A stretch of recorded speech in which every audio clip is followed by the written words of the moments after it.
Hi guys, today we're checking out Rodeo Clown, which is made by Xavier Bell. He made Tell the Wretched as well, which was a really good, dark, gritty, western type story.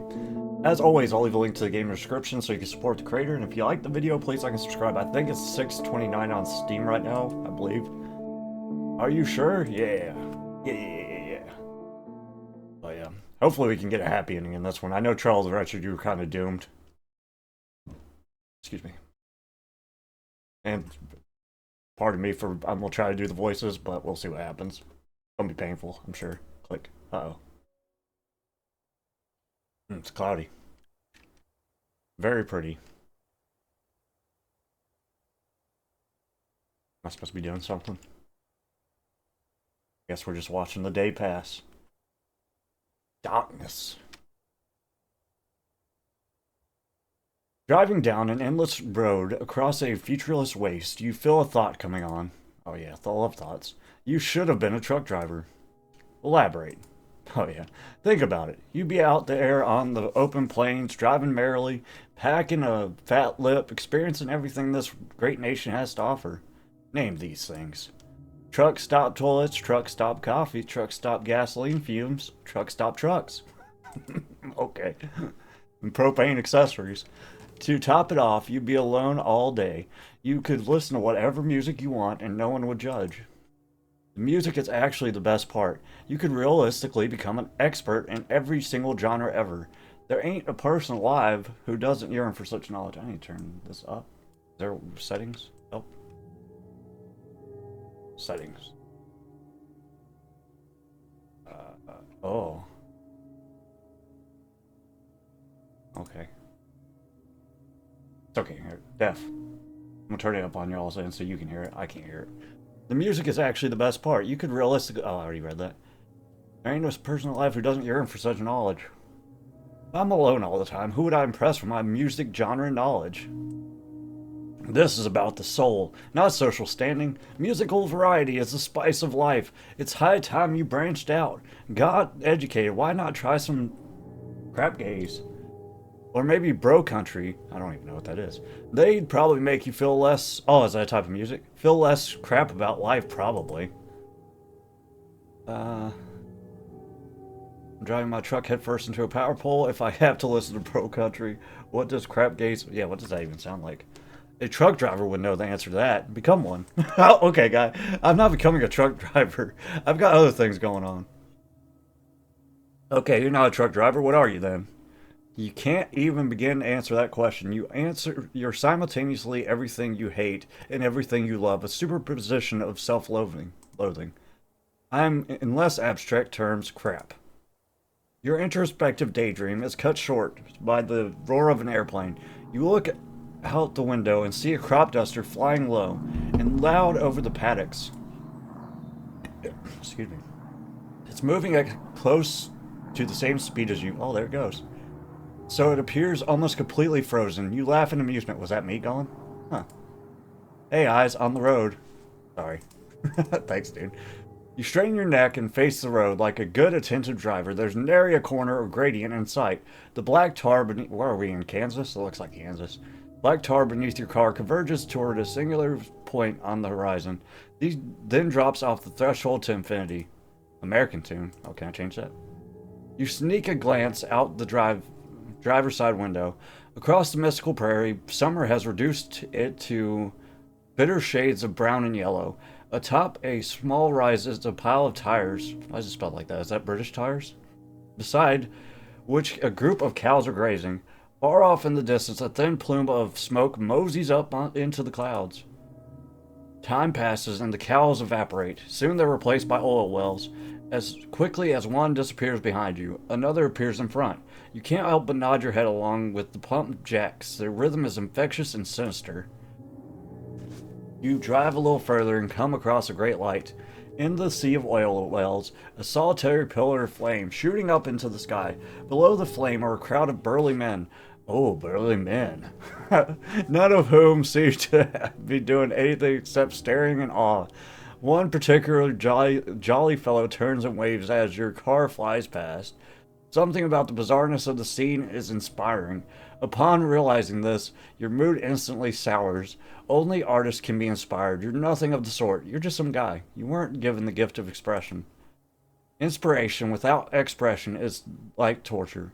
It's $100 bill taped to the end of a fishing line. It's all the build up to a sneeze without any of the sneeze. Oh man. Susie always said you were an artist without the art. All the ideas, none the means. She knew you better than you knew yourself. Susie, Susie, Susie, Susie. You should call her. She knows I'm coming. This was planned. She might have got caught up at work. Crap. She could have just changed her mind. She hasn't changed her mind. Don't be insane. She loves me. You haven't looked at your phone. Hopefully.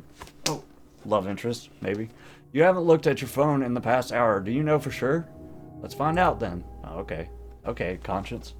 You reach down and grab your phone from the cup holder. Glancing at the lock screen, you see nothing except Special Agent Dale Cooper giving you a reassuring thumbs up. Who's Special Agent Dale Cooper? See no notifications. Cooper smiling. Nothing to worry about. Look at the top right, crap, idiot. Looking at the top right of your phone, you're shocked to discover there's no reception, 0 bars. Know what that means? There's a chance she's already tried to call you. Oh my god, my conscience is being the devil. Because we're in Kansas, dude. Know what that means? There's a chance she already tried to call you. Unlikely. But what if she did call you? She's going to think you're ignoring her. It's a well-known fact that people who don't answer the phone are people undeserving of love. You look back to the road with newfound paranoia. There are no more oil wells to nod your head to. The only indication of your speed is the seemingly endless parade of power poles charging at you through the thick afternoon haze. In the distance, something new materializes. That's a payphone. Stop the car. Call her. No. I'm not stopping the car. It'll make me call. Oh, see, it has to be a love interest. I'm not calling her. It'll make me look desperate. You are desperate. Extremely desperate. I'm not good at calling people. Are you sure you want to do this? You're about to pass the payphone. Make a decision and make sure you mean it. Frick the payphone. We keep driving. Because we're going to be late and we're going to miss her or something. Okie dokie. Artichoke. Prologue complete. On the road again. Just can't wait to get on the road again. On the road again. I never left the road. You lose all sense of time. The horizon keeps its cards held to its chest. One can only hope this path leads somewhere worth going. Sit in silence like a sicko. Put your own music on. We don't have signal, so we wouldn't get the radio. Aha. Flawed. Maybe it wouldn't work when I clicked it. I don't know. You press the Bluetooth button on the steering wheel and wait for your phone to connect. After a moment of anxious waiting, nothing happens. No reception, remember? Yeah, but don't I have music downloaded on my phone, yo? I have songs downloaded. Why aren't they playing? Exactly, big brain. Because this is a new phone, and you probably forgot to download again. Probably? Are you sure, Constance? You don't sound so sure about that. I can't believe this. Believe it. Believe it! Hey, at least you got the radio. Go ahead and see what Texas Airways have to offer. Oh, we're in Texas. Okay, we're not in Kansas, so we might have radio. Radio it is, then. You press the radio button on the built-in stereo. All that emits from the speakers is static, so you press the seek button and pray for something listenable. The first station that appears is playing a song you haven't heard. The singer sounds awfully broken up about whatever woes has struck their heart. Lonely road, lead me off a cliff. I'm falling into an ocean of whiskey. Drink up, let the thoughts dissolve. Oh, it sounds like a country song. Oh, we're in country music country. How long till he mentions his truck? Keep listening. You focus carefully on the singer's words. Perhaps there's some underlying profoundness or meaning hidden in the sickeningly derivative lyrics. I'm nothing without you beside me. Drown me in my sorrows. Drown my sorrows. I ain't never gonna be whole again. This is terrible. Okay, guy. Put it on something else, please. He's just like me. You haven't hit the alcoholism stage yet. Don't sell yourself short. Okay. You press the seek button once again and are met by the sound of a wail and guitars. There are no lyrics, just noise. It sounds much older than the previous song and far less vomit-inducing. The drone gets progressively more abrasive. Those guitars are immense pain. Next station. Next station on the radio lands on is playing an ad for Weed Killer. The person doing the voiceover is screaming his brains out. The fate of the universe depends on you buying this Weed Killer. Keep listening. After the screaming lets up, the ad concludes with the new announcement of a new showroom. A showroom for Weed Killer Baby. It fades out, then another plays instead. Are you going to listen to advertisements for the rest of the trip? Next station, I guess. Next station is a talkback radio show. The hosts are arguing about the supposed benefits of urinating in the shower. Larry, toilet pisser. It's disgusting. Seriously, you're standing there stewing in your own piss. That ain't right. Well, darn, Larry. You ain't pissing directly onto yourself. There's a drain for draining, you know. Yeah, okay. If any of you listeners have any opinion on this, go ahead and call up. We'd love to hear your thoughts. You have an opinion? You need to call them. That's right, I do have an opinion, and I am absolutely calling up. You grab your phone only to realize there is no that you still have no reception. No shower piss debate for you. Look out, we got a caller. What's your name and how are you doing? Ken, and I'm doing below average, but don't you worry about that. Well, I won't be worrying then. So, Ken, what do you got to add in this discussion? Urinating in the shower? World's gone mad. Honestly, I think if you gotta go, just go. Showers and toilets all end up in the same place either way. Look at that, Larry. Someone with a lick of sense. Well, Kenneth, don't you think it'd be more hygienic to be going in the toilet like everyone else? Well, Lawrence, it's Ken. And to rebut, you need to understand. That there's a technique to this, of course. I won't be able to speak for everyone else. But my technique is all about accuracy. Splashback can be almost entirely eliminated if one simply takes a moment to line it up. Naturally, there will be some edge cases related to the make and model of the drain cover, but on the whole, it's up to the urinator. But don't you think... Hold on, Larry. Hold on, Larry! Control yourself. I'm talking. We also have to consider the environmental benefits to urinating in the shower. Did you know that a single flush could use up to 3 gallons of water? Why waste such a precious commodity when you could urinate in the shower for a fraction of the cost? You want to save water, don't you, Larry? Yeah, I do, but... Then the answer is simple. We are on the verge of ecological collapse. Water is scarce. The earth is dying. The least we could do, as a species, is piss in the shower. I believe that's more than reasonable. You did a lot of thinking about that, didn't you, Ken? The caller immediately hangs up. Larry changes the subject to something new, and you sit astounded by what you just heard. What team are you on? I'm a toilet pisser myself. Sink pissers. What the? You cock a leg up and piss in the sink? Nah, you're the reason the earth is dying. I know, it's fine. You put the urine thoughts out of your mind for the time being and focus on the road ahead. A faceless world flashes by. See, if I would have picked the other one, he would have been like, you're disgusting. Well, my conscience has no remorse. A faceless world flashes by, an ocean of grass broken up by the occasional barn or shed. At one point, you overtake a tractor being driven by a kid. He waves and shoots you that gap-toothed grin as you overtake him. Barbed wire fences stretches across. We're about to get kidnapped by a car. Our car's gonna break down. I was worried about this when I was driving through Kansas myself, actually. In the middle of nowhere, and then you go to a town where it's like cult people. Scary. Barbed wire fences stretch as far as the eye can see. Trapped with their confines are beasts of the bovine variety. They crane their necks to get a glimpse of your car as it passes by. Their attention makes you feel important. You get to thinking about all the things you want to say to her. All the words you should have said last time, about how you've changed, about how you've got what it takes. The sky becomes rose-tinted. This road is your way back to the top. The end of the rainbow is real, and Suzanne waits there for you. Stop. Let me dream. There's something wrong with the car. Stop! No, I knew this was going to happen. We're not stopping. This is how you get kidnapped by the cult. You snap back to reality and look at the dash. All the lights are gone. We're not stopping, bro. You heard a loud bang. The car loses drive. Everything is dead. Oh, no. You turn the car keys in the ignition while the car rolls forward. Nothing happens. This is bad. This is very bad. She's going to think you're dead. She's going to think you changed your mind. Oh, God. In the distance, buildings fade into view.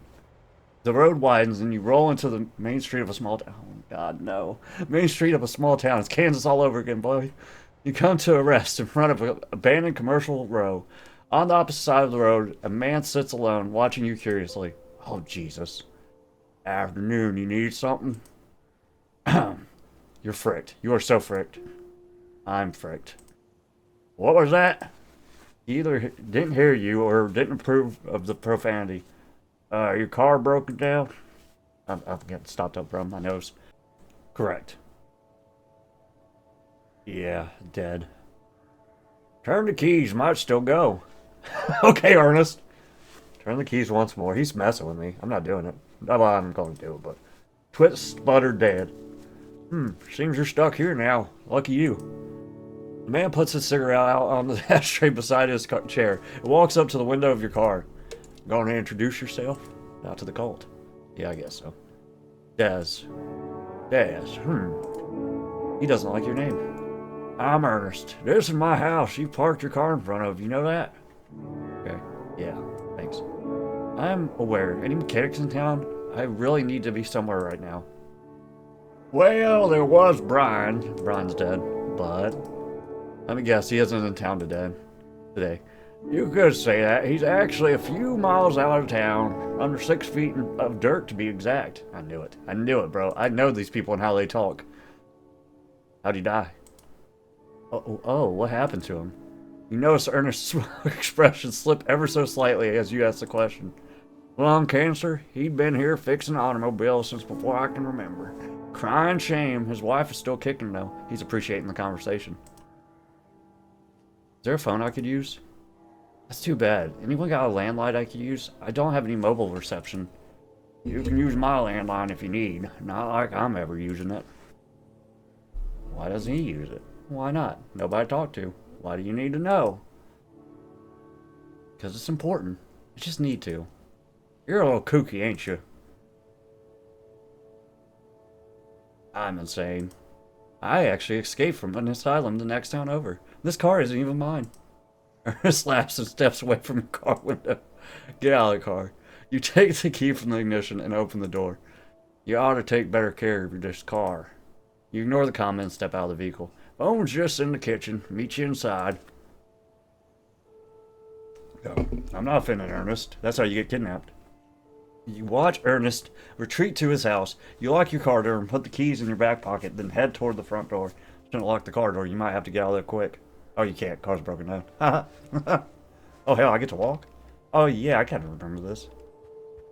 Did I get to walk in the last one? I know I could go places, but I don't know if I could walk. Tab to highlight interactables. Hey, cowboy. I'm a cowboy. That's his house. Oh, man. There's a gas station. Somebody got work at the gas station. Oh, there's a dead person. Interesting. Or they're asleep. What's up? You dead? Sugar? I don't care about the sugar. Oh, her name's Sugar. You approach an... Oh, it's a dude named Sugar. You approach an impressively lanky man, currently in the process of drinking a bottle of water while laying on his back. There's an incessant buzzing noise emanating from the ceiling fans. After a few seconds, the man on the counter finally notices your presence. He sits the bottle down and pulls himself upright with a guttural groan. Hello, hello. Hello? Hi, you sound excited to see me. You're new, that's exciting to me. He holds out his hand. Call me Sugar. Shake his hand. Call me Daz, or Desmond if you hate me. Daz, what can I do for you? I need a phone. I got a favor to ask. My car broke down and I need to find someone with a phone so I can call a tow truck. I would use my phone, but I've got no reception. Oh, sorry to hear that. I'd let you use the landline here, but we're in the process of moving out right now. As you could probably tell, have you tried Ernest? Not yet. You did. Yeah, I spoke to him first. He offered to let me use his, but you aren't sure how to finish that sentence. Why didn't you use his phone? Well, if you don't want to use Ernest's, why not try Lucia down across the road? Inside a mechanic, she's just opposite here. She's lovely, always more than willing to help a stranger out. Okie dokie. That sounds like a good idea. I'll try Lucia then. Great, come back afterwards if you like. I imagine you might be waiting a little while for that tow truck. Sure. I'll swing by later then. Great. He lowers himself back down onto the bench and drifts off to some happier place. Leave. You head toward the front door, remembering across the road, Mechanic's building. We'll go to Ernest's building, actually. Because that's where I'm supposed to go anyways. I'm sure it will work. Charlie Chaplin. With the guns, dog. I thought that was a dead body for sure.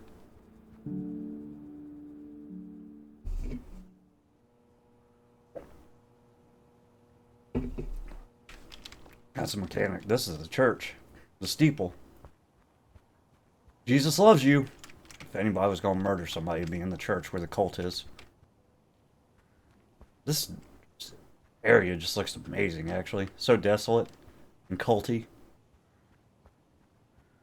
What's in the basement of the church? Huh. Interesting. Interesting. I keep getting flimmed up, I think, from reading it so much. That's the gas station. So this is the mechanic shop. We going, oh, you people. That Lucio and friends? I'll talk to y'all later. Youth crime wave. Oh. Two teenagers stand in front of a fading mural. The one on the left notices you first. Who the frick are you? Des. Everyone calls me Des. Hard to hear that. He laughs to himself. The girl beside him does not. No, Joss, he has no friends. They're definitely siblings. I'm Jesse, for your information, and now I'm going to ask, what the hell are you doing walking around here? A little weird, don't you think? You're looking for a phone. My car died, and I need to call a tow truck. You got any leads? Maybe. She closes her eyes and places her right index finger on her temple. There's a phone right behind me. What? That's a brick wall. Inside the building, you dumb butt. That's where Lucy is. Ask if you can use her phone. The door's just around the corner. Oh. Okay, that makes more sense. Thanks for your help.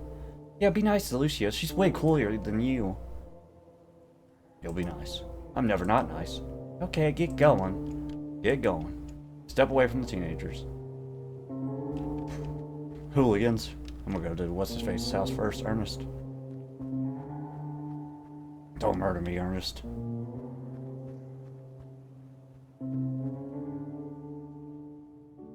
Everybody says Lucia's pretty swell.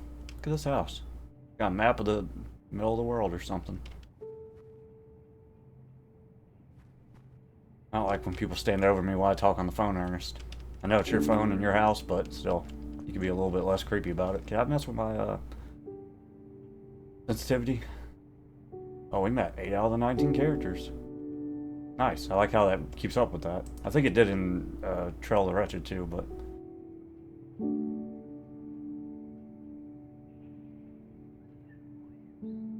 Where's the secrets at? I need secrets, dog. Is this a secret? Ernest's living room is bare and depressing. At your feet lies a stained rug, lined haphazardly, with the couch on the back wall. Opposite the couch is a CRT television, and next to a VHS player and a stack of tapes. They're all housed within the same beige casing. It's like a time capsule of your childhood. Look at the tapes. Now is not the time for this. You're here so you can call Lucy, remember? Susie, remember? I forgot her name. Cause come back after you've done that. Oh, sorry, I guess. Do better. Do better. Okay. Alright. Alrighty, what's up, Ernest? I need your phone, bud. You approach the phone. Ernest leans against the fridge beside the bench, watching inquisitively. Dust particles meander through the sunbeams. Where'd you get off to? I come inside expecting you to follow, but you just up and disappear for 15 minutes. Yeah. I just went for a look-see. So you still need to use my phone then? Yeah, I do. Well, go right ahead. I won't stop you. Looking down, you realize this is no ordinary landline. It's a rotary phone. When you're ready. A rotary phone? Can we get some light in here? God darn, it's dark. Are your lights broken? I like it dark. I'm keeping it dark. Make your phone call and get out of here if you don't like it. A rotary phone? You want me to use a rotary phone? Really? You know how to use it? Yep. Of course I do. Prove it. Prove it. Place your finger in the number 9 hole and pull the rotary all around all the way, then release it. Produces a satisfying click as it rotates back in position. Anyone could do that. Keep going. What the hell is the number I'm supposed to be calling? Give me The number for the tow company, please. I know how to use the phone. You're not going to get any satisfaction out of this. Alright, I'm just storing. He pauses for a second. You know what? I've forgotten it. Oh my god. It'll come to me. Give me a second. Check your phone. You pull your phone from your pocket. Still no reception. The time reads 3:30. You still have 3 hours. What? Go find someone else with the phone. Forget it. I'm sure if someone else in this town knows the number. No, don't go just yet. It'll come to me. I'm trying my darndest to remember. There's an advert on the television. They sing the number out. Wait for Ernest to remember. You stand and wait while Ernest rubs his chin. 0577. Oh, no. 0587. No. Wait some more. Ernest narrows his eyes and rubs his chin even harder. When you need a tow, just call 057 Darn it. Oh, wait a little longer. You lean on the countertop. If you didn't know better, you'd think Ernest was having a stroke right now. 0573. He waits, pauses for a moment, then his eyes widen. Got it. He immediately jumps to the rotary phone and begins spinning furiously. 5 seconds later, he grabs the phone and holds it to you. It's calling. It's your time to shine, baby boy. Grab the phone. You take the phone from Ernest's hand and raise it to your ear. Ringing. Yeah? I need a tow. Who is this? My car broke down and I need it towed. Obviously, where are you? Good question. Ask Ernest. Hey Ernest, what's the name of this town? Missed a sign on the way in? Wasn't a sign. I didn't see any sign. At least not from the direction I came in. Nonsense, you must have missed it. Oh hell. There definitely wasn't a sign. If there was a sign, I would have seen it, and I would have remembered it, Ernest. You're full of yourself. Can't admit you darn well forgot. I'm gonna give him the silent treatment. You stare at Ernest with narrowed eyes, nothing to add. Super silent treatment. You remain as you were. Alicia interjects from the phone. I'm sorry, but I need you to tell me where you are. Otherwise, I'm going to hang up. I'll need to hang up. You stare into Ernest's eyes. His stare breaks back. His stares back, then breaks. Town's called Aurora. Remember it. Did I hear Aurora? Correct. Yep, Aurora. All right, give me a minute. You hear the sound of a mechanical keyboard being assaulted on the other line. Oh, what'd she say? Keep quiet. You hold your hand up to Ernest, the universal sign of to stop talking. The keyboard sound stops. Then Alicia returns. You still there? Yeah. Still here. Well, good news. I've sent a truck your way. Bad news. I'm not sure how long it'll be. Rough estimate, an hour, but it could be less. No promises. 1 hour. That's not the end of the world. Driver's name is Maxwell. He's got a bright yellow truck. Can't miss it. Just flag him down in town when you see him. Can you get a lift in the tow truck? Since my car's dead, will the tow truck driver be able to drop me off in Seymour? I kinda sorta really need to be there by 6:30 tonight. You'll have to ask Max when he arrives, but I'm sure he won't object. He's lovely. Great. I'll do that. Thanks for the help, Alicia. My pleasure. Ciao. She hangs up on the phone and you're left with the dial tone. Success. Maybe. Well, there's a tow truck on the way, but it'll be an hour. Doesn't entirely ruin my plain jet. An hour? What are you to do in the meantime? Call Susie? I guess I need to make another No, don't call her. She can't know. Why? What's the big deal? Is it a surprise? You coming all the way to show her that you've changed, but a story about your car breaking down is exactly the type of crap the old Des would have pulled. Almost got me. How many birthdays, dinners, funerals have you missed all because you whipped up some half-butt excuse to get out of it? I'm not like that anymore. Susie doesn't know that. In her eyes, you're still the same. You wanted me to call her at the start, bud. You're still the same chronic frick-up she grew to despise. If you call and say your car broke down, what do you reckon she'll think? She's been burnt far too many times to believe you.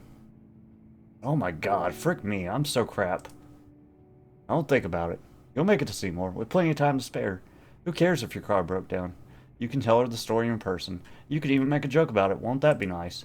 Yeah, it would be nice. Bro, don't get ahead of yourself. You aren't there yet. Oh, but I thought you said bro.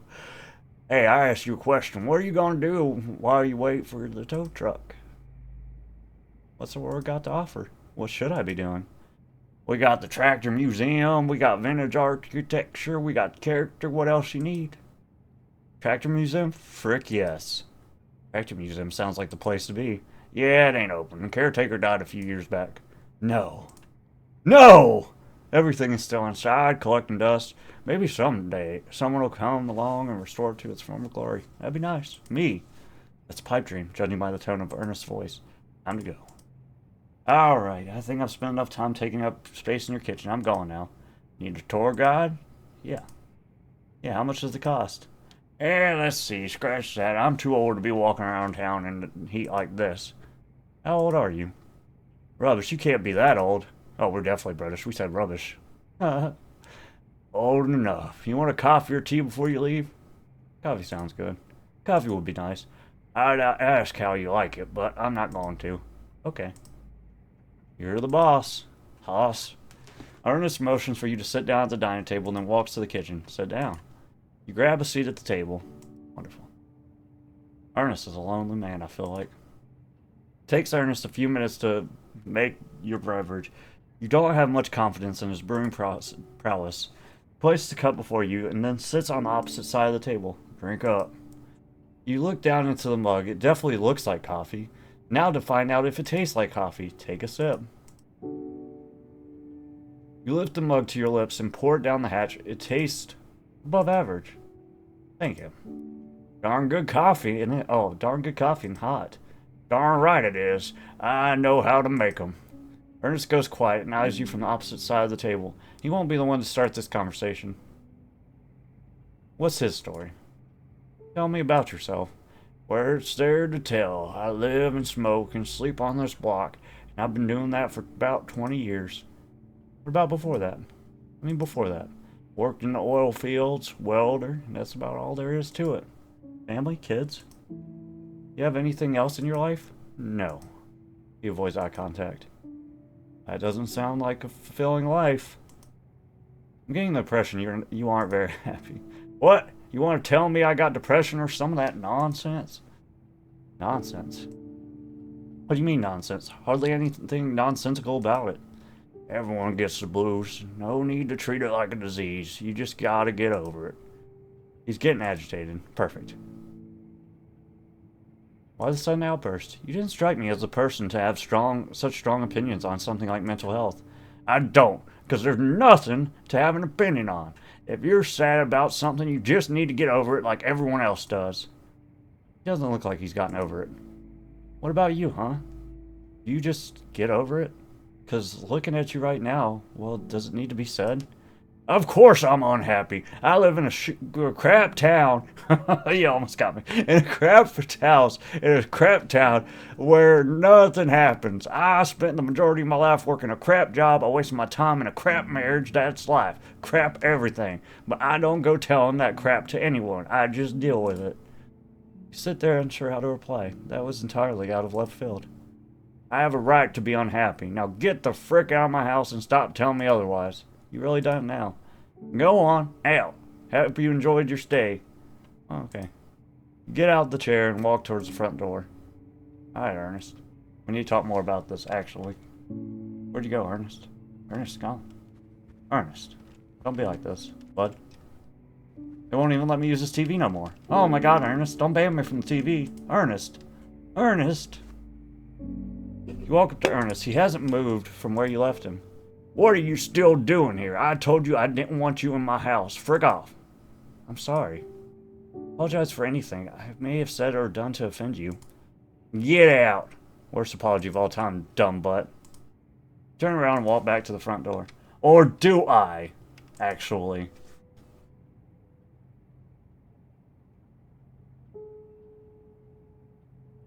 Okay, well, we got two options, I guess. I'll be back, Ernest. with roses or something. Dang, we just ruining relationships with everybody.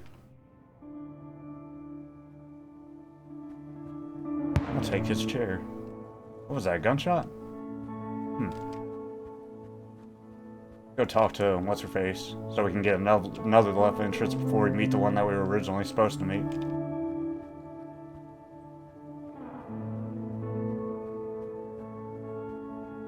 Aurora Auto.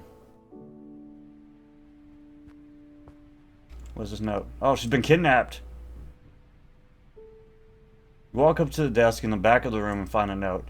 Be back in a little while, I'm mowing my lawn. Must be the owner or whoever works here. Guess she'll just have to come back later. Or... oh, we can't interact with any of this. Okay. Where's your lawn at? Hey, Hooglings, where did Aurora go?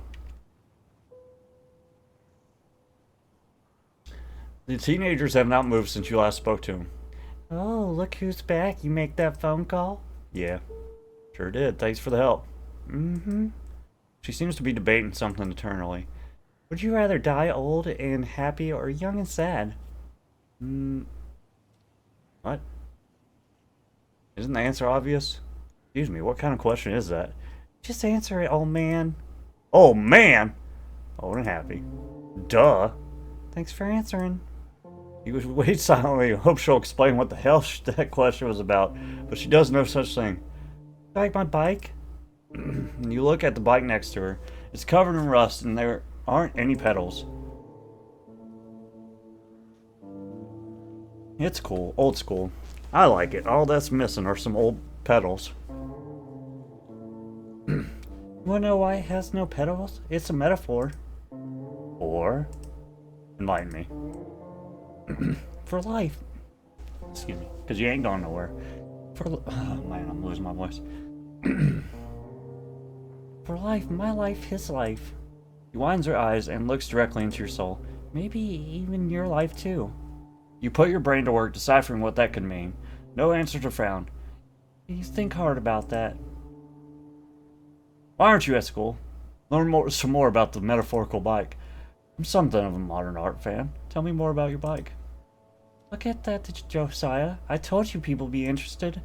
She crouches down and punches him in the shoulder, then turns back to you.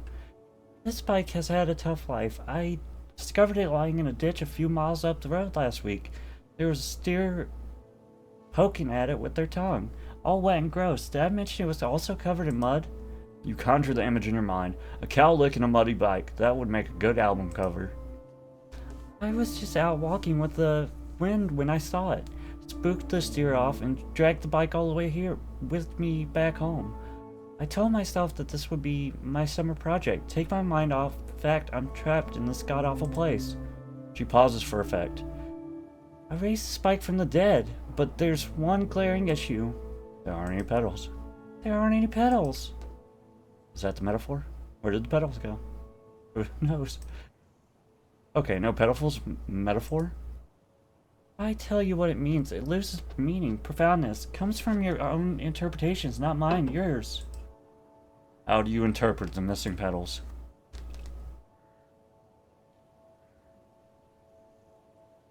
It's a metaphor for our future as a society. We might have the vehicle to move forward, but the truth is we're not going anywhere. It's about our dreams. We're told we can be anyone and do anything, but it's all an illusion. With no pedals, money, we are trapped in living a life we had no intention of living. I don't know. I don't care either. Can I get a hint?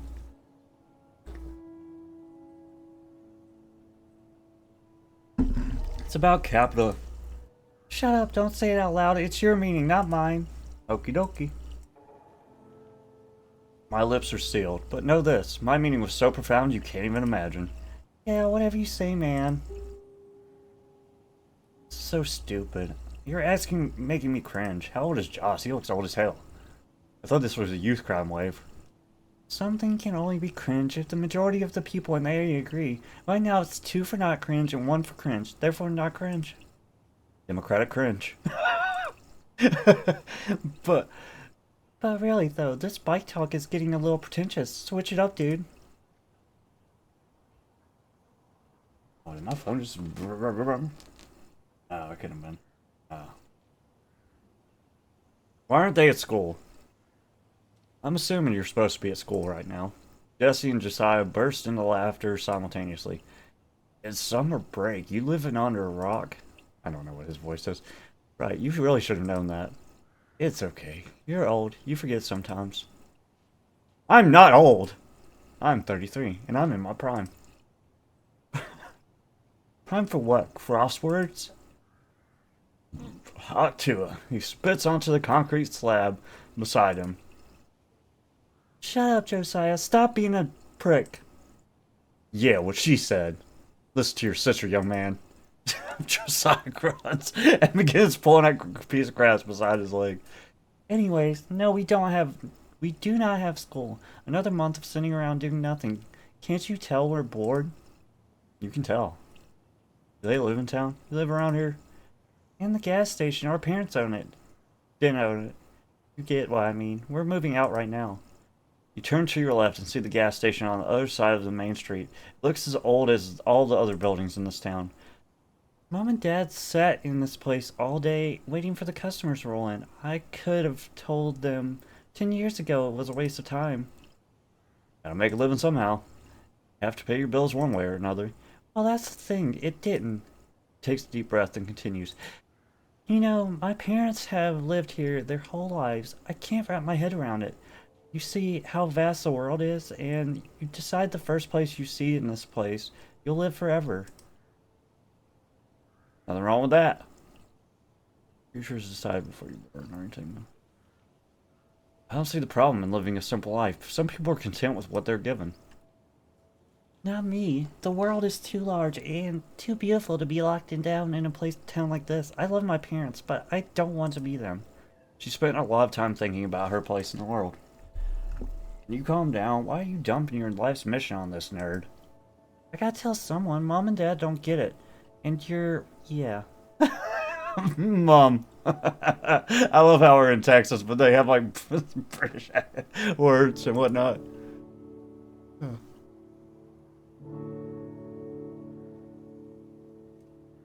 She turns her attention back to you. It would be Ma and Pa would be what it would be. Please tell me how you empathize with my situation. I need validation. You get where she's coming from. Know what you're saying. You've got dreams and aspirations. You've got a vision for what your life should amount to. You know there's only one shot at this thing, so you need to make it worthwhile. You need to get out of the rut while the door's open, so on and so forth, etc., etc. Yes, Joss, are you listening? That's what will happen to you if you don't wake the frick up. Yep. You're such a loser. You're a B-word. While the siblings bicker, you stand there awkwardly. You feel compelled to make them stop, but it's oddly entertaining. What are you even doing here, Joss? Oh, right, you have no friends. That's why you hang around me all day. Keep quiet. You observe the soap opera before you with a devilish grin. What the hell are you talking about? Neither of us have anyone to hang out with. There's like 10 people in this place. They're all freaking old. See, that's another thing I've been getting at. There's nothing here for either of us. Josiah goes silent. Jesse directs her attention back at you. Right, where were we? Why does she think about everything so much? You seem like you think hard about things. Did someone tell you to do that, or is it just something you've developed? Yes, I think hard about things, harder than you thought about that question. That was uncalled for. Rude. I like to think of it as a hobby. Some people say play sports or make wooden spoons. I think about stuff, then I present my thoughts to whoever will listen. You're my listener today. Be grateful. Serious lack of self-awareness right now. Wholly pretentious. Think I give a crap? If I cared about my exterior image, I would be spouting this stuff I wouldn't be spouting this stuff every chance I get. Respect. Being yourself, that's good. Yeah, and it's easy. People just pretend it isn't. You find it impossible to be yourself. I don't share that sentiment. Maybe because there isn't a real me. I'm just an amalgamation of hollow thoughts and poor decisions. Each day to me, I once knew Me I once knew gets buried deeper and deeper. Whoa, that came out of nowhere. Sounds like you have some crap that needs sorting out. Maybe go talk to a therapist. Therapy's expensive. I'm not sure I could afford that. Yeah, kind of fricked up to be honest, but that's a discussion for another day. Time to leave. Okay, I think I'm going to do something else now. I appreciate the bike art metaphor thing. Go see my dad at the gas station. He gets sad when no one talks to him. Sugar? I'll do that. Sure thing. Does he sell alcohol? I want booze. I'll just steal it for you. Is she joking, though? For real? No. If I'm stealing something, it'll be for myself and no one else. How about you, Josiah? You want to steal some alcohol for Des? I'm good. Well, looks like you'll have to buy it yourself. Sorry. Right. I'll, see you around. You ain't moving. You turn your back to the flag and step onto the road. Let's try to talk to him one more time. He just threw the basketball at me. Assault!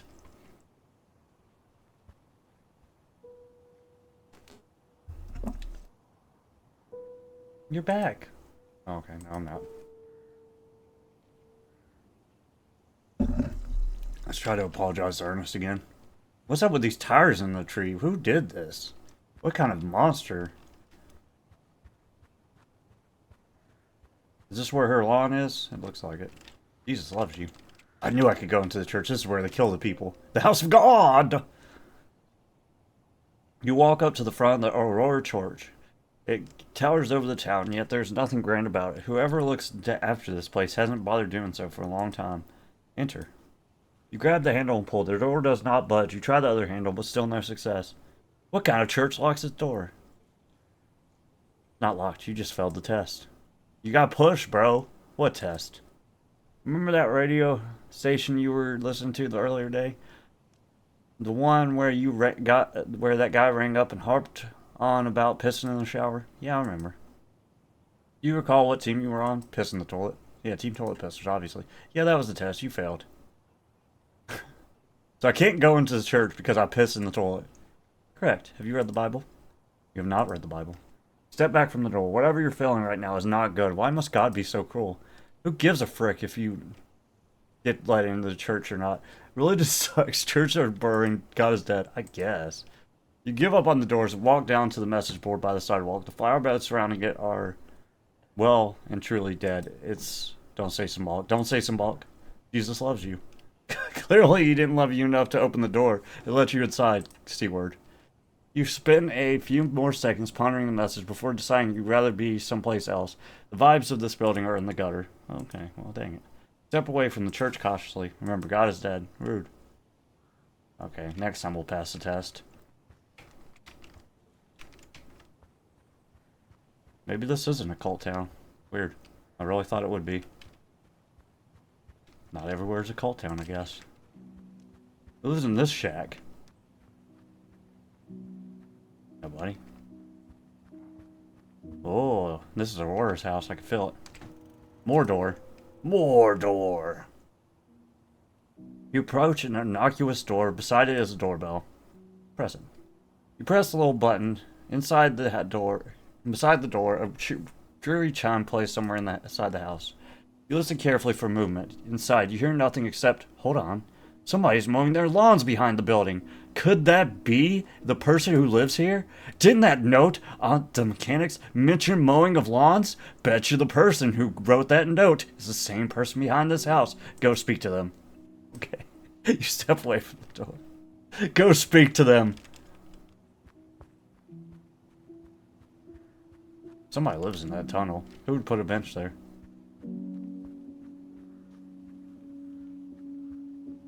I need to talk to Sugar first. Sugar! Who lives here?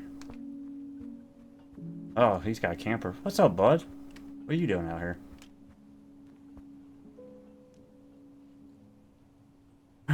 Outside a decrepit trailer sits a worn down man, in a trucker's cap. He taps away at the keys of the laptop, resting on his knee. The click-clack stops once he becomes aware of your presence. You're in my yard. You are in his yard. You can leave if you want. Sorry, didn't realize. Do you want me to leave? No, make yourself at home, whoever you are. Make yourself at home. I'm Des. My car's broken down. Just so we're clear on why I'm hanging around you suspiciously. Take a seat on the chain link fence opposite the trailer home. Logan, I knew Des once. You don't want to know where he ended up. Did he go to heaven? Please tell me you went to heaven. I think God may have it out for anyone named Des or Desmond. Couldn't tell you. I'll guess and say probably not. Okay. That confirms your suspicions. God has it out for Des. Sorry, that was a bad way to start a conversation. Not so good at talking, sometimes. My bad. He's being sincere. You notice his lack of eye contact as he speaks. Want to read what I'm writing? What's he writing? What is it? Logan spins the laptop around. At this distance, it's just a blur of nondescript symbols. I'm writing an autobiography. You know about you know those things famous people write about themselves?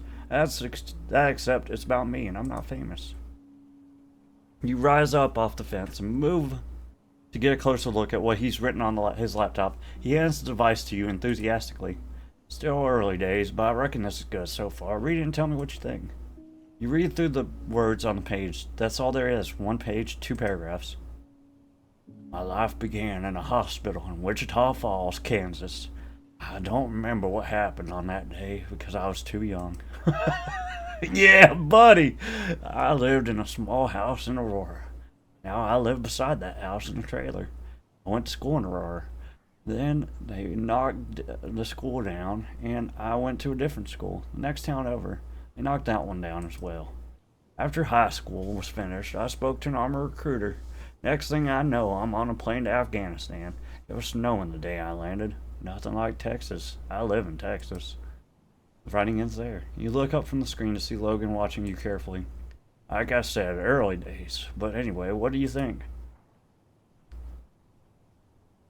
Thank him for his service. Thank you for your service. Yep, tell me what you thought of the writing. Can't get out of that one. Okay.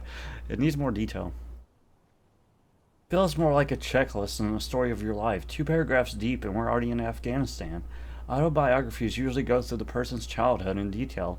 It's the section that explains how you became the person you are. Does that make sense? You're right. It's just an early draft. I'll really get into detail once I go to Afghanistan. Honestly, that's the part of my life I want to write. I really want to write about. Everything else is whatever. Was he in the army? Oh, yeah, dude. We just read that. Why doesn't he cut everything else out then? Yeah, why doesn't he cut everything? You want to write about Afghanistan, why not just do that? Don't bother with the childhood stuff. Although that part about your skull getting knocked down was pretty funny. Crap, you know what? I'll do that. I didn't really like the idea of telling everyone about my childhood anyway. I just thought you had to, since it's an autobiography, and those are the rules. He pulls a pen from his pocket and writes something on his forearm. You've got a brain for this sort of thing. Thanks for the advice. Was he in the army? I'm a bit of a dumb butt when it comes to the military stuff. I'm guessing you were in the army. They still call it that, right? Yeah, in the army. Deployed in Afghanistan from 2009 to 2011. Not a very long stint compared to most. Is that a good thing or a bad thing? You don't seem too sad about that. I got out before I could get shot. Why would I be sad? No answer. In saying that, I didn't actually make the decision to leave myself. I was deemed unfit for battle, or something along those lines. Nothing wrong with me physically, but you get the idea. He taps the side of his head just in case you didn't fully grasp what he was saying. Anyway, you'll get all those details of my military life when the book is finished. I've read a few autobiographies written by guys who were in Kuwait and or Iraq. If they can do it, so can I. You'll read it the second it gets released. I'll be the first person to buy it, and the second, because I'm buying it twice. Logan laughs a subdued and surprisingly squeaky laugh. Good to know I've found myself a fan. I gotta write the darn thing, though. God knows how long it'll take. He closes the lid of the laptop and places it on the ground beside the chair. You wince as the metallic bottom cracks against the concrete. Do you read books? I think I should have asked that before I asked you for your opinion. Yes. All the time. Checks out. You look like you got a lot going on in your head. What about him? Do you read? I try. Something I've started recently. It's a good way to keep your mind occupied, but that only works when I'm in the right mood. I'm hardly ever in the right mood, you know what I mean? Know exactly what he means. I wish I'd gotten into reading sooner. It would have done me some good while I was deployed.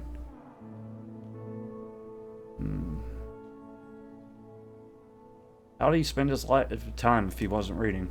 What does an army guy do with the spare time in Afghanistan? I can't imagine there's much going on. Spades. Play spades. You try and distract yourself from thinking. Jack off, play ring toss.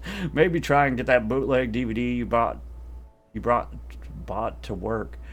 It happens in that order. Then you repeat until it's time to sleep. Sounds like he hated it. Sounds awful. You got suckered in by those recruitment ads promising a long and prosperous career doing what you love? Something like that. But I'll keep my thoughts on the topic a secret until I'm ready to write them in my book. In other words, he doesn't want to talk about it with you. While we're still talking about my book, do you know any publishers? I'm new to this whole writing thing, so I don't really know where to start. No, I don't. I'm sure the book is good enough. You could just send it around and a publisher will pick it up. Good point. I probably shouldn't worry about it too much yet. I mean, have you even seen some of the crap that gets sold in bookstores? The other day, I saw a book that was taught about how to teach your dog Romanian. Who buys that? There's an audience for anything. It wouldn't exist if there wasn't someone out there to buy it. Right, like porn. Sure. Exactly. Exactly like porn. Logan nods his head. He's proud of himself for making that comparison. He talks about the military a lot. Your time in the army was a decade ago, but you mentioned it a lot. Yeah. Have I? Sorry. I guess that's what happens when you've only got one thing in life to show for yourself. I was in the military and did military crap. Go me. Does he work? Surely there's something else going on in your life worth talking about. What do you do for work? I do a couple of days a week on a farm, just out of town, but that's just my beer income. Beer income. What a beautiful concept. Yeah, I'm boring. Aurora and me were made for one another. What does he mean? Boring in what way? Maybe boring isn't the right word. How about tired or finished? I got a feeling in a decade or two in this place it'll be gone for good. Just a name on the map and some old pictures. It's the fate of all things. Everything ends eventually. Aurora had its run. Time to move on. You're a ray of sunshine. I try. Being positive is a lot of work. No, it isn't. He's right. It isn't. You think reading is overrated. I have an opinion. Reading sucks. Here's a better way to pass the time. Wooden spoons. Find a stick and start carving. Wooden spoons? What? Wooden spoons. It's pretty self-explanatory. Get a knife, then go out in the wild and find a stick. Really low barrier for entry. Reading sounds easier. I'll stick to that. You do you, though. I don't want to stand in the way of your spoon hobby. What in the world are you talking about? Wooden spoons? Stop it. Who lives in the house here? I'm assuming this is your trailer, but what about that house there? Is that yours as well? Both this trailer and that house are my parents. I live in the trailer, they live in the house. Simple arrangement. Does he pay rent? Has he always lived here? Have you lived anywhere other than here before? Well, I was in the army, so yeah, but I never had a place of my own. This trailer is as close as I've come. He exhibits no sign of embarrassment or shame. He does not give a flying frick what you think of his living situation. I'm surprised my parents haven't come running out with the gun to see what the hell you're doing on their property. They spend most of the day looking out the window suspiciously. That's no good. Oh, am I in danger right now? I'm in danger. No, you're fine. Just don't knock on the door the wrong way, yeah? You're getting mixed messages right now. Matter of fact, don't knock on their door at all. I've tried to explain that nobody around here is going to rob them, but they don't listen. I think they've watched too much television. You'll avoid knocking. Sorry to hear that. Yeah, it's pretty sad to see people go in that direction. What direction is that? You aren't sure whether he's challenging you or if it was a genuine question. Say what you really meant. It's time for a rant. Age-old paranoia trap. News media and right-wing talking heads capitalize on people's fear and turn them into hateful bigots who think the world has turned into a hellscape of debauchery and depravity. Root cause, immigration, renewable energy, queer people. Oh, I almost forgot about all the woke. Whatever the frick that means. I'm assuming your parents fit into that category. This category. You tell them how you really feel, Des. That's some conclusion you made there. Yeah. Are you wrong? Maybe it's just a leap in logic, but you haven't given me a reason to say otherwise. I don't know. I don't like to think about this stuff. It makes me tired. Fair enough. I guess that's a valid way to feel about things. Logan nods apathetically. I knew a dude in the army who'd be debating people every second of every day. He lived and breathed arguments. Worst part was that he couldn't keep any of his opinions consistent, so you knew he didn't really believe any of what he was spewing. Sounds like you. He blew his brains out not even 2 days after getting home from Afghanistan. Oh. That's how it happens sometimes. Why did he tell you that? Was that relevant? I don't know. Just came to mind. You have no idea what to say right now. You feel like you just got kicked in the chest. Logan moves on to the next topic as there is nothing out of the ordinary. Hey, while you're still here, you want to see something cool? What's cool? Depends what it is. Fish. Fish are cool. They're just behind my trailer in the water tank. Come look. Okay, fish time. Yeah, sounds cool. Show me the fish. Follow me then. Logan jumps out of his seat and rushes off toward the water tank behind his trailer.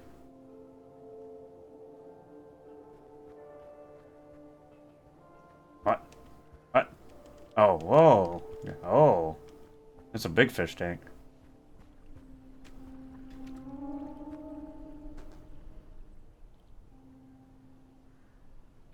Logan stands perched over the water tank. You pull yourself up on top of the milk crate beside him so you can get a better look. Look at the fish. Look at them all round and round, day and night. You watch the fish circle the tank. The water's surface shimmers in the afternoon glow. Something stirs deep within your soul. They got a better life coming. Remember that, fishies. What awaits them? How so? I'm going to take them out and put them into a river. Can't live in this tank forever. How did they get here? You put them in this tank yourself? I bought them all from a fish shop in Lubbock. They were tiny then, but they're big now. Too big for the world I've given them. You watch the fish swim lazily in circles. They don't seem to mind you talking about them. They don't seem to mind anything at all. All they know is the water in the sky. When I'm bored, I stand and watch them. Sometimes for hours. It's like, well, I don't know what to compare it to. A good television show, maybe. You lower your hand into the water. The fish take no notice of your intrusion. It's the simple things. You fall silent, beholden to the spectacle these fish so thoughtfully provide. You're in the same trap. You could stand here watching them forever. Each and every one is identical in shape, color, and mind. British color. They were programmed to swim. And they do so without fail.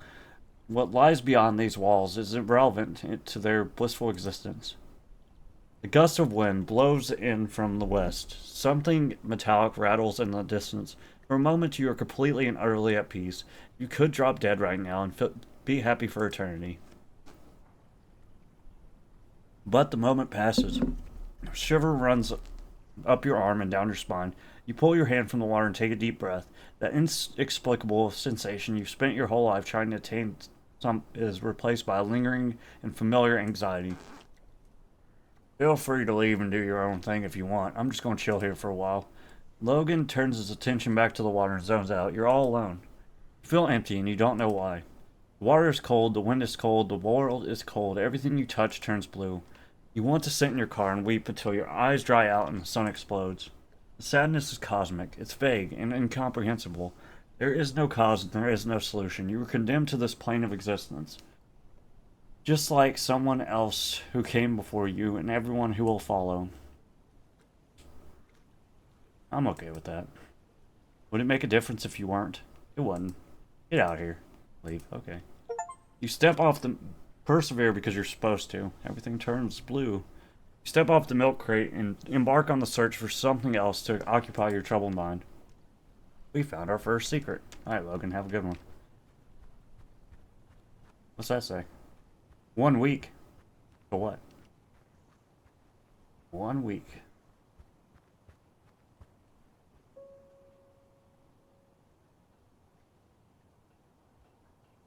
On the outskirts of town, beside the Aurora Fire Department, its solitary digital roadwork sign sits.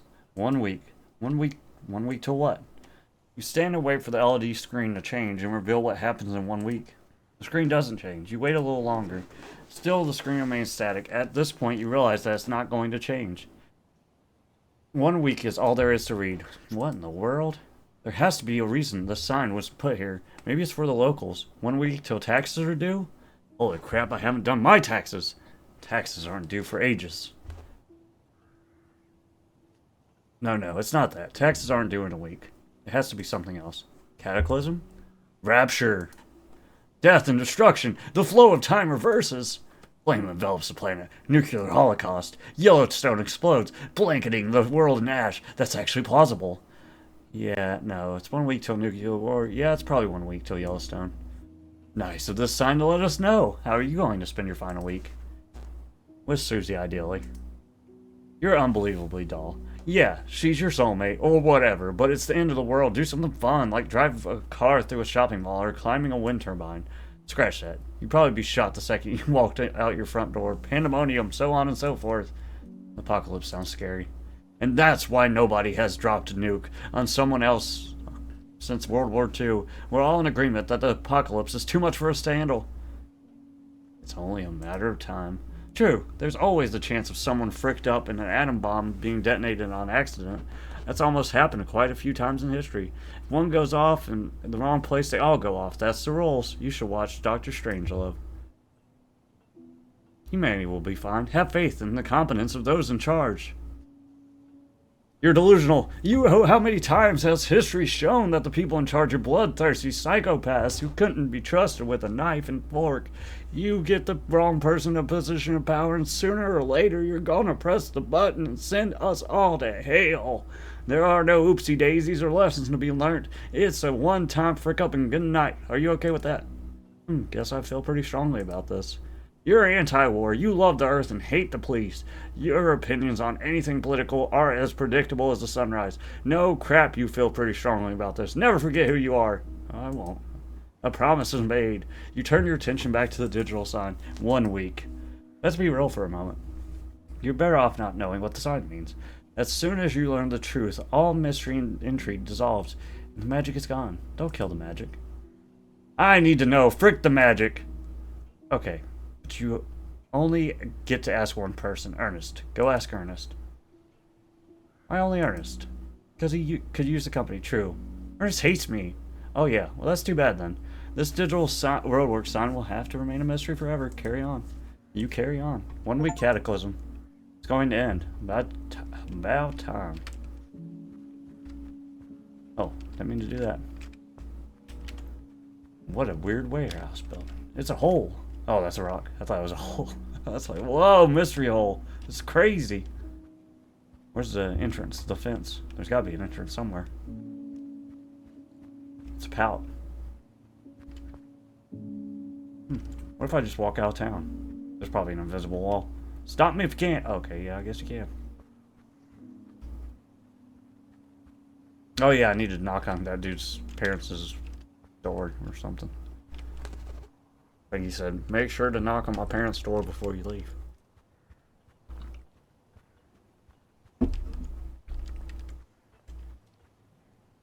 Freeman domicile. In front of you stands a closed door. Surrounding that door is a house. Beside that house is a comically oversized pickup truck with 2 comically oversized aerials. Nothing is out of the ordinary. In front of you stands... Oh, knock. You knock your fist on the door 3 times and wait. A minute passes, no doors are open. Knock again. You bang on the door 3 more times and wait. There's something moving inside. You hear the sound of shuffling feet and hushed voices. Whatever's behind this door does not wish to speak to you. Call out. I can hear you. The shuffling stops and a muffled voice replies. What do you want? You're just here to talk. I'm looking for people to talk to. I'm bored. The man does not reply, but you can hear a woman speaking. Her voice is too quiet to be heard from where you stand. After a short while, the man turns his attention back to you. We don't want you on your property. Get on our property. Get going. Why not? I need a better reason than that. How's a 12-gauge sound? Get going, or I'll send you packing myself. Crap, that's a pretty good reason. It's high time you got off this man's porch. Staying alive is cool and good. Swiftly depart. Knock, knock. Knock, knock. Oh, I can't knock again. Rude. Rude. I'm gonna tell him his parents are rude. Hey, fish boy. Your parents are being rude to me.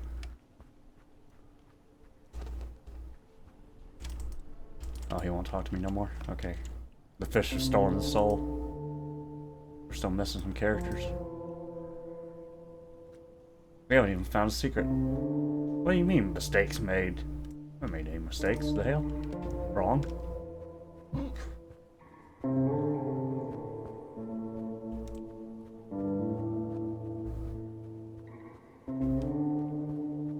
Well, what's one more mistake when you've already made 2,373? Ha ha ha. Physics, baby!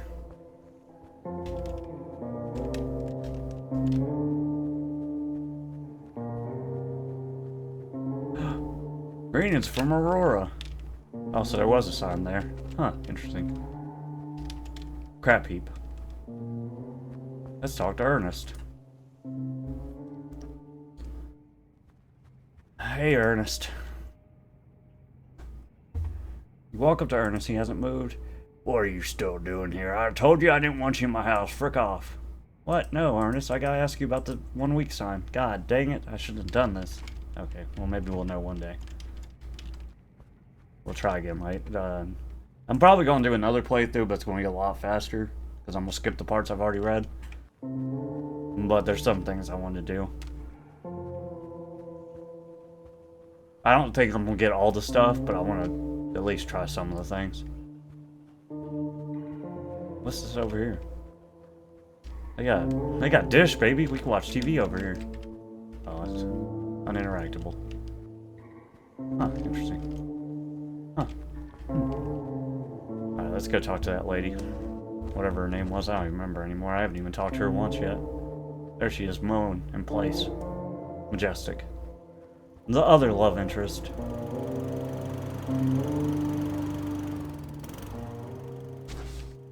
Okay.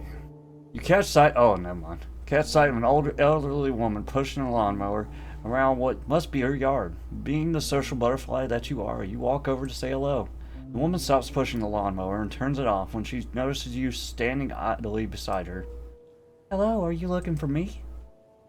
You were looking for someone to talk to. I'm here to converse, no other reason. Is that right? Well, what a lovely surprise. I can't say I expected anyone to approach me with the intention of having a conversation. You must be crazy. Self-deprecation? You and her are going to get along real well. I'm Lucia, by the way, and you are? Des. Hello, Des. You caught me in the middle of something, but that's alright. I didn't really want to do it anyway. She okay mowing this lawn all by herself? You sure you can mow this alone? It's pretty odd today. Maybe you'd be better off getting someone else to do it. Perhaps, but I like to keep myself busy and out of the house. If I fall over and have a heart attack mowing the lawn, that's okay. Offer to help. I could mow your lawn for you. I got nothing better to do with my time. Lucia shakes her head. It's okay, really. I can do it myself. You're not going to fold. You'll just have to accept you're not mowing her lawn. Enough about my lawn. Let's sit down. My legs are tired. She points to an old dining table sitting on the concrete slab behind her house. Sit. You walk over and grab a seat at the table. Lucia sits opposite of you. Now that I have you trapped, I can ask as many questions as I like. First of all, why in the world did you decide to stop here of all places? This isn't the sort of town that attracts tourists. It wasn't part of the itinerary. I had no intention of stopping here. My car crapped itself, and Aurora was its final resting place, waiting for a tow truck to come and get me now. Oh, that's unfortunate timing. If Brian were still around, he'd be able to help you. Ernest mentioned that Brian was the town's mechanic who died 2 months back. He also mentioned Brian had a wife. Maybe that's where Lucia fits in the picture. Ask. Was Brian your husband? Well, not legally speaking, but yes. It's easier to think of it like that. Why not legally? I don't get it. Yeah, it's a long story. I suppose most stories get long when you live to my age, but anyway. Trails off. What were we talking about? Your car broke down. Where were you headed? To fix your life. I was on the way to put my life back together by way of dinner date. Ex-wife? Crap, she knows too much. That's nice. I hope it goes well for you. God, please let it go well. What's that look for? Is it not going to go well? It has to go well. There are no more chances. I've got one shot at this dinner to put things right. If I frick up, well, I don't know. Maybe the world will end. That's really the only logical thing that could happen. Lucia's sympathetic eyes study you carefully. Something about your presence puts you at ease. Her presence puts you at ease, if only a little. You can tell me to shut up if you feel I'm overstepping, but I really want to know more about this ex-wife of yours. What happened for things to turn so sour in the first place? You need to talk about this. Tell her what happened. You happened. Shut up, Lucia! Shut up! I'm bad at life. I was the problem. I didn't know what the hell I was doing. I started to grow bitter and cynical. I couldn't deal with even the smallest of inconveniences. Things just got worse and worse for me, and I don't blame her for leaving. So it would be safe to assume you've battered yourself and you're ready to make it work this time? Oh, frick. She's making you think about your actions. Prepare for pain. You're trying. Doing my best to change. I can't say for sure if I've done enough, but darn it, I tried. That might be all I need to do. Prove that I'm willing to change. Right. She carefully considers her next move. You sit in your uncomfortable plastic chair, wondering if you should be revealing all this deeply personal information to this lovely stranger. Can I throw my opinion in the ring? I've known you for all 5 minutes, so feel free to say no. I think it may do you some good to hear it, though. Please help. Tell me what to do. I'll take any advice. Have you thought about how she feels? Because right now I'm hearing a lot about you and nothing about her. What's she like? She's better than you. She's the person I wish I was. She has confidence, she's successful, she's unique. She knew what she wanted from life, so she went and got it. Honestly, I'm not sure where I fit into the picture. Whenever I stand back and view it from a distance, I feel small and insignificant, like an ant crawling on her shoe. The fact that she married me at all blows my mind. Gee, she really went for it. You're certainly honest, that's good. She pauses for a brief moment. Your brain takes said moment to make you aware of how pathetic and miserable you just sounded. I have an idea that might help you. We're going to do some role-playing.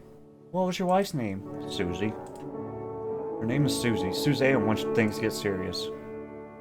Okay, I'll be Susie and you be Des. This is what's going to happen. We're going to act out this dinner of yours tonight. It might seem silly, but I promise you this will do some good. Can't hurt to try. Let's do it. You're playing yourself. You aren't acting. All you have to do is pretend I'm not a frail old woman. Think you can do that? You nod and picture Susie where Lucia sits. The absurdity of this situation has not crossed your mind. You're about to roleplay your brains out.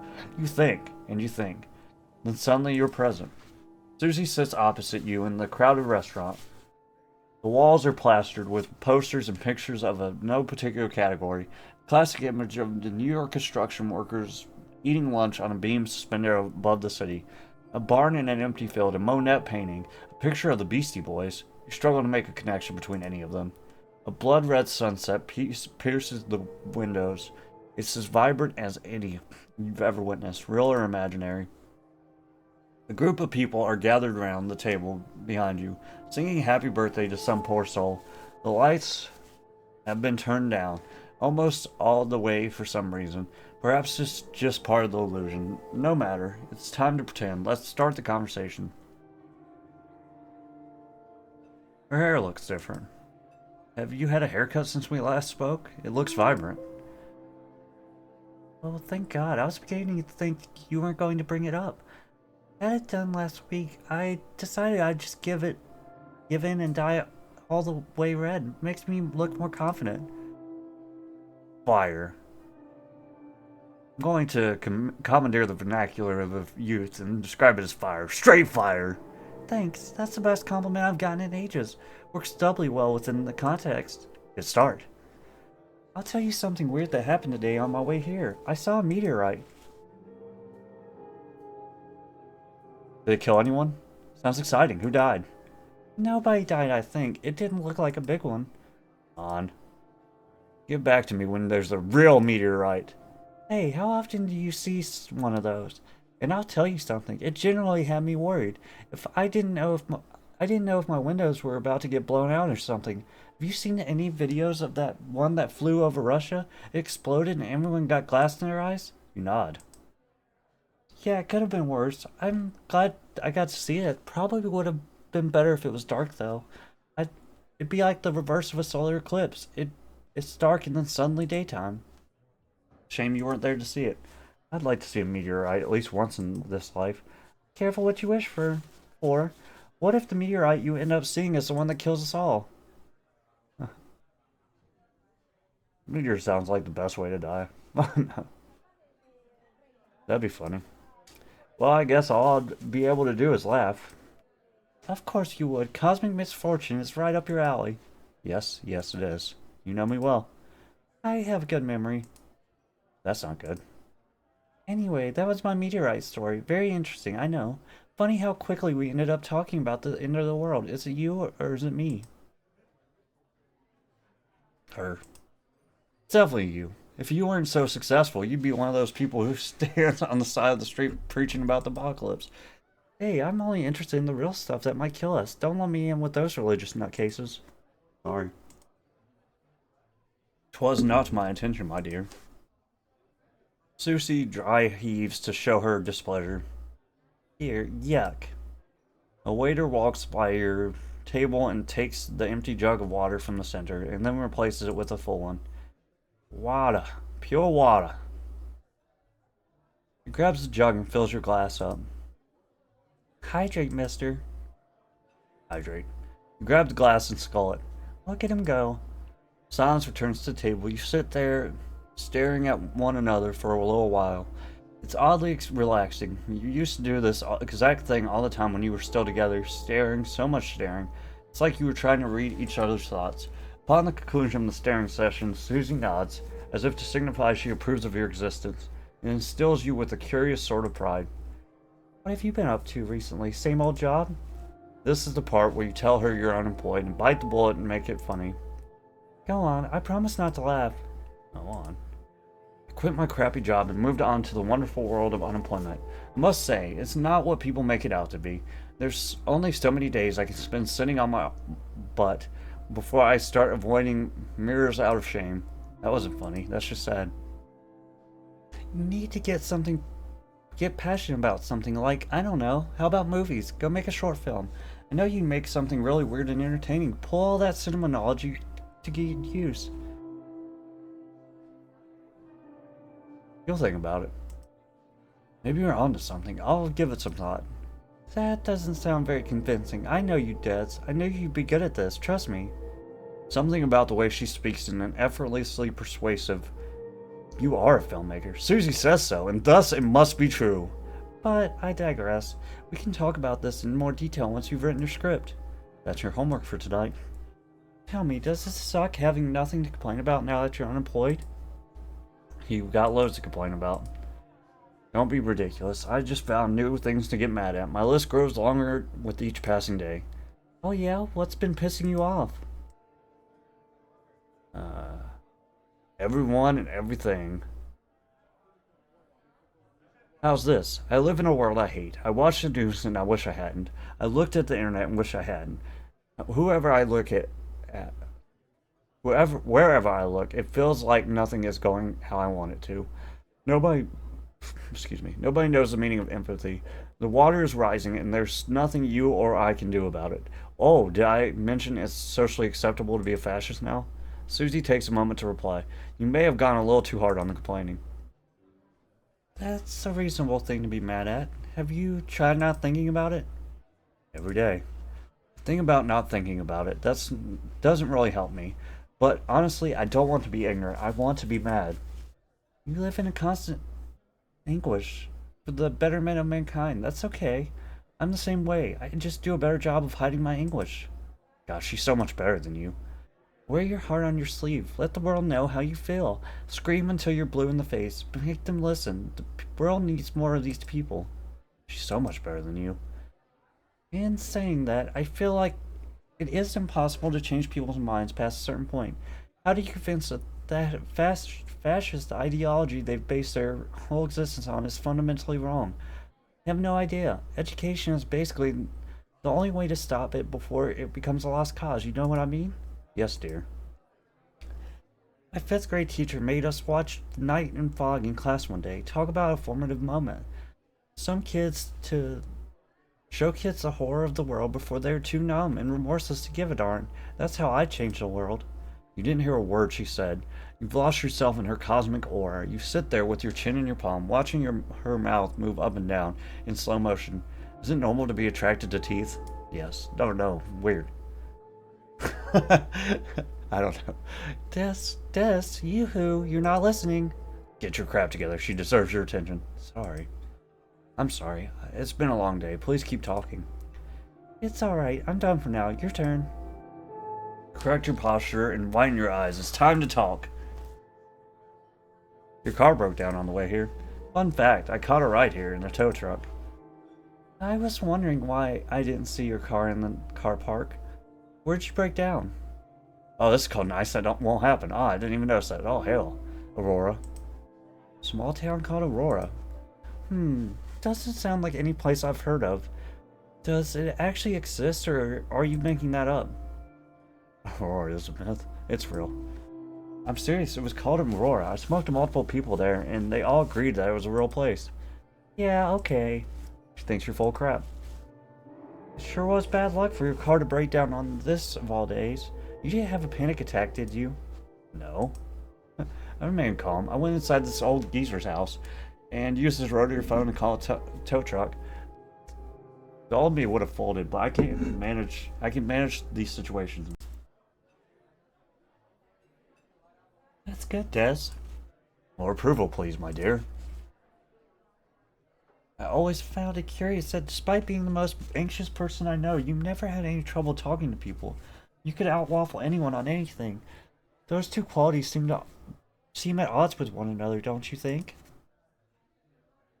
She's saying you're unique?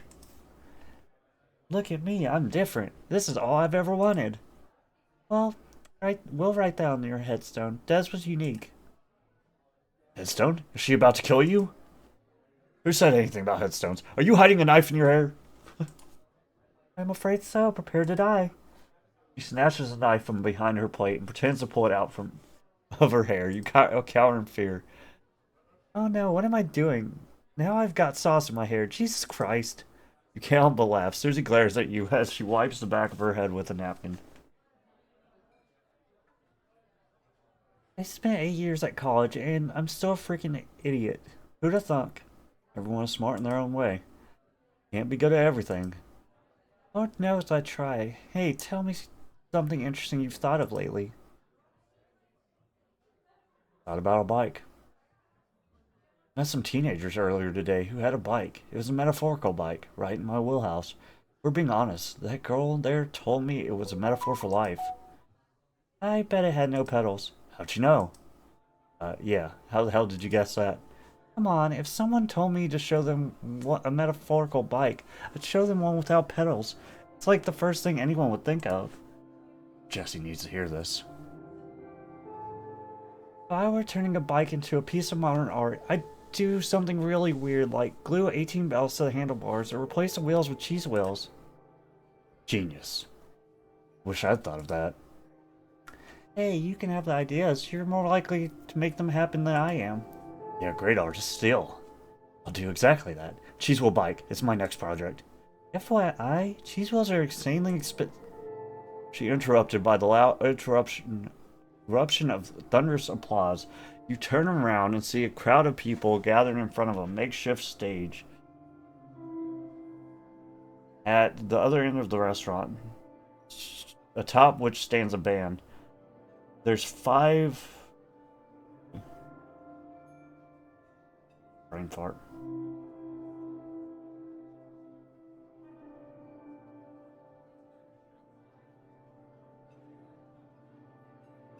Okay. There's 5 of them. 2 electric guitars, a bass, and a pedal steel, and the drummer. Oh, they're good. Get ready. Okay. You spin your chair to face the stage. Susie does the same. The cheering slowly subsides as the front woman calms the crowd. This one is called Kiss Me or I'll Tie You to the Roof of My Camry and Drive It Off a Cliff. Sing it if you know the words. The drummer counts down with 3 taps of his sticks, and the band bursts into action. I ain't got but one request. You expected the song to be a much faster tempo, but right now it's in a slow dance territory. The pedal steel guitar whines away in the background. You gotta give me a kiss, nothing but a plain old kiss. Boy, that's all I'm asking for. One kiss on the lips. Don't make me ask. Don't make me ask. One by one, the backing band falls silent. Don't make me ask twice. Then all at once, the sappy country song becomes a punk rager as the band returns in full force and volume. The front woman screams into the microphone. It's so loud that you jump in your seat. Because if you do, I'll tie you to the roof of the Camry and drive off a cliff. Yeah, I ain't gonna ask twice. I just got needs, little man, and you gotta provide. I'll break your legs. I'll cut off your toes. I'll rip your arms from your shoulders. Here comes the rope. Don't it make me ask twice. Susie glances your way to gauge your reaction. You give her a thumbs up and turn back to watch the lead singer continue screaming. Yeah, when we drive off that cliff, you're gonna wish that you gave me that kiss. Down at the bottom of the ocean, living with the fish, 2 hearts together forever. Consider that before you ask me twice. Make me ask twice. I got a Camry with your name on it, so don't make me ask twice. Give me a kiss, baby. Baby. The song closes out with a deafening guitar solo. The room erupts in resounding applause as the song finally does something. Ends. How good was that? Bet you weren't expecting something so loud in a place like this. That was amazing. Murder, suicide never sounded so good. God darn. I told you they were the real deal. It's why I suggested we go here tonight. I knew they'd be playing, and I knew you'd enjoy it. Every word she says makes you fall even more in love with her. That's the band's name. The band's name is Coaster, in case you were wondering. Most of their songs sound like that, country hardcore, although I have no idea if that's the actual name of the genre. You nod along as she proceeds to explain the entire history of the band. Listening to her talk is all you've ever wanted in life, and here you are. The room quiets down. As everyone returns to their seat, Susie finishes her spill, then watches you carefully with her subtle smile. She wants you to say something. This is it. There won't be a better time to say what you want to say. Do what you came here to do, and do it properly. Do it! Susie, I've gotta say some things about that are going to sound terribly sappy, but things that I want you to hear. That's why I'm sitting up opposite you right now. Why I called you up out of the blue last week. This was a long time coming for me. Susie's eyes widened, but only for a second. She knew this moment had to happen eventually. Alright, Des, say what you came all this way to say. I'll listen. Don't frick this up. I won't. You might. Des, you're supposed to be telling me something right now. Showtime. Pour out your heart. Pour out your heart. I think you might already be aware of this, but I need to say it out loud. I'm still in love with you. I need you in my life. Every moment of every day, I think about you. Every day, I think about how badly I fricked everything up for the both of us.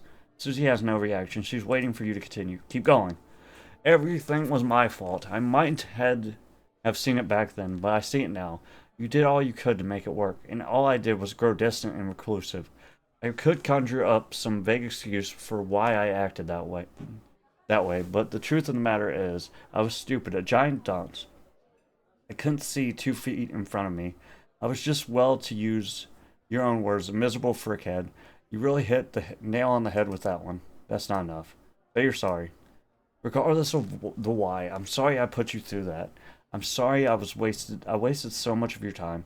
I'm sorry I didn't try to make it work. You deserved so much more than what I gave you. And I was just so caught up in my own trivial problems to see that. I'm sorry. Is this your way of saying you want another chance? Yes. That's why I'm here. I want you to know that I'm a different person. I've had an excruciatingly long time to think about what happened and why it happened, and I've changed for the better. I'm not asking for things to go back to exactly how they were. I just want the time to prove to you that what I've just told you is true. I am sorry and I have changed.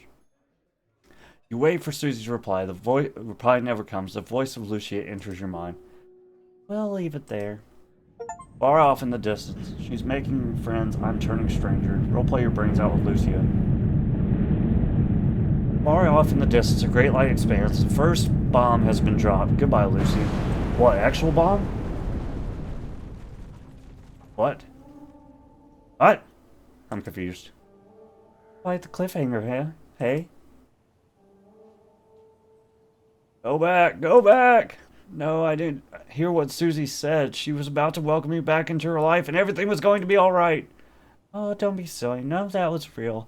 I didn't go any further because I didn't want to assume anything.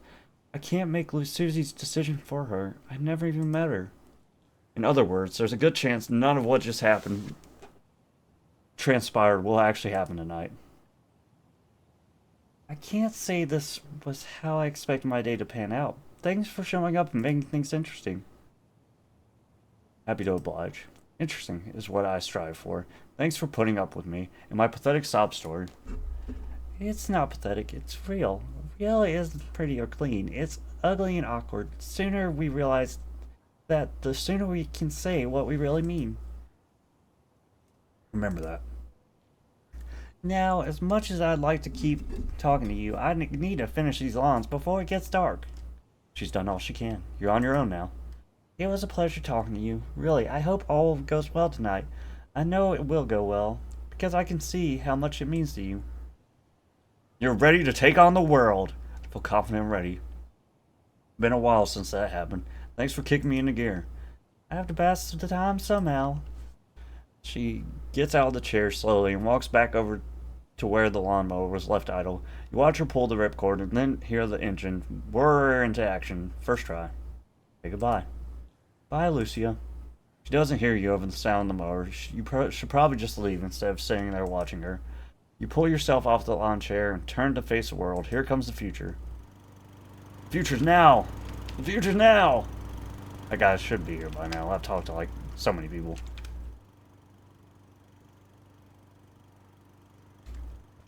Wait, hoops? Hoop string. Can I play basketball? Can I take his basketball? I need that basketball. Give me that basketball. I need to tell her about the cheese wheel. Oh, okay, never mind.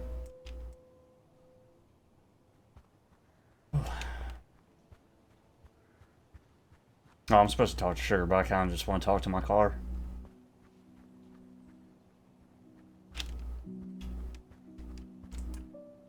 The crap heap. Oh, 1 second. Look at it, just sitting there, mocking you. Hell, it's laughing. It crapped itself on purpose. It wanted to see you suffer. It did its best. It got me like 90% of the way. I can't be mad. Real cars don't break down. Real cars endure. You wonder what this car did to inspire such hatred from your internal monologue. Seems like there's bad blood between you two. Hey, maybe it isn't actually broken. You've left us sitting here long enough, it might have come good. Get in and try the ignition. Yeah, might as well. You pull the driver's side door open and hop in. Turn the ignition. You pull your keys out of your pocket, jam them in the ignition, but your foot on the brake then twist. The car sputters, and for a brief moment it sounds like it might start, but that moment passes. After a few seconds of twisting the keys clockwise, the engine gives up and its quiet buzzing noise replaces it. That's your cue to give up. You get off the brake and pull the keys out. Looks like the tow truck is your only chance now. At least you'll have someone to talk to on the way to Seymour. Can't wait. That's the spirit. Socializing is cool. You lean back into the seat and take a deep breath. This is awful comfy. You could stay here for the rest of the day. I won't, though. Alright, get your butt out of the car and then prove yourself right. Okay. You drag yourself out of the car and lock it. You wonder if it's even worth locking at this point. The only thing worth stealing is just a stash of mints hiding in the center console. Whatever. Nobody in this town is going to steal them. Probably not, no. Except for maybe the youth crime rate wave.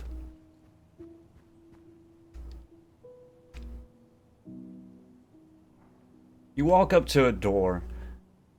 It's the only door along this row of storefronts that hasn't been boarded up. Blinking into the windows, you see nothing but darkness, probably covered up from the inside. Idea. I'm going to go through this door. You really shouldn't just barge through every potentially openable door. That's how you get shot. We're in Texas, remember? Everyone and their mom is packing around here. I do not care. Alright, if you walk through that door and get shot, you only have yourself to blame. Enter. You push on the door, it doesn't move, so you're not supposed to go in there. Push harder. Place both your hands on the door and push as hard as you can. The door moves ever so slightly, like there's something heavy blocking it. You lean your shoulder against the door and plant your feet, then shove with all your weight. After a few attempts, the door is open, just enough for you to slip through. Enter. You throw caution to the wind and shimmy through the open gap. Nice. Huh. Interesting.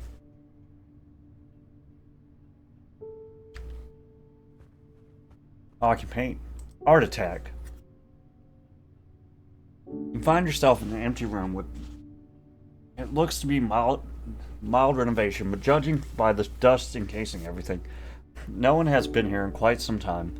You sit in the center of the room is a blank canvas, and beside that a makeshift table containing an assortment of painting paraphernalia. Painting! It's as if the canvas once was placed there specifically for you. Go ahead and make some art. Express yourself. Heck yeah. I'm about to regurgitate my feelings all over this canvas. Sure. Grab a brush. You take the brush from the table and hold it up to the light. The bristles shimmer as the photons bounce off their slender bodies. It's a beautiful sight.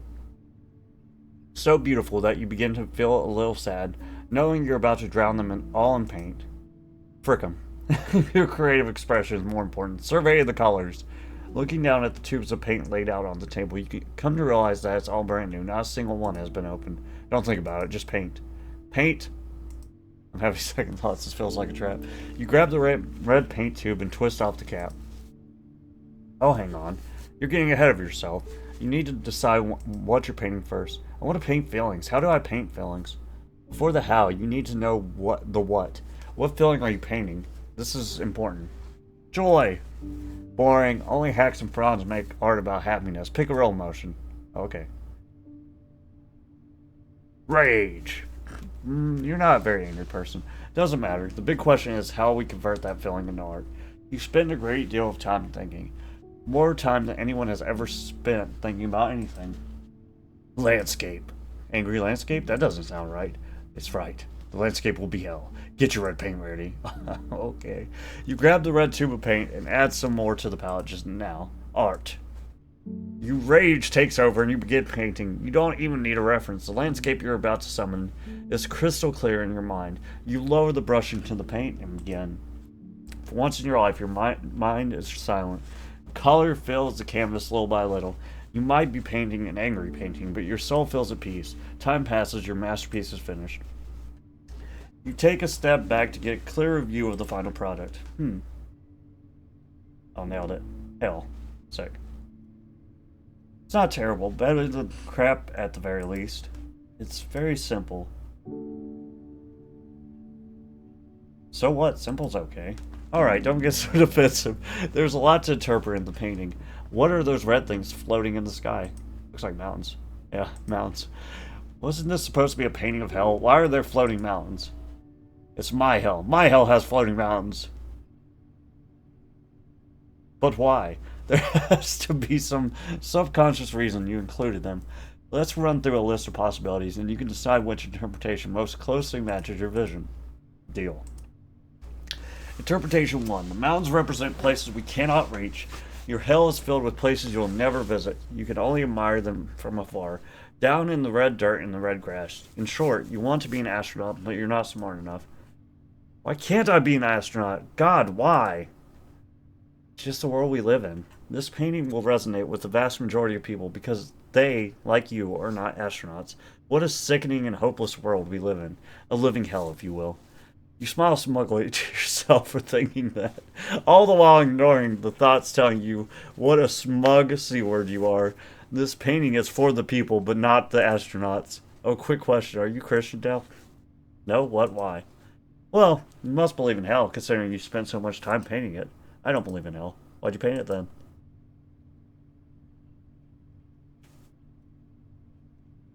You can paint religious imagery without being religious.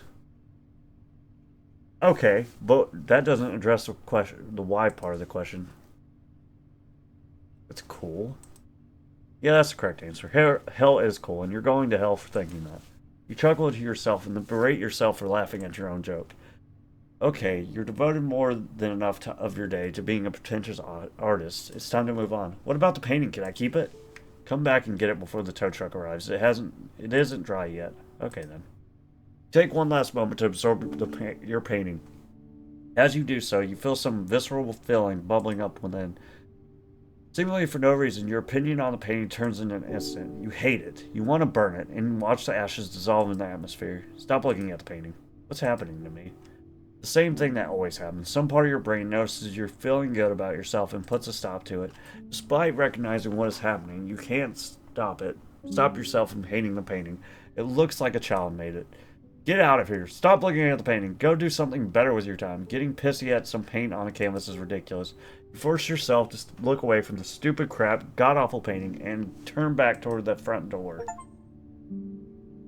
Life is pain. I hate. Aha! Ah. Oh, the door's locked. Oh, we're trapped. I mean, now what am I supposed to do? I painted. Tow truck's still not here. Guess I need to talk to Sugar. Sugar.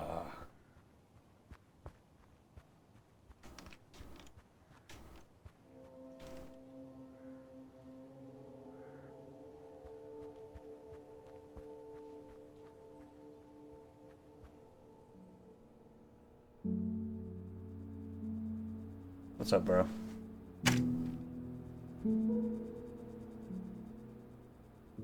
You're back. Why?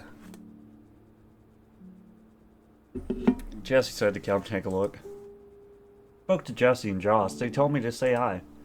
What were they up to? Nothing illegal, I hope. They were smoking marijuana. Copious amounts of marijuana. Out of control. Smoking the hard stuff. Cannabis. Sugar burst into laughter. That might have been the funniest thing he's heard ever. Love it. God, you're funny.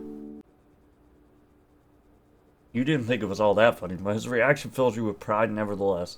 Sugar recollects himself, his face red from laughter. Right, goodness, thanks for that. He hits you on the shoulder and then bursts into laughter again. You're starting to feel somewhat uncomfortable. Nobody has ever laughed this hard at a joke you made. Is this what success feels like? Oh, I'm sorry, really. He fumbles with the water bottle in his hand, desperately trying to twist the cap off. Is he choking? Watch. You watch with bated breath as Sugar finally opens the water bottle and downs the whole thing. Sorry, laughing makes it hard for me to breathe sometimes. He takes multiple deep breaths and continues as if nothing had happened. Right, what were we talking about? Oh yes, my kids. I wish they'd help me out here. Moving isn't easy, you know. You could help. You need an extra hand. I could help. I have nowhere to be right now. No, well actually my wife Sally will be here in a bit. There's some heavier stuff we need to lift into the back of the truck. You could help us with that when she gets here. Don't feel obligated, though. Just an idea. Sure thing. I'd love to help. Great. Gives you the widest smile you're likely to see in your lifetime. I'm glad you came in to talk. Truth be told, excuse me, I was getting a little bored packing things up. What's up with the name Sugar? You're probably sick of people asking this, but what's up with your name? Sugar? Oh, I'm not sure. I think it's just one of those things. People call me since high school. It's a cool name. I like it. I hear Sugar and I think, that person must be worth talking to. Annoying people don't get cool nicknames. No, they do not. How about you? Got a nickname or is it just Dez? Dez. Yeah, just Dez. Plain old Dez. I wish I had a cool nickname. Dez is all I got, short for Desmond. Really uninspired. We gotta think of a new one right now then. I like Dez, but that's not a real nickname. He rubs his chin now, deep in thought. You stand there anxiously. Please be a good name. Pretty please. How about Jack?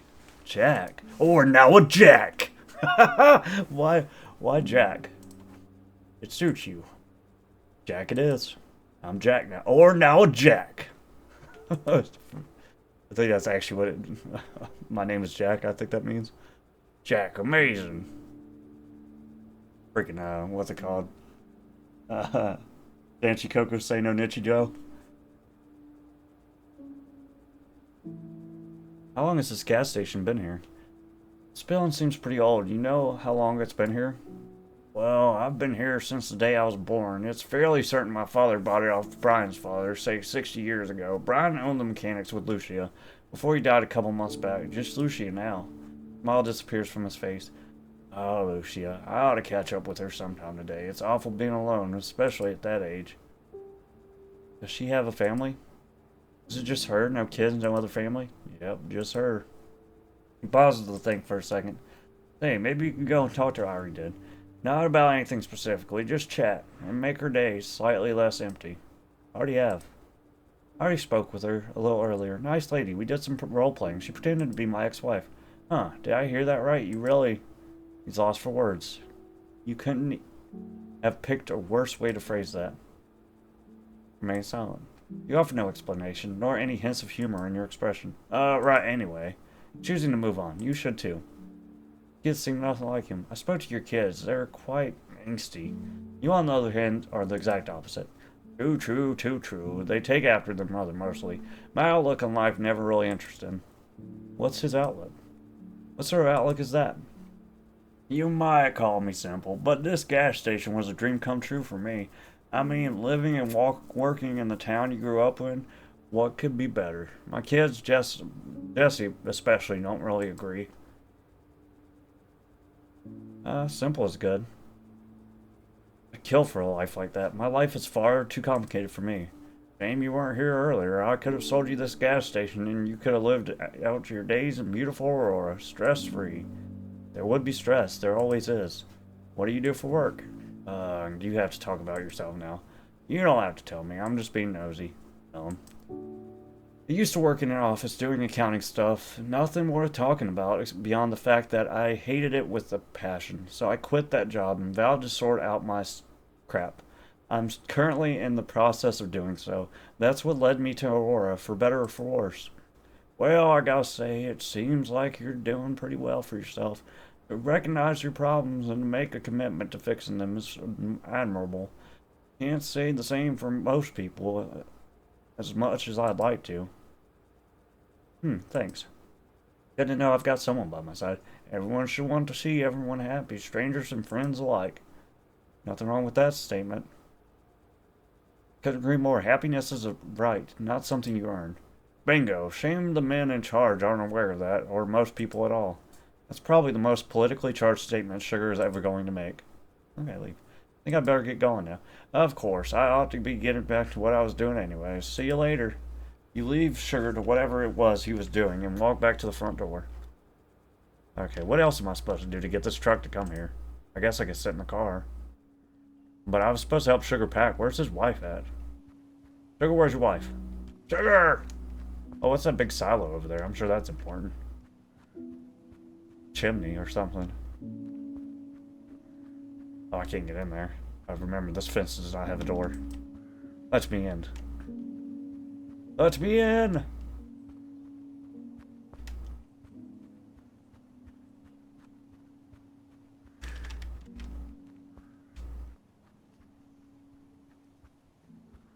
There's something out in the distance. Oh, I can't see it. Probably says Aurora or something. Okay, our progress has not moved at all. Oh, I did find a secret, though. Yeah, let's go. Probably the fish. Secret fish. Yeah, he really is still looking at them fish, though, for real. Interesting. Something's rattling over here. Did you hear it? I heard it. Something rattling. Maybe I'm supposed to go into the church. Because Jesus loves me. Me in. Gasoline. I feel like I've been everywhere. I guess I just sit in my car now. Unleaded. From 198. Fat chance, bro.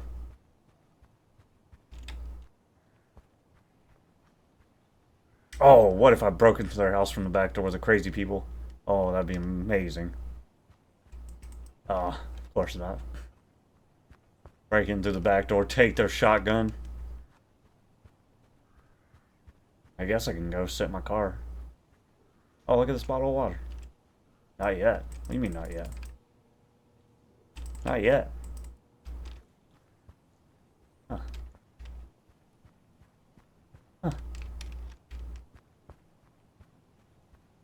Oh, I guess the secret was the painting thing? Probably.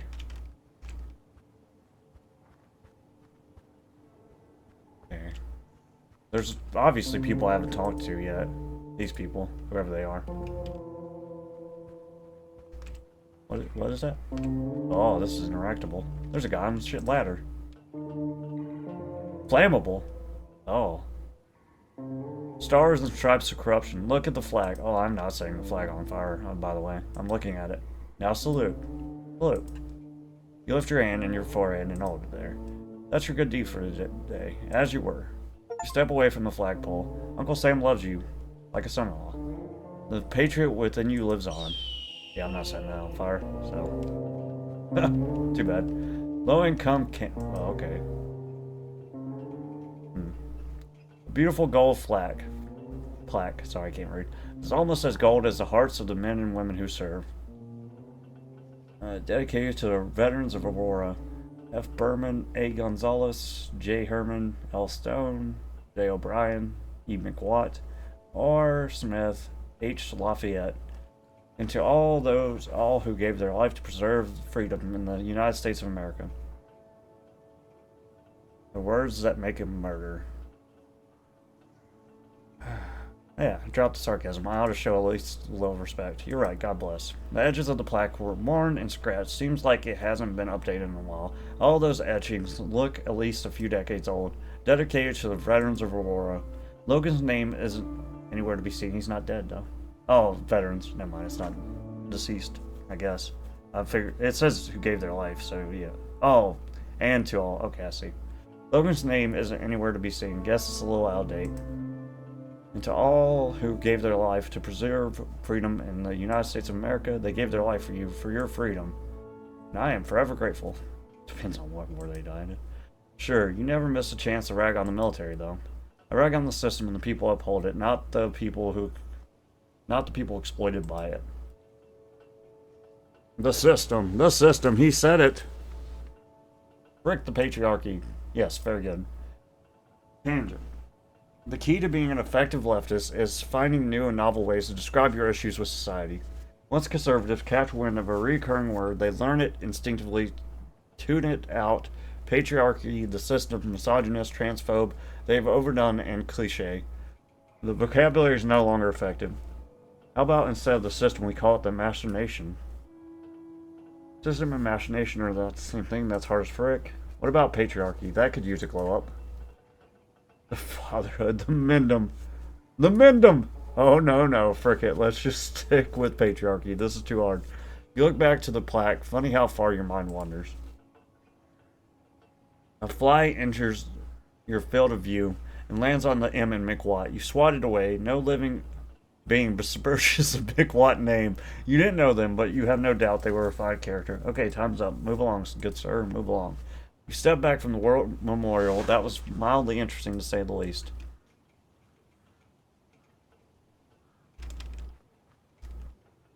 Okay, what's up, painting man? Or shingle doer? Why is there a kangaroo? Confused. The Hat Man. Oh, Hat Man.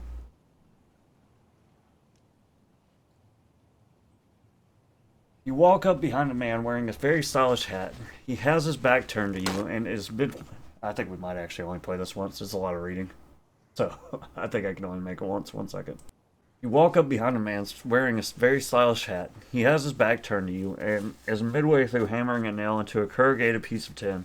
He turns his head and places the hammer down when he hears the gravel crunch beneath your shoes. Whoa now, don't get too close. Why not? Are you defusing a bomb? What? No, ladders are dangerous business. Any disturbances, I might just lose my balance and go flying off into the sky. That sounds like an exaggeration. Just give me a second. The Hat Man carefully steps down the ladder. He takes his safety very, very seriously. Once both feet are firmly planted on the ground, he turns to you with a smile. What can I do you for? I'm bored. I'm passing the time by going around talking to every person I see. That's awfully brave. Not many people get the courage to talk to strangers. Good for you. He does have a point there. For all your terrible self-esteem, you sure as crap don't have trouble socializing. I guess I could oblige. I wasn't doing anything too important, and this day would go a lot quicker if I had someone to chat with. What's your name, son? Des. Des. Des, I'm Gordon, the sign man. What does that being the sign man entail? No, he's the hat man. I've already made up my mind. You're the hat man. Gordon ignores your comment. His sense of humor definitely doesn't align with your own. I make and collect signs. This shed is my base operation. Do you want to buy something? Sure, I'll buy one. Frick it, why not? I've got nothing better to spend my money on. What? Yes, you freaking do have better things to spend it on. All the money in your wallet was for dinner tonight. Huh. You didn't strike me as a person who was into this sort of thing, although I judge that purely on your choice of car. Turn around and look through a gap into the buildings where your piece of crap car sits idle. Sorry, I've been watching from afar since you pulled in. Bad habit I have. Happens when you're standing on top of a ladder. It just gets so much easier to people watch. You do the same in his position. Anyway, where were we? The signs. Well, I can only sell you what I've got sitting outside and all along this wall here. I've shut up the shed real tight since I'm going away on a holiday. Don't want no holes in the roof or in anything. Explains what he's doing with the hammer and nails. So what it'll be, you got 3 to pick from. You look at the signs lined up at the side of the building. The first one is a stop sign, just a stop sign, nothing more. Kangaroo sign. The second sign is a yellow diamond shape. The image on it seems to be of a kangaroo. You aren't entirely sure. This third sign is a railway crossing sign. It looks to be much older than the previous 2. I don't want to buy a sign. I need money for my date. Actually, you know what? You can keep the signs, and I'll keep my money. Gordon's blank expression turns bitter and innocent. That ain't right. You gave your word. He's right. You did say you buy something. I need this money for dinner tonight. But collectible signs. Nope, I don't need a sign. Yeah, sorry, Gordon. I really can't afford to drop any amount of money on something like this. Well, that's too bad. You're going to wish you had put that money down 10 years from now when these signs have quadrupled in value. That's quite the prediction. Ah, whatever. I've had the signs forever. A little longer won't do me any harm. He holds his hand out for you to shake. This is to symbolize the closure of the bartering period. You are legally required to shake his hand. Not doing so will leave you open to lawsuits and a myriad of harsh penalties. Shake my hand. Shake his hand. You place your hand in his hand and go through the standard motions, and we're done. Now, if you'll excuse me, I have some nails to hit on the head. He turns back towards the ladder, ready to continue his work. You aren't sure whether to keep bothering him. Leave. I'll be off, Gordon. Nice talking to you. Have fun on your holiday. Sure, come back and talk whenever you'd like. I'll be here. You nod and step back from the sign shed. Yeah, I don't want to, not have money, so you can do what you're doing. I don't care. Look at his steer truck.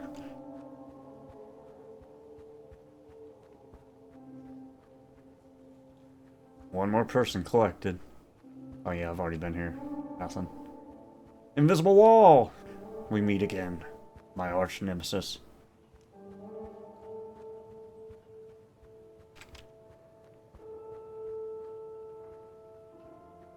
What is this? Connex. Gateway to heaven. Oh.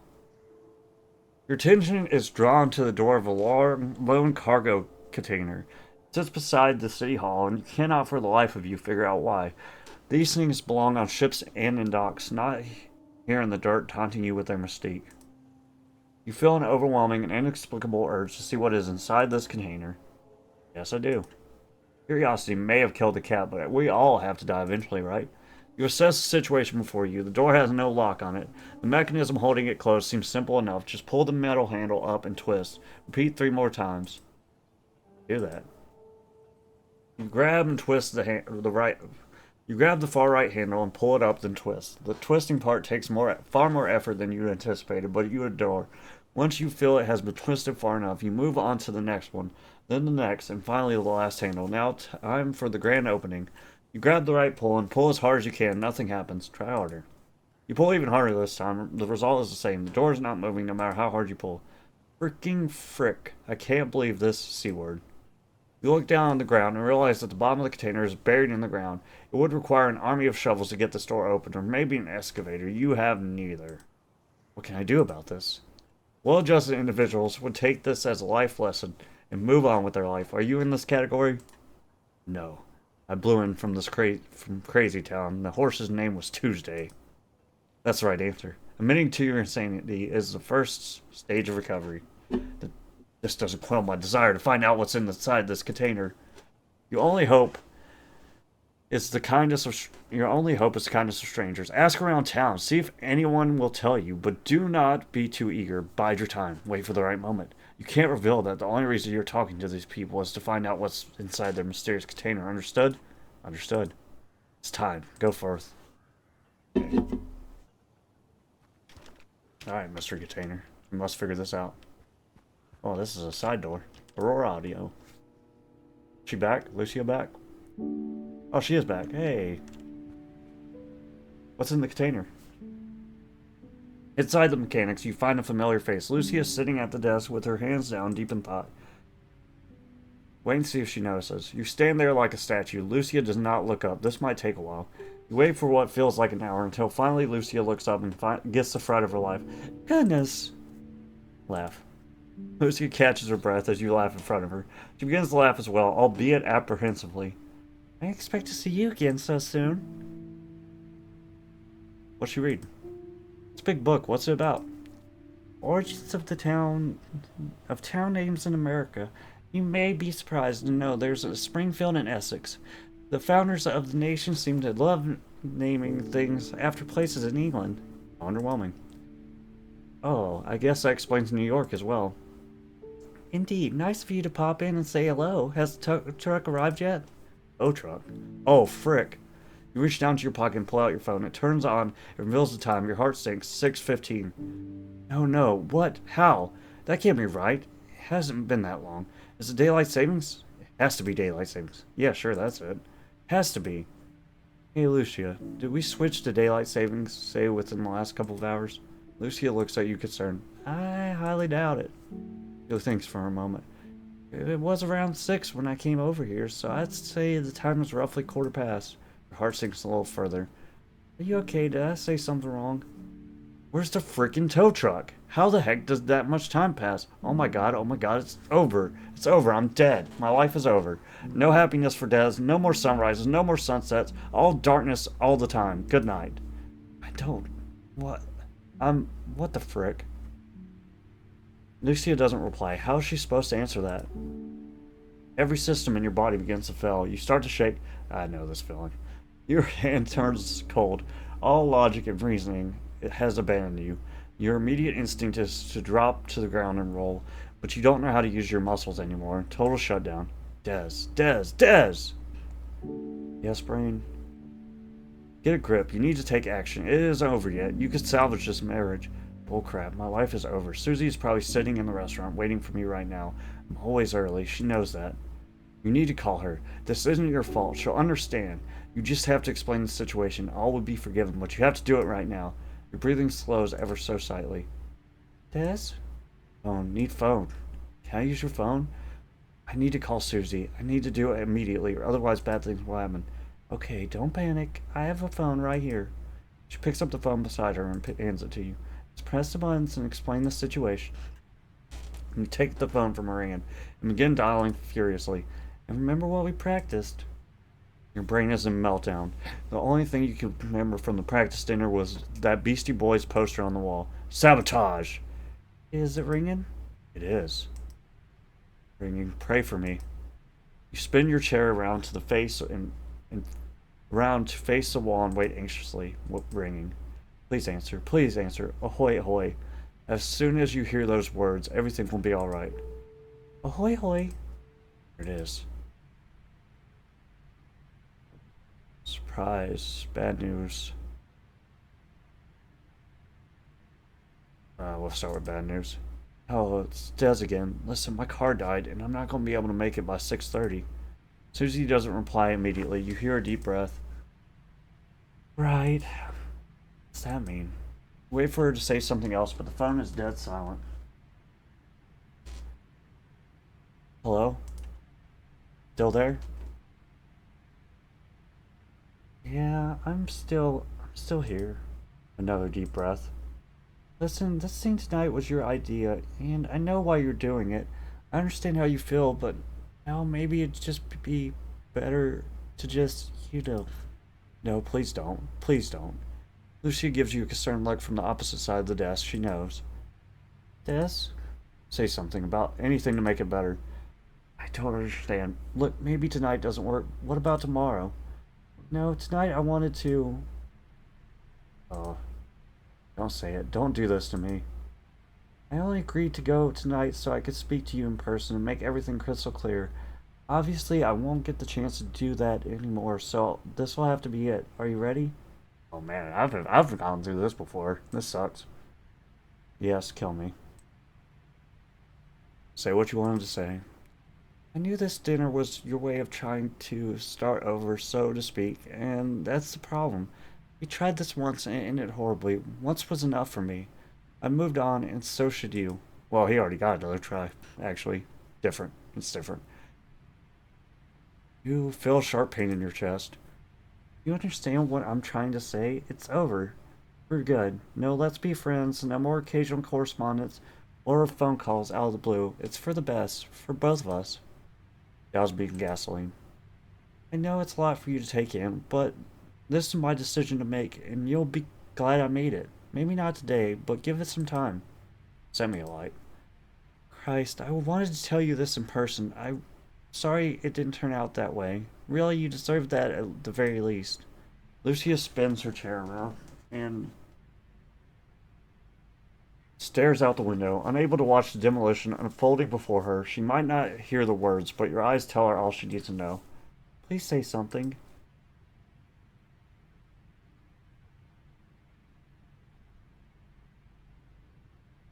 That's worse. Came all this way for nothing. I don't believe it. All this way, just for it to be over like that. I can't.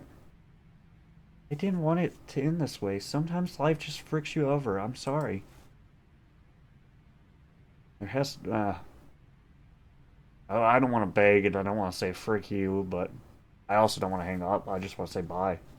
There has to be some other way. Please don't make me beg. Please. I can't be there tomorrow. We can talk this through. No, this is it. Please. Or no, this is it. Please don't waste your time. Just go home.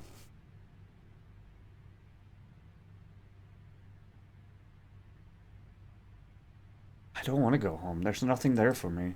You'll get over it. Trust me. No, you won't. I've said what I need to, and now I'm done. Goodbye, Des. Thank you for the time we had together. Call ends. You sit there in a state of shock. Lucia spins her chair back around to face the train wreck. You don't dare look her in the eye. You just place the phone on the desk and wait for her to inevitably say something. Oh, here she goes. I didn't hear what she said, but I'm assuming it wasn't ideal. Your heart has been crushed, your spirit drowned, your soul torn to shreds, your flame snuffed out. I'm in pain. Deep, unrelenting pain. Oh, I'm sorry. Her words don't make a lick of difference. If you'd like me to leave, I can give you some space if you'd like. Please don't go. No, stay, please. Okay, tell me what happened. Speaking about it will make you feel better, I'm sure. Let it all out.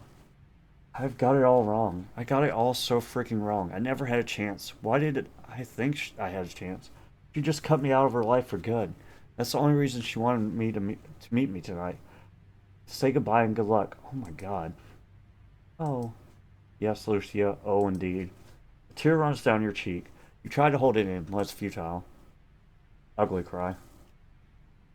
Oh my god. Oh my god. Your eyes fill with tears. Your nose runs. You put a pause to the thoughts and let the sorrows take over. Lucia hands you a crumpled up tissue and you pull it from her pocket. You take it without a second thought. Goodness me. You cry for what feels like an eternity. Lucia sits opposite you the whole time. Okay, wrap it up. You're dehydrating. Pull yourself together. You wipe your nose one last time, then straighten yourself in the chair. It's out of your system now? This isn't the sort of thing you get over. You won't recover, not really. Lucia closes her eyes. You wonder what she thinks of you right about now. I've never gone through what you just did, but I know what you're feeling, and I've made it to the other side. Maybe I could offer some consolation. Make the pain go away, please. When my husband Brian died, I was exactly like you. I thought to myself, what's the point of going on? Hell, I haven't got much longer to go anyway. Is there really anything left? But I'm still here, and those thoughts I had, they're gone. You wipe your eyes and attempt to make eye contact. There wasn't any magical trick, just time. You're young. You've got plenty of it. I know you're smart enough to see that, so don't let a small moment like this get in your way. Grieve, cry, and move on. You're in control of your future. Thanks. I'll try and remember that. What you've just told me. Thanks for giving her crap. It's nothing. The room falls silent. Lucia fiddles with the ring on her finger. You sit and stare at your lap while the fans whine in the background. You try desperately to imagine a future for yourself beyond the walls of this room. No pictures form. You don't know what to do anymore. Everything is blurry and gray. Suddenly, an image of Susie enters your mind. She's just standing there, stoic and mesmerizing. Her hair flows down behind her shoulders. She's wearing those god awful overalls you love so much. Her skin is blemished and perfect. Her hands are hiding in her pockets. Then she dissolves and disappears forever. You curse yourself and try to bring the image back, but with no success. Everything is blurry once more. You give up and return to the warm embrace of nothing. This is life now. Nothing. Live for nothing. Expect nothing. No sadness, disappointment, unwelcome surprises. You sink a little deeper in your chair. After a while has passed and your nose has stopped running, you muster the strength to make a decision. That decision is to get out of your seat and leave. As you stand up, you hear the sound of an engine drawing near. Must be Sally. Have you spoken to Sugar yet? You wipe your nose one last time and put the romantic woes at the back of your mind. It's time to put on the mask. You are a normal person. Your life is not in pieces. You are happy, content. Yeah, I have. Right, you'll know they're moving out then. Here's an idea. Go give them a hand. Keep your mind off what just happened. It'll do you some good. You can do that. I suppose that would be smart. Yeah. Come back and talk whenever you feel like. I'm not going anywhere. Give Lucy a nod and step away from the desk. Time to see what the future holds. I hope he didn't drive too far. Or she could have just done it on the phone before we came all the way out here and give him false hope. I gotta catch that tire. Dang, that tire's fast, boy. Oh my god, it's picking up speed. Oh, there's gonna be a tornado. Oh, that picture was foreshadowing. We're in Texas. It might not be a tornado. Kansas got tornadoes like crazy. What's up, Sally? Sugar and Co. Well, at least his relationship worked out, I guess. In spite of what just transpired, you managed to keep your feet and walk across the street. Before you stands an impressively tall crop of individuals, each watching with a different expression. They all know something terrible has happened to you, but none of them are sure how to initiate. You give a pitiful thumbs up to Sugar, who returns the gesture. Beside him, a woman stands awkwardly. That's probably his wife. Jesse and Josiah sit to Sugar's right, tactfully avoiding eye contact. Jack, you're back. Yep, you're back. Here to help. Yeah, this is my wife Sally, but by the way, she got here a few minutes ago with the truck. He puts his arms around the woman beside him. She looks up and down, then gives a nod. That was slightly condescending. As for the kids, well, I think you've already met them. You have. Yeah, we talked about a bike. A darn bike. Anyways, I may have underestimated how many hands I needed to lift these boxes into the truck. We basically done everything already. Didn't even need you. Oh, another train missed. Sorry to waste your time. At least you got to meet Sally before we left. Oh, he has yet to say a word. On that topic, how long till you leave town? I'm assuming you didn't plan on staying here forever. Check the time on your phone, 6:45. You'd have been having dinner with Susie right now. She'd probably be in the middle of telling you what she just told you on the phone. It would have hurt less if you could see her mouth and her eyes and her hair and her kooky clothes and her rainbow fingernails. Now you'll never see it again. See her again. How long till you forget what she looks like? How long till you can't recall the sound of her laugh? How long till you can't even remember the stench of the Amtrak you met her on? Des? Back to the real world, please. I'm not sure what happened earlier, but do you want to talk about it? You don't look okay.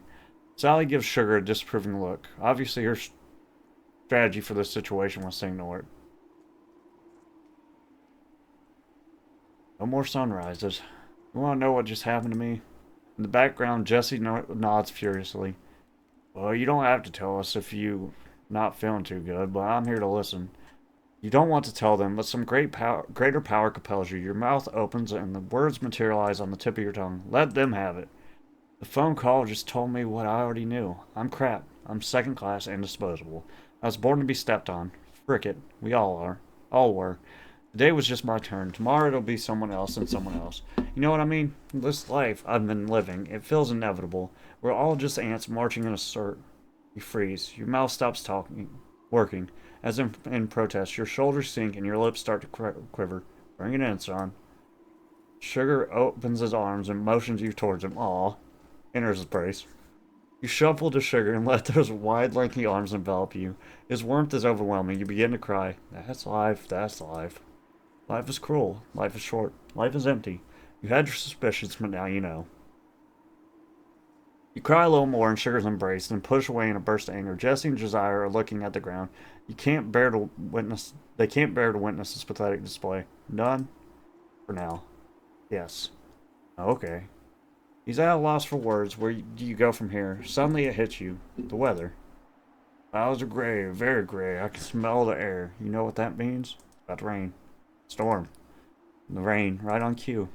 You can't help but laugh. Your life really is a movie. Nothing like a summer storm. You could use a storm right now. Coughing a soundtrack to close out my day. I might just laugh. Nice to see you appreciate a good storm. There's a brief pause. Jesse takes this opportunity to interject. You two are perfect for each other. Jesse, seriously? Sugar looks at Sally for backup. She doesn't seem to be listening. Sorry about Jessie. She's a teenager and she loves to talk. Only natural. That would be funny if you weren't so freaking heartbroken right now. Right, we better be... He's interrupted by the sound of a siren. No crap. What is it? Tornado. What's happening? Air raid? Tornado siren. Well, looks like we're not leaving just yet. You've never seen it. Are we about to die? Is this the end? No, well, probably not. There's a shelter just behind the church. I know where it's at. Over the road. I have a feeling when this will blow over pretty quickly, but we better head there just to be safe. He points to the church behind him. There's a siren sitting at a wooden pole beside it. That's where the horrific wailing noise is emanating from. Kids, up you get. Can't be sitting out here anymore. Come on. Oh man, it's gonna throw all his stuff around. He rounds his family up and directs them over to the church. You stand there stunned. Over the road behind the church. Come on, Jack. Go. You follow Sugar as they make their way towards the shelter. This is exactly what the doctor ordered. What the hell are you doing out here, bro? Don't watch the storm. Get over here. Ernest? Has he got a gun? What's he got? Cigarette. Ernest, get to the shelter. Ernest has placed his foldable lawn chair in the center of the main street. You peer behind him as he sits down. Does he not hear the siren? Ernest, there's a tornado coming. You sure you want to be sitting out there right now? Ernest groans and twists his neck to look at you. I wouldn't be sitting out here if I didn't know there was a tornado. Sounds dangerous. Are you immune to tornadoes or something? Listen, kid, I'm not gonna waste my time sitting in some dark, dank basement waiting for the clouds to blow over. Twister ain't something you see every day. Trust me on that. He seems annoyed by your presence. This is clearly a ritualistic exercise, and you're freaking it up. So he sits out in the open and watches tornadoes for fun. Danger can be fun, I guess. Ain't nothing to be scared of. The chances of a tornado actually coming anywhere near here are tiny. These boys at the weather station just love pressing the siren button whenever they feel a slight draft through the window. Before you get a chance to respond, he continues talking. All I need is for this haze to clear. Then I might actually get to see something. But until then, all we can do is wait and hope. Could you join him? I wouldn't mind hanging around and watching as well. Don't be stupid. Go to the church shelter with everyone else. That's not fair. So you can sit out here and risk your life, but I can't? Yeah, that's correct. Probably just doesn't want you to interfering with the tornado senses. Fine. Okay, I'll go to the shelter. Have fun sitting out here with no one to talk to. Ernest laughs and waves you off. Right, you really should go to the bunker now. Staying alive is cool. But my painting? No. No. No, we can't leave my car. No.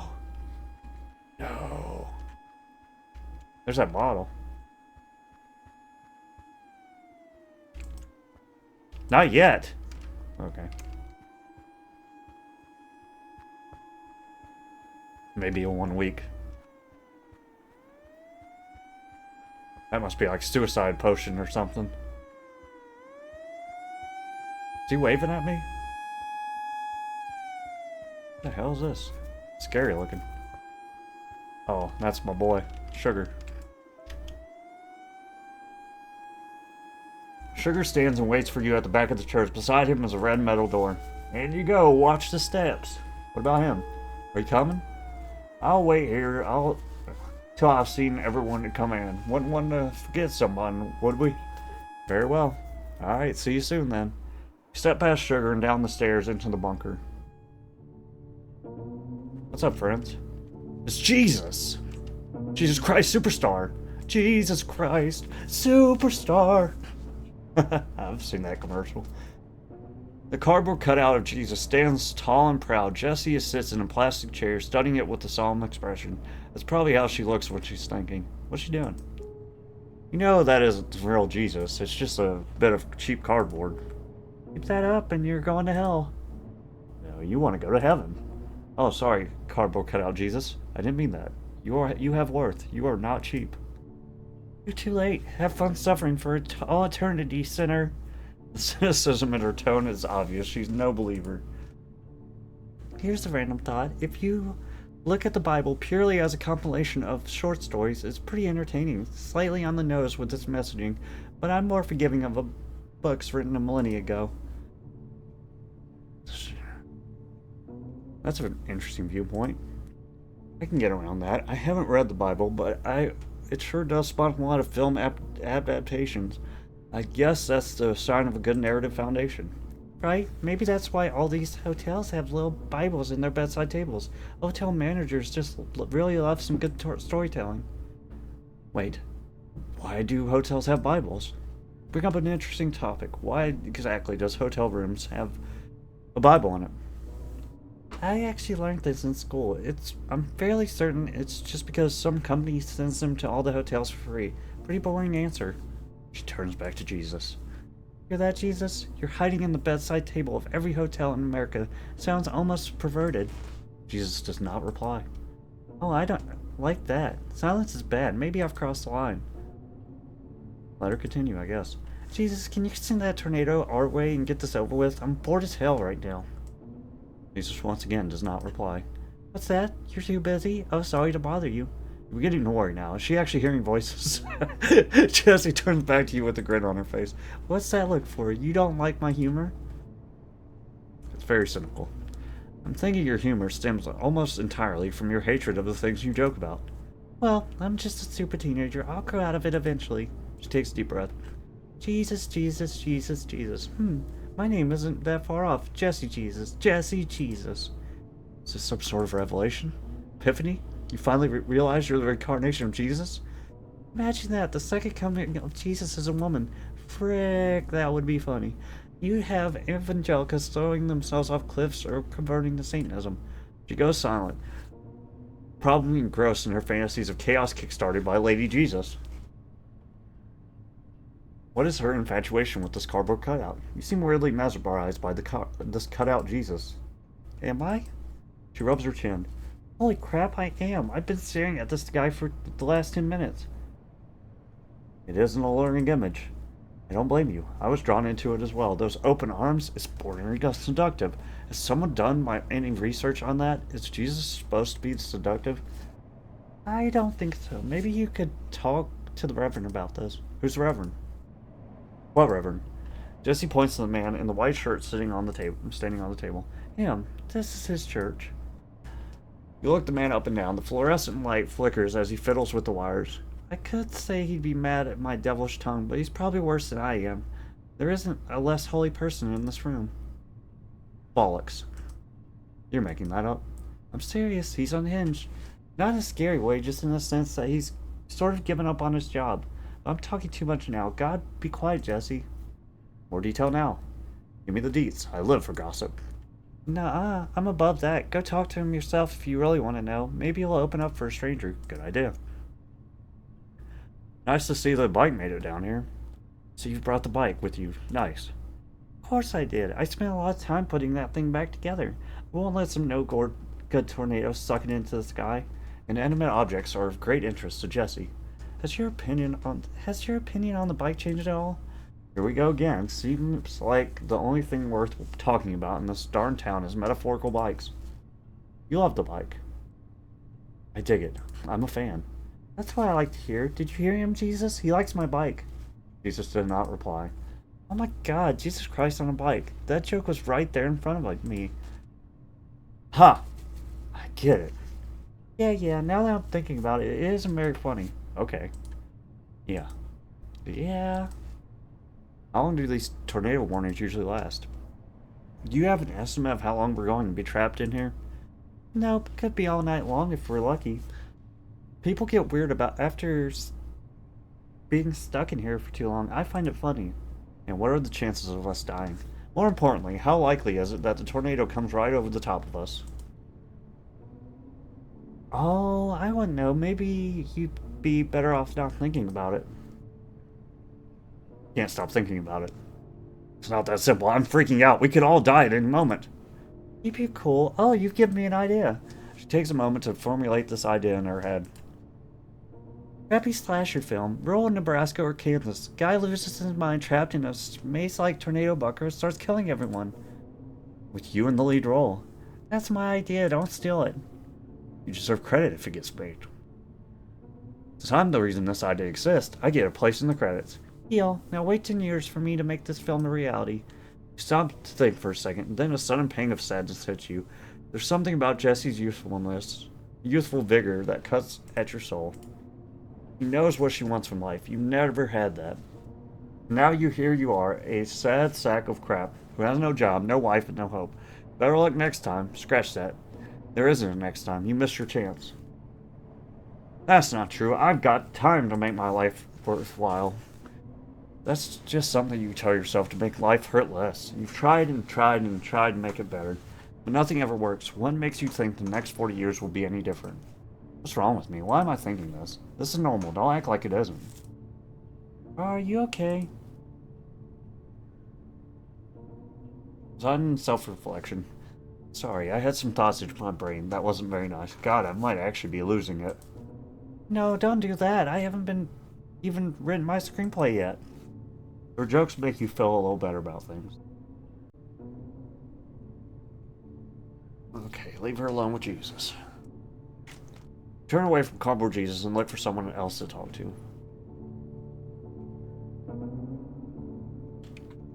Oh, there's the Reverend. Sally! Sally still won't talk to me. Lucia's down here. Cool. I don't really want to talk to Joss, but might as well get it out of the way. It'll probably be the shortest one.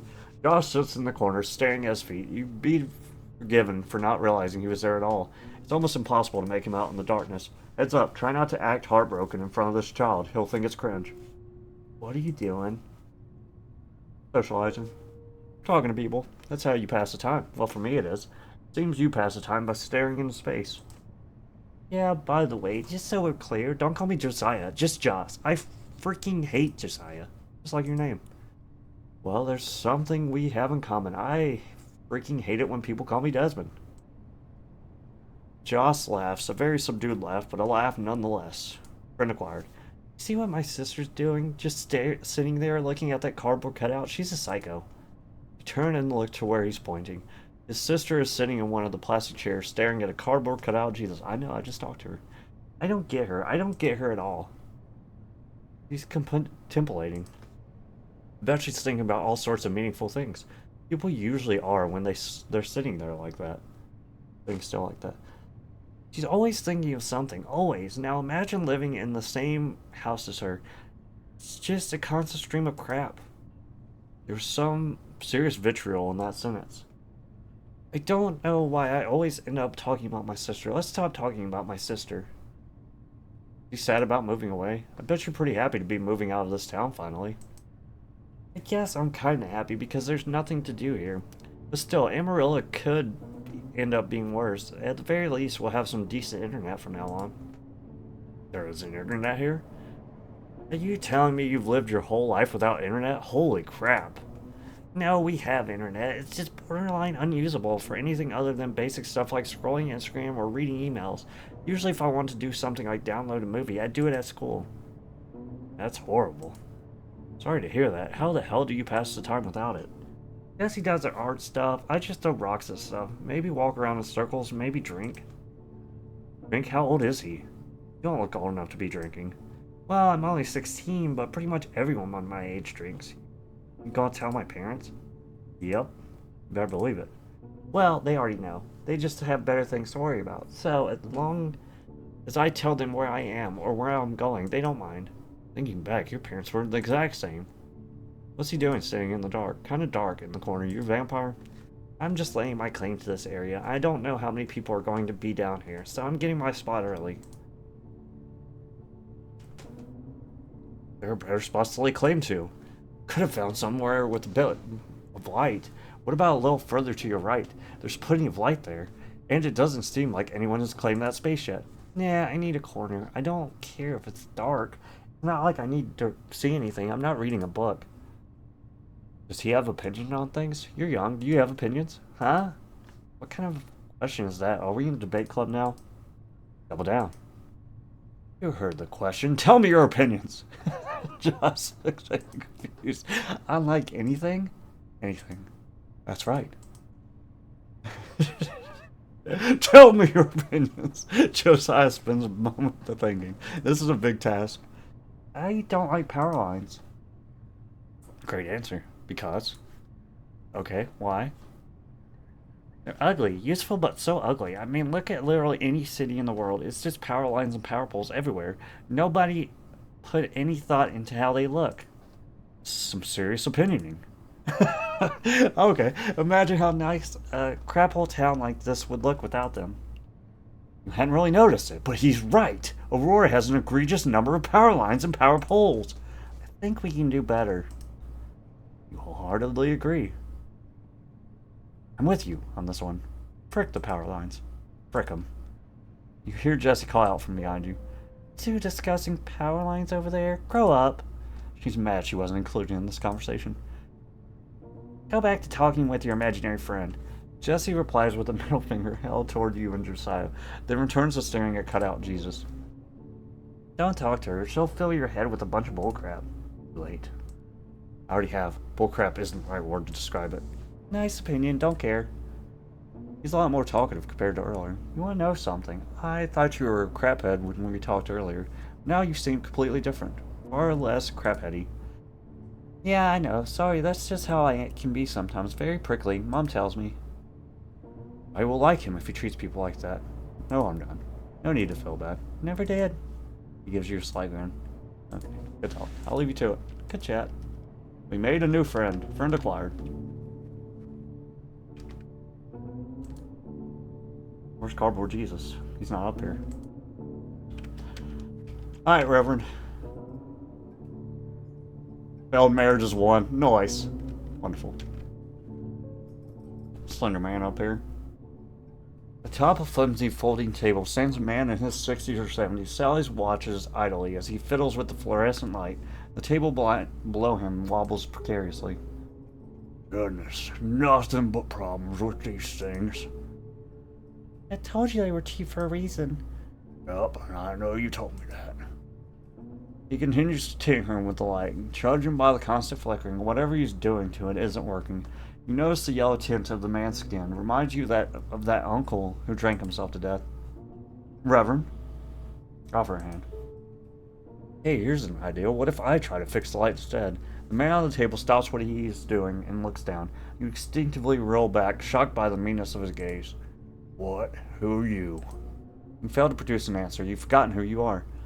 This is Des. His car broke down out in front of Ernest's place.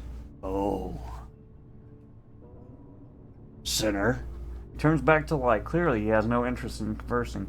Now he notices your confused look and leans to whisper in your ear. His name is Neil. He's the Reverend. You nod in such a way that Neil won't notice, but it doesn't matter. He isn't the sort to give a flying frick if you're whispering about him. You really should wait for Sugar to come down. I'm sure he'll be able to fix this. You're too old to be standing on tables. You could fall and hurt yourself. Rubbish. I'll have this sorted in no time. It's probably just loose wire somewhere. Fine, but if it isn't fixed by the time Sugar comes down, you have to let him do it. Mm-hmm. Just as you were starting to feel a little awkward, Sally turns to you. So, Daz, I bet this wasn't how you were expecting to spend your time in Aurora. Do you feel unlucky?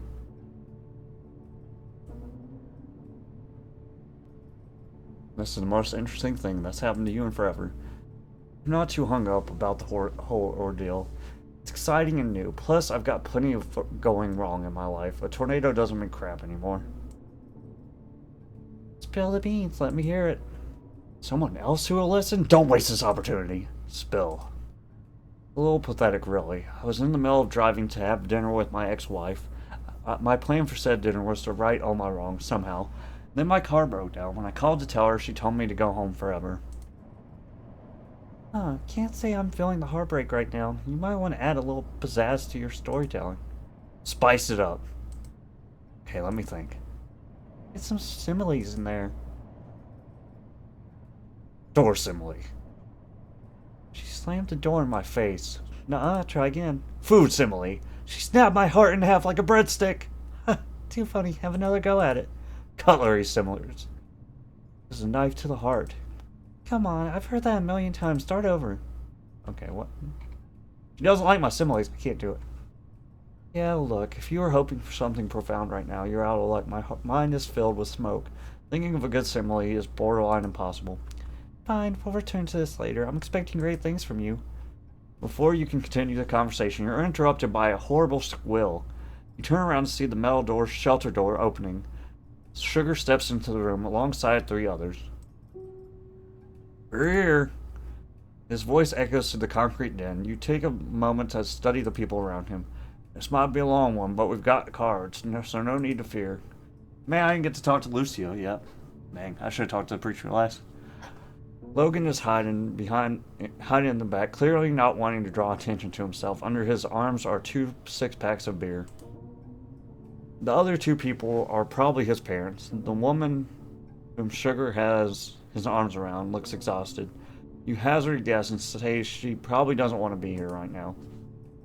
The man with the cowboy hat towers over everyone else. He looks at you for no more than a second before deciding you aren't worth his time. He probably saw the weakness in your eyes. Seems like the type of person to see that. You can't help but judge him back. Those god-awful cowboy boots he's wearing reek of arrogance and self-assurance. Frick him. Frick his confidence. They're the Bermans. Ron, Tammy, and their son Logan. I know Logan, I think. Hang on just a second. Logan's dad. He's the one who threatened to shoot you because you knocked on their door. Oh dear. Here's the play. Don't mention it. Just act as though everything is fine and dandy. You don't want to get kicked out of this tornado shelter. As funny as that would be, so play it nice. It's a good plan. Of course it's a good plan. You thought of it. Sally leaves you alone and goes to greet the newcomers. You stand beneath Neil, who is still fiddling with the fluorescent light, make an attempt at conversation. So, you're the reverend of this church. Neil peers down from the light with an annoyed expression. Yeah, that's all there is to it. What is your name again? God already. Sally literally just told you. It's Des. Well, I've never been paying attention. No matter. If you got something you want to ask me, I'm in the middle of fixing this. What sort of questions do you ask a priest? He appears to be wearing gumboots. I like your boots. Yeah. Gumboots. Gumboots? Mm-hmm. Has it been made obvious enough that he doesn't want to talk to you? Get a history lesson. How long has this church been here? Well, no, little while. You absolutely just answer. Press him harder. You're the reverend of this place. I know you know how long this church has been here. Makes no difference whether I know or not. Freaking heck. This guy is miserable. Have he seen many tornadoes? You must have seen quite a few freak storms in your time here. Yeah, seen my fair share, but if you've seen one, you've seen them all. How long has he been here? Have you lived here your whole life? Just about. He coughs into his sleeve and then stops talking. Jesus is supposed to be attractive. I was looking at that cardboard cutout of Jesus, and I got a funny feeling. Oof, excuse me. There was an element of seductiveness to him. Is there something wrong with me? Is that the sort of thing you find funny? You're serious. Mean it. This feeling is real. I don't want to hear it. Shut your mouth. He is clearly a conservative Baptist. Got any other stupid things you want to tell me, or are you done? What does the Bible say about heartbreak? Today has been somewhat tumultuous for me, Reverend. I want to ask you a question. Do you know if the Bible may hold any answers to my romantic woes? I am by no means a God-fearing man, but in times like this, well, religion seems like the only place to turn. This was surprisingly eloquent. Why don't you speak like that all the time? Don't be asking me that. Matter of fact, don't be asking me anything about the Bible at all. I can't help you. Be a good Christian and find the answers yourself. But he's the Reverend. Why do you exist then? You could have worded that a little better. The Reverend seems to think so too. Seeing it as he's chosen to ignore the question entirely. Instead, he hits the side of the light with his fist. He has no idea what he's doing. If you're resorting to hitting the light in hopes of fixing it, you're probably not going to fix it. What do you know about it? You probably couldn't change a light bulb. Actually, I can change a light bulb. The Reverend lets out a deep pain sigh. Everyone can. It's a figure of speech. Are you slow or something? You know better than to answer that. Tried getting into the church earlier. I paid a visit to the church today. To my disappointment, the doors were locked. Yep, church is closed for the time being. The house of God is closed? Seems antithetical to the purpose of church, right? How am I supposed to pray or repent if this place to do so ain't letting me in? You ain't got a clue how churches work. You can't just show up whenever you feel like. Look at the calendar, see when the next service is. When's the next service? Alright, what's the next service, preacher man? I don't know. Check back in a couple weeks. No penance for at least 2 more weeks? How are you going to survive? Jesus is over there. He'll listen to whatever crap you gotta say. He points to the cardboard cutout Jesus. Or cutout Jesse is sitting in front of. Go bother him. I'm busy. Okay, screw. Well, good chat. Best of luck fixing that light. Yep. Alright. The group. I want to talk to Lucy. The Mercy Seat. Oh man, I gotta talk to all of them. I missed a chance to talk to Lucy. Jesus Christ. Okay, nothing. Alright, Jesus. No, I don't want to talk to Jesus. My bad. I didn't actually mean to click it. Okay. Oh, back. With an exciting conclusion soon. Everybody looking at me, bro. I'm being judged by the town. Oh, look, an empty chair. This is the cult stuff I was talking about. Oh, look, an empty chair at the end of the table. Are you sure you want to sit in it? All these people are looking at you. What happens if I sit in the chair? Great things, maybe horrible things. The most likely outcome is that you're going to be trapped here for a long, long time. Like 40 minutes long. Consider that before you lock in. I'm locking in. Are you absolutely sure? 40 minutes. I said I'm locking in. Good luck. Don't say you weren't warned. Also, don't think about Susie. This is important. How the frick do I do that? Alcohol. Get some. Yeah. Oh, I got some, actually. You pull the chair out and take a seat. Excuse me. Nobody says a word. They all just stare at you. Do they know something you don't? Howdy. Howdy, y'all. The man at the end of the table speaks first. Life got you down, son. Weren't you the one that was going to shoot me? Crap, he's on to you. Life's got you in a chokehold. Down and out. Life doesn't want ain't nothing to do with me. Evidently, you look like someone who just seen their dog get run over. Ron. His wife clearly doesn't approve. She turns to you and apologizes with the wave of a hand as if to say don't listen to him. He does. Don't be getting pissy just because I'm pointing out the obvious. Tammy sighs and rolls her eyes. She's already given him up on it, trying to rein him in. That's all right. You've got darn good company here tonight. Whatever your name is, we know how to have a good time. You'll be happy as Larry in no time. Your name is Des. I'll call you Ron, and you call me Des. How's that sound? Des. Great. His positivity rubs you the wrong way. It's artificial and born out of arrogance. You hold off on making any more assumptions for the time being. Think it'll be a good one tonight? These clouds did look pretty ominous. It was the same story last month, and nothing eventuated. The weather boys just like to be careful. Too careful, if you ask me. It's bad for the economy. Yeah, that's probably it. Oh, how are you feeling about this, Des? Seeing as you're from out of town and all, you don't get tornadoes in your neck of the woods, I'm guessing. No. Not in New Mexico, no. New Mexico, howdy neighbor, how the hell are you doing out here? What the hell are you doing out here? You get lost. Be a smart butt. No, I came here on purpose. To Aurora, on purpose. Oh, we got her, Joker. Don't be so darn prickly. I want to get to know you. He's being sincere. You should lie to him anyway. That would be funny. Why? I'm a photographer. I'm traveling around Texas taking photos of people.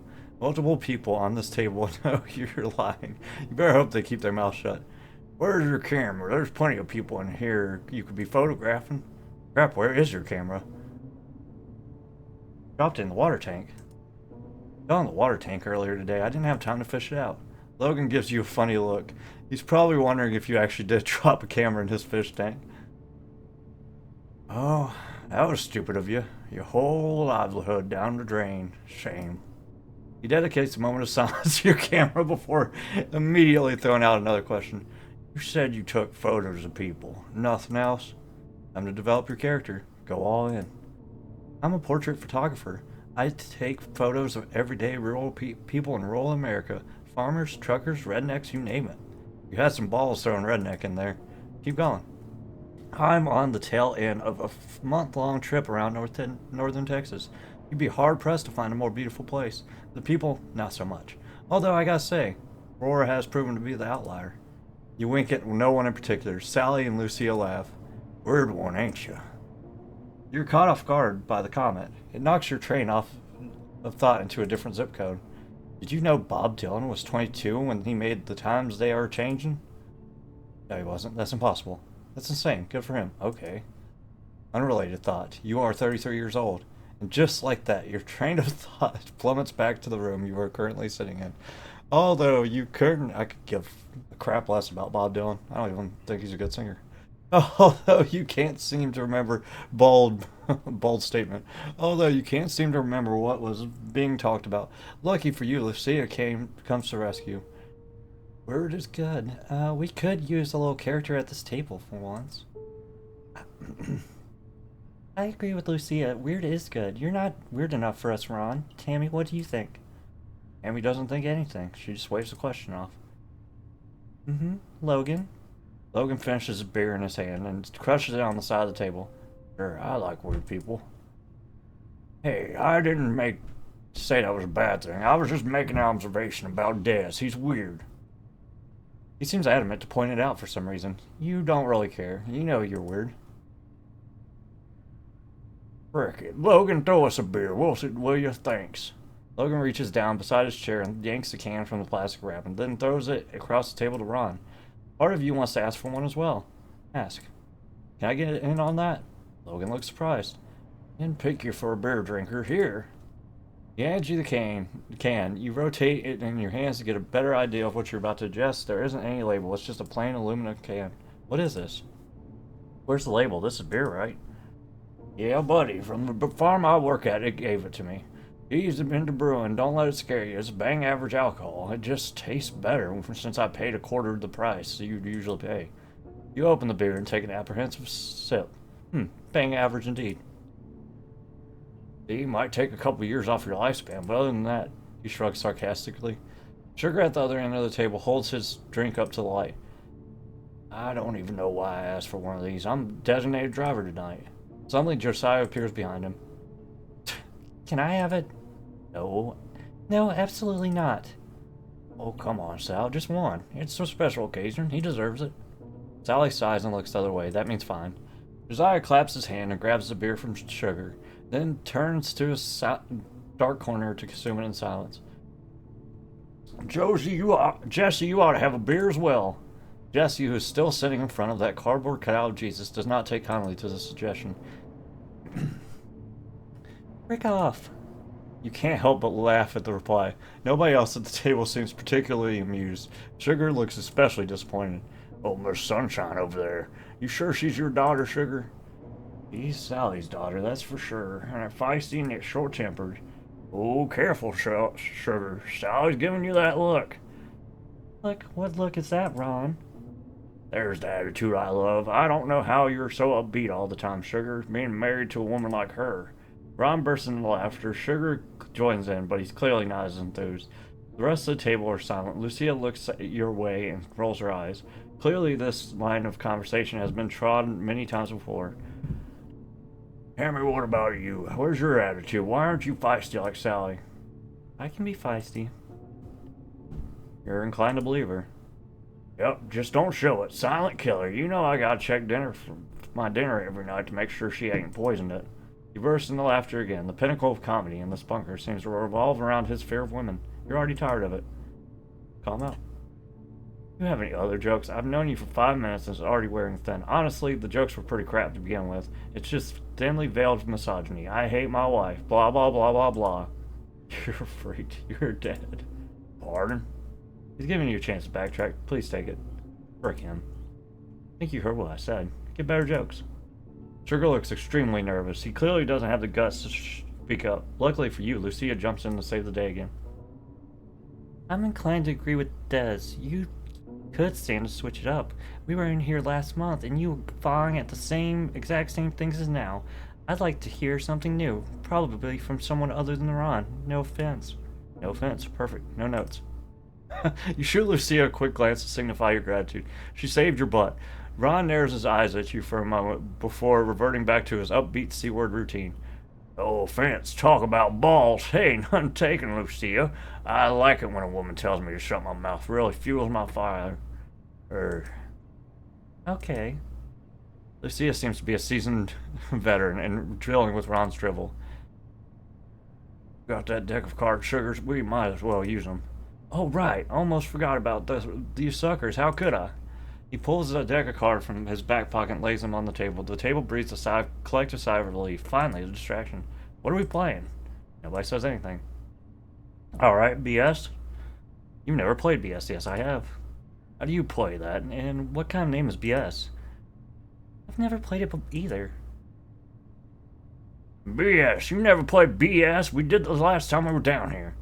Well, it can't have been very fun then. What about poker? I enjoy poker. Crap, you can't play poker. What can I play? Actually, no, let's play whiskey poker. That could be more fun. Crap, again, you can't play whiskey poker. Sally looks your way and probably gathers as much. It's easy, Des. You just have to know some poker hands. Royal flush, two-pair, that sort of thing. I am a pro. No need to explain. I spent many an evening playing whiskey poker. Fun fact, I got kicked out of a casino one time because I won too much money. People don't get kicked out of casinos for winning too much. They get kicked out for cheating. That might be the worst lie you've ever told. That's not true. They can ask you to leave the casino if you win too much. I think they did it to Dana White, actually. Actually. A meme. Okay, I won't waste my time explaining the rules if you're such a pro. This is gonna be ugly. Oh, one more thing I should add. We play for money. You put 3 quarters on the table, and the person with the worst hand at the end of each round has to put 1 quarter into the center. At the end, once nobody has any coins left except one, well, they win. All those coins become theirs. You have 3 quarters in your pocket. This should have been inside that payphone you ignored earlier today. Maybe if you called Susie, then things would have turned out differently. I don't think so. I will check that, though. I will do the prologue again. I'm not doing the whole game again, though. Yeah, how? How would calling her have made a difference? Only God knows the answer to that. Frick you. Frick you. Frick me. Snap back to reality and notice Ron staring at you. Look at the man's face. You know he ain't carrying a single coin in those pockets. It's about now you wish you could reach over the table and smash Ron's teeth in. You're from the city. Let me guess. You people don't use cash. You're one of those cashless people. All that cashless living ain't serving you well now, is it, boy? You know he's the type to say boy. God, is he really that one note? Just an incessant prick? You look into the eyes and search for a human below the grizzled, predictable, repulsive surface. You find nothing but an oaf. He's grinning like he's on top of the world. Your hatred for him reaches new heights. Still, you don't say a word.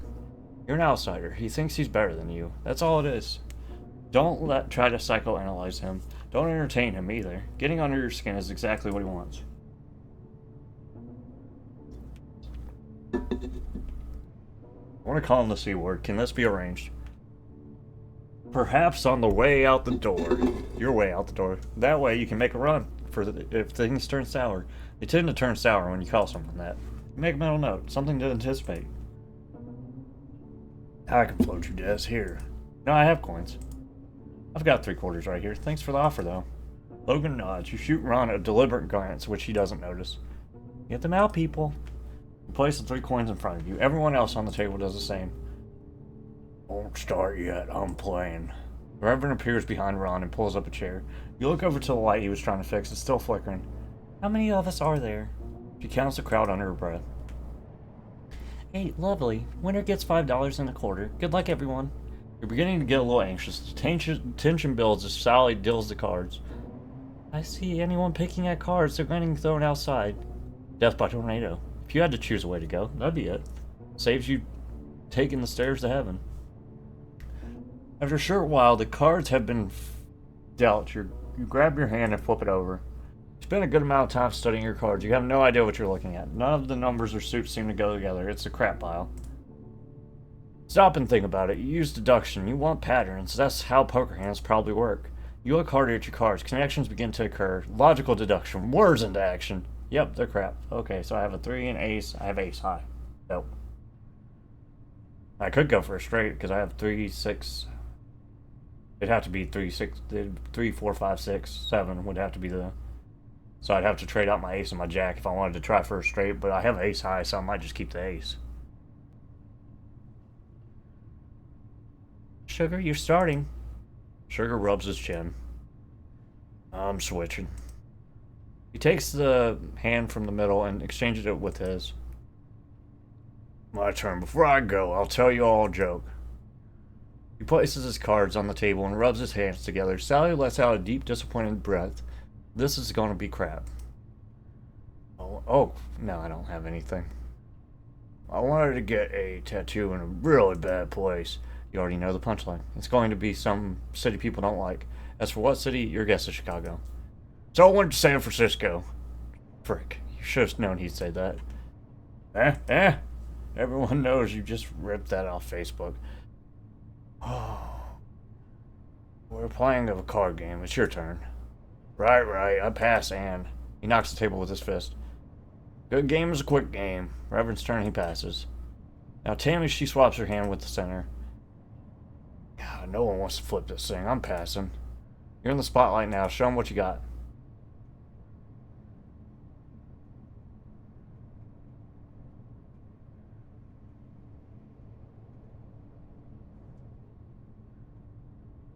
I'll pass.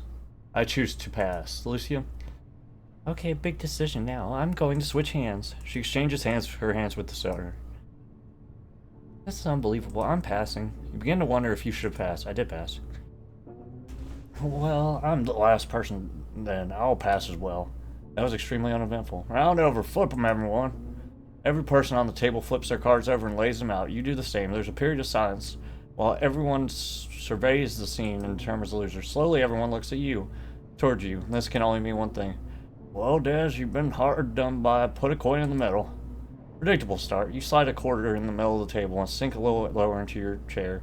The pain train powers on. That was a crap round. Shame on all of us. Eat the game, not the player. Ron's getting cocky. If he wins the whole thing, you won't be able to cope. Alright, my turn dealing now. He hoovers up the cards and begins shuffling at lightning pace. His technique is awe-inspiring. I can't shuffle for nothing. Good job, Sugar. The table falls oddly silent while everyone watches him. Maybe you could say something funny and make your presence known. Yes, let's do it. I can do it. Do you think if we order pizza, they deliver here? Lucille asks. You see a few subtle smiles everywhere, except for the Reverend. He looks just about ready to tear your head off. You wouldn't hold it against him. Ignore the Reverend. The joke wasn't half bad. Keep up the good work. Very funny, Des. You're married. You look old enough to be... Oh, he's hitting the wrong place. You suddenly forget how to breathe. Ron catches wind and latches on like a parasite. Judging from the reaction, not anymore. Tough luck, son. Some people just ain't cut out for the whole man-woman thing. You expect his response to enrage you, but all it does is make you depressed. Maybe it's the truth. You just aren't cut out for a long-term relationship. You're incompatible with your fellow human being. Ron, don't say that. You don't know the full story. I got a buddy who's going on 6 decades and he's married 7 times. I know he sure as crap ain't cut out for the man-woman thing. Kurt? No, he's been married 3 times. I'm talking about Andrew. Oh. I've only been married once. I haven't hit those numbers yet. I'm sitting at 1 failed marriage right now. You tried to force a stoic face, but it failed spectacularly. All you end up doing is sulking. Man up. Whoever she was, she can't have been that important. Don't ever be getting blue over a woman. Word to the wise. Ignore all of his advice. Your attention, please. Everyone looks to Sugar. Dylan time. He throws the cards towards each player with absolute precision and takes no time for you to end up with a full hand. Flip them over. You turn your cards over real slow. You fear the worst. 2-2. We got a pair of 2s. I'm going to guess they're going with real good hands, so I'm just going to do the opposite of passing this time. There's a quiet period while everyone analyzes and arranges their cards. You've got 2 of the same number. That's not better than nothing. Ron, when you're ready. Ron puts on his best poker face and flips his center hand over. Oh, wow, that's a pair of aces. Oh, look at that. You look at it. You see another 2. Got that 2. And then you'll have 3 2s. Yeah, set of 2s. The Reverend switches his queen of hearts for 9 spades. The 2 is still there. Tammy then takes the queen of hearts and replaces it with the 7 of diamonds. 2 is still there. You watch Logan with bated breath. I think I'll take the 2. He takes the 2 and replaces it with the jack of hearts, then knocks on the table. Des? Freaking freak. Now what? Can I not take the pair of aces? I guess you can only take 1 card. You look at the center hand carefully. Your brain ceases to connect the dots. You had a plan. Now everything is in disarray. Yeah, I'm gonna swap all my cards with the center. Why? It's 2 pairs. You snatch up the center hand and replace it with your own. That felt correct. It is correct. I got 2 pairs. And one of them was an ace. Instead of 1 pair, you now have 2 pairs. This is probably good. You wouldn't know. Crap, why'd you go and do that? You should judge your success based on the annoyance of Ron. Oh goodness, well I guess I'll... Never mind, I pass. Sally's turn. She swaps a jack of clubs for the 2 of hearts. You're starting to feel a little more confident. Success is on the horizon. Sugar swaps his 4 spades for the 9 of clubs. Ron groans. You ought to be ashamed of yourself. Ron passes. Nell does the same. Tammy, you're last. Hurry up. Give me a second. He switches the 4 spades with the 6 of clubs. Is that it? Yeah, I knocked last turn. We're done. Show them, people. Show 'em. You place your hand. They know what I got. You place your cards out on the table and look at everyone else's. Sugar's looks better than yours. So does Sally's. Lucia, Logan. Oh, Ron and Tammy have the same as you. They can't. I have 2, unless they both have 2 aces. The hell. 3 of us got 2 pair. Tammy, yours is higher than mine. Mine's higher. I have an ace. Des, please. Now it's better luck next time, son. Put your coin in the middle. Buckle. How? There's no way. I have aces. Unless, only one of them can have 2 aces as well. I don't think... I'm very confused. Unless this game's different, there's no way. What? Why? I'm not. No. I don't get it. We all had the same hand. And mine's got aces. Well, they weren't the exact same. You go off who's got the highest numbers. Tammy and Ron had higher numbers than you. No, they didn't. I have an 8. Okay, I'm getting pissed. Maybe this is Whiskey Poker's different. Either that or the creator's confusing me. Ace is the highest. What she said. That makes sense. You should have considered that possibility. Yes. No, it's not. Bro. Okay. Well, we'll chalk that up to you. Grave miscalculation. Ha! Love it. Why is he so upbeat? Stop being upbeat, you freaking butthole. Oh, I'm Dylan. Everyone cards to me. I gotta look up Whiskey Poker. I don't know how... Wait a second. I gotta look this up right now. I don't understand. Whiskey Poker.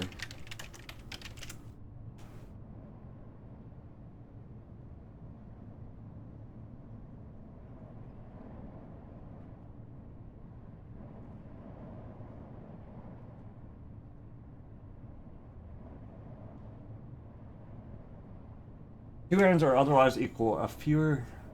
Okay, so this is a different... It doesn't work like regular poker. And with fewer wild cards, or none beats a hand with more wild cards. Okay, I see then. Two hands are equal as poker hands and have no wild cards or an equal number, then look for sequences. Oh, that's confusing as hell. Okay, I was wrong. If it was regular poker, though, I would have won.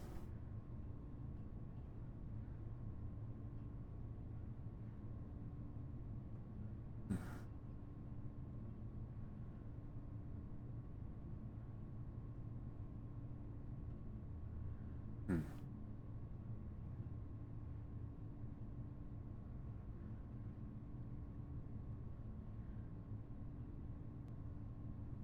This game's stupid. This game's stupid. I hate this game. Okay, everyone shoves their hand in the direction. He pulls the cards before him, then haphazardly splices them together into a pile. It's ugly and entirely in character. So why I struggle to do this? What's been happening in the world? You should bring politics to the table. Let's get this fire really crackling. God, nobody wants to say anything. Hey, any of you see the news last night? Guy got shot dead in a carjacking in Lubbock. Broad daylight, people everywhere. Yeah, I saw it. Scary. Someone filmed the whole thing. I see that stuff happening all the time now. People are getting scared to go into cities. Don't blame them. See them as there's a chance you could get gunned down. Just park in your car. You might be overacting a little. Carjacking isn't a new phenomenon. Yeah, but it happening more often than it should. Every day on the news, you hear about someone or something or someone getting robbed, stolen, or shot. Hell, I watched a story where a guy was getting chased around his car by someone with a hammer. That ain't the sort of stuff you used to see on TV. Television. Hey, you see that couple who got murdered going camping out towards Oklahoma? I read in the paper they found them in a burnt tent. Nobody knows what happened, but police think it's homicide. Do you know about every murder in the state? Feels like you do.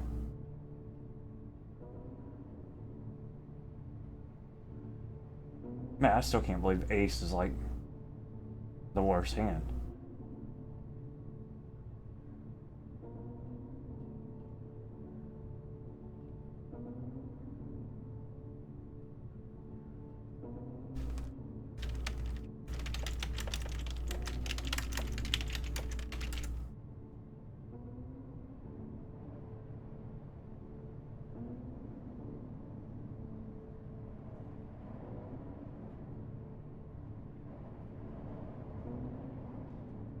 It says card rank. Maybe I'm not wrong.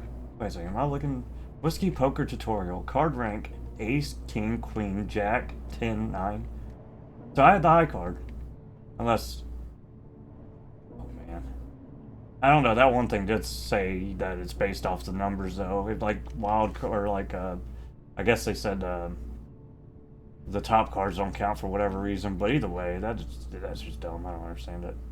Whatever. I need to get over it. Get over it. Oh, okay. It's just what I read in the paper. Uh-huh. Bet you the Indians got him. Probably camped on some billion-year-old burial ground that nobody had a freaking clue was there. Jessie leans in from behind and whispers to you. He's about to start. Block your ears, trust me. She moves back to her chair and, to your surprise, actually blocks her ears. Probably the smartest thing to do right now. I'm gonna block my ears. Yeah, yeah, I'm gonna block him. He can see it too. You place your index finger firmly into each ear canal. Everyone on the table looks your way. You don't like my voice, Des? Frick, why can you still hear him? I know you can hear me. You've been wincing every time I open my mouth. The only explanation is that his voice is the perfect frequency to penetrate your skull. There is no escape. You pull your fingers out and sigh. Welcome back to the real world. Where was I? He pauses for a moment so he can think out of where to drive the conversation. I tell you, country's frick. Not hard to see it. Not hard to say it either.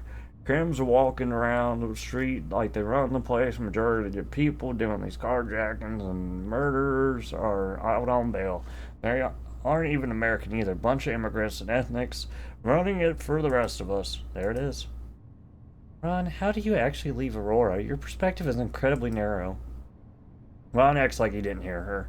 Neil decides to get in on the action. Blame it on the Dems. Who could have predicted voting for them lead the country to disaster? I could have. Yep, too focused on inclusion and diversity or whatever the frick they want to call it. Too afraid to get crap done. Meanwhile, people like us are losing jobs and barely scraping by. Ain't what I call fair. I didn't vote for this. It's all corrupt. I heard one person say it's like the fall of the Roman Empire. We're going to be split up eventually. The nation will turn into a bunch of little ones, all fighting with each other. That might be what we need. Hit the reset button and start over. Whatever's going on with America now ain't working. You want civil war? Are you saying you want another civil war or something? It sure sounds like you are. Des, don't encourage him. Seriously. She isn't joking. She desperately wants him to stop talking.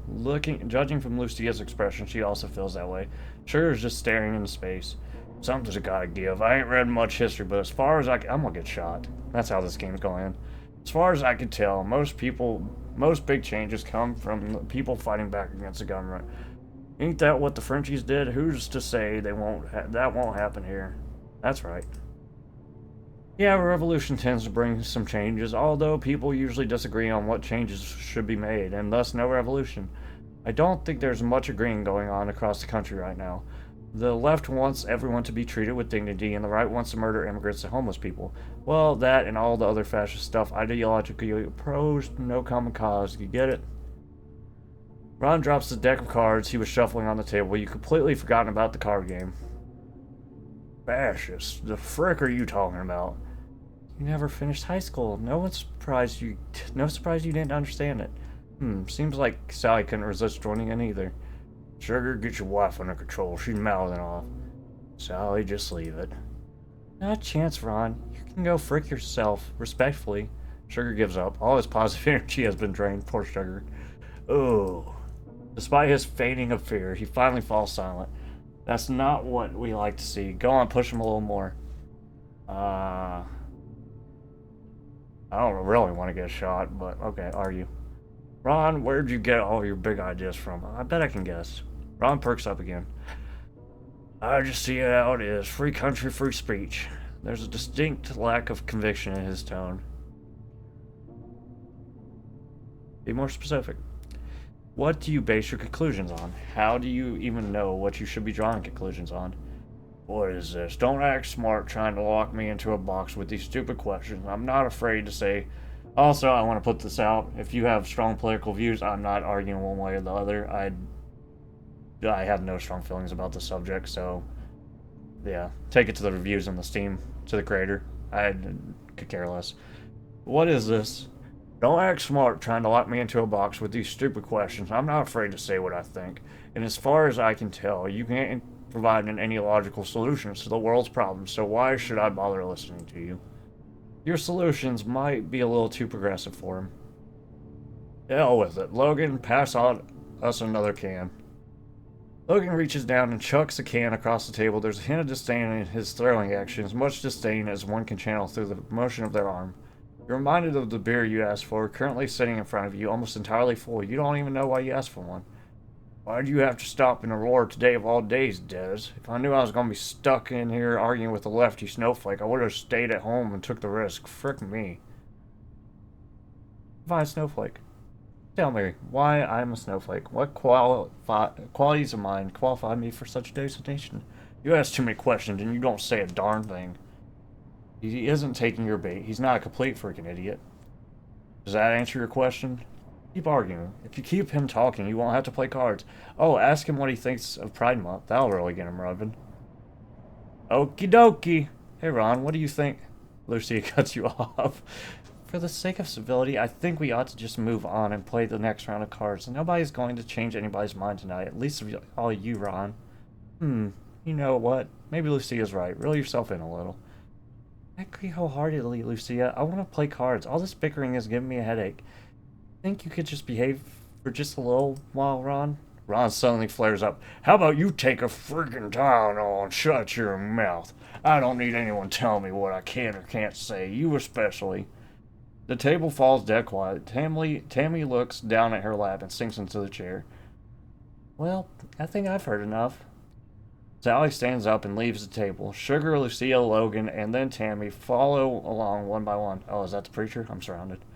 You feel like doing the same, but for some reason can't bring yourself to move. Ron watches you with narrowed eyes. Sticking around? You got something else to say to me? He's finished. You don't need to say anything more to him. Get up before you do something stupid. But I'm not finished. Yeah, we're getting shot. Your emotions get the better of you. You just can't help yourself. Your hatred for this man your hatred for this man you hardly know has reached a boiling point. Vent. Frick you. You're white trash. You're the bottom of the barrel. You live in your tiny world watching the news on your little television and you think you matter. Guess what? You don't matter. You're just a racist hick with nothing to show for himself, except a stupid freaking cowboy hat and these stupid freaking cowboy boots. Get that through your thick skull. You're worthless. There's a voice in your head yelling at you to stop, but you don't care. Keep going. Your wife and son despise you, that's clear to see, and so do your alleged friends. Why wouldn't they? You're a bigoted C-word, a reactionary freak, a self-absorbed... Oh no, I stuttered. A self-absorbed cretin. There isn't a hint of empathy bouncing around in that head. Hell, I bet you couldn't even tell me the meaning of the word.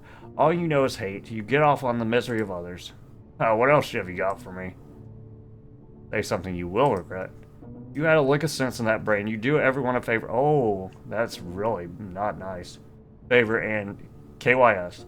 Even better if you got life insurance, a little cash injection into Aurora wouldn't hurt. As soon as the words leave your mouth, you feel like throwing up. Logan puts his hand on your shoulder.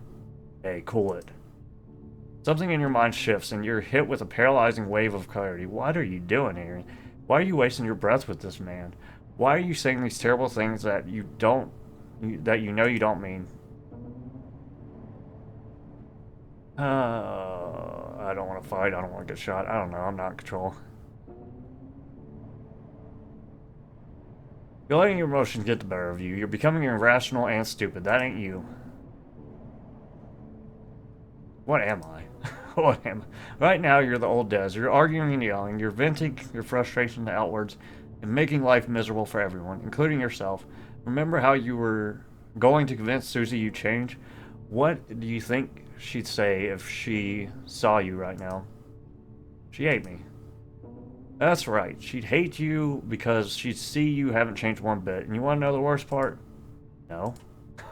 You're not ever going to change. This is who you are. Des, the self-proclaimed moral paragon, the cynical contrarian C-word. He's right. He has the answers. He hates himself, but he hates everyone else more. That's not true. Deny it all you want. It's not like it matters anymore. Susie's gone. You had your chance, and you fricked it. There's only one thing left to do from here. Forget her. Eject her from your consciousness. I don't want to forget. Because you can forget. Yeah, she was perfect. Why would you want to forget her? The answer to that is this. If you don't forget her, you're going to die cold, alone, and sad. What? Don't think about Susie. Think cold, alone, sad. These words in that order, or on your mind at all times. That's your road out of this self-inflicted depression. You want to be happy, don't you? The answer is yes, but with a hint of apprehension. Why are you apprehensive? How could you be apprehensive about a question as simple as that? You want to be happy. Do I? The question echoes through the halls of the mind over and over and over. The answer never arrives. Do I? Nothing. You look over at Ron. He's given up on arguing and is talking in a hushed voice with the Reverend. You wonder what the frick you did to deserve this fate. Why did you have to end up here of all places and today of all days? You're ashamed and embarrassed of your life of what your life has amounted to. Embarrassed to be alive. Everybody has bad days, bro. Just get over it. To be in the presence, or try to anyways, to be in the presence of people like this, people who are real and have purpose and didn't fall over at the first hurdle. You feel an overwhelming urge to run and hide, to be alone and ignored, but there's nowhere to go. This concrete tomb is crushing you from all sides. Your fingers curl up and your breathing hastens. It can always get worse, and it will. You glance down at your arms and recoil in disgust. That's you. You're not some character in a play. People see you, judge you, hate you, hurt you, forget you. Life won't wrap up in some neat little bow. There won't be a redeeming action, a conclusion to the character arc. Nothing is ever going to make sense. Not to you, not to anyone. Time will make you numb. At some point you'll expire. There might be a funeral, but the world will move along. Nobody will know, let alone give a crap about the life you've lived. There isn't anything worth remembering. How many people... Oh, wow, we are extremely cynical as a character. How many people across the history of humanity have died? 100 billion? How many of them were like you? A little dot in the universe desperately trying to make it worthwhile? The answer is everyone. We're all the same. We want meaning. We want to be around people who give us meaning. We want it to be worthwhile. The worms who eat our rotting corpses won't care what we were or what we fought for. Everyone tastes the same. That's all the crap it adds up to. Soil replenishment. Doesn't mean you can't have fun while it's happening. My god, dude. Chill. Chill out, dude. Yes. Well, oh. You jump in your seat and turn around to see Logan. He's been standing behind you this whole time. You're shaking. What's up?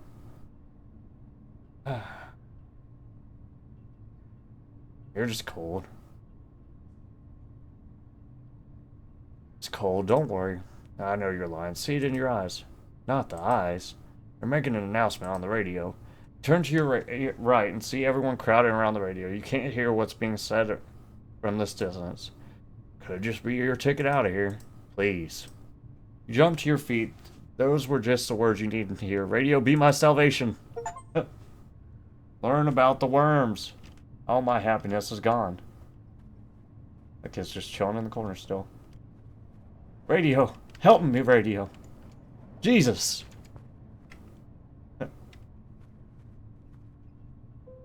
Whiskey River. Come on, Phil, the Illinois. Oh, that pissed somebody off. Illinois. Sitting on the the spelling though. On one of the many plastic seats in Aurora is Jesse's radio. You join the circle of people and listen to whatever it is that has everyone so quiet. Sugar leans over and gets you up to speed. Hey Jack, we're waiting for them to make an announcement. Good chance this whole thing's wrapping up. You cross your fingers and listen in. To all the residents of... A burst of interference muffles the noise. County, please be advised the previously issued tornado warning has been lifted. You breathe a sigh of relief. All residents are advised to continue exercising caution, and to listen for any further announcements or warning. The announcer signed off. Crazy Train starts playing. Oh, I love Crazy Train. Jesse, yay, Ozzy, immediately grabs the radio and turns the volume all the way down. Why, Jesse? Jesse! Oh my god, you terrible child. I assume nobody was listening to that. I was. Yeah, me. Turn it back up. I need to hear Crazy Train. That won't be possible, I'm afraid. Listen to it when you get back home. It'll be your heartbreak shower song. Everyone looks around the room despite the announcement. Nobody seems sure what to do. In the background, Josiah breaks the silence. I'm leaving. Adios, you dysfunctional fricks. He pulls himself off the ground and opens the shelter door, then climbs up the stair and disappears from view. Yep, what he said. Okay, Crazy Train hater. That's all you are now. Crazy Train hater. Jesse sits up and grabs the cardboard cutout of Jesus and hauls it up the stairs and out of the basement. Well, show's over, I suppose. Better get out of here before any of us start fighting again. She looks directly at you as she says this. I'm pretty sure she's being at least a little tongue-in-cheek, seeing as she also has some choice words for Ron. Let's go, Sugar. Good night, everyone. Sally and Sugar walks out the door. Ron, Tammy, and Logan follow suit. It's just you, Lucia, and the Reverend left. Too time to go. I'm turning off the lights. Patience, Neil. I'm old. I need a second to decompress. Yeah. Lucia stretches her legs, and then finally leaves. You follow her outside and leave Neil alone in the basement. Oh.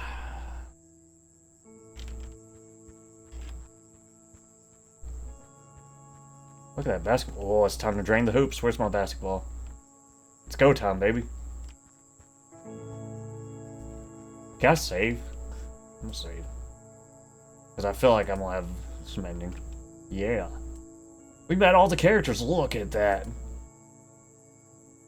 We're 80% of the way done. Where's the basketball at? It was like over here-ish. Oh, it's gone. He took the basketball. Oh well. What happened to the Hat Man, though? He didn't come inside. So there was no tornado after all. I wonder if the wind blew away the... No? Okay, sick. Oh, there's the basketball. Frick yeah, dude. Yes!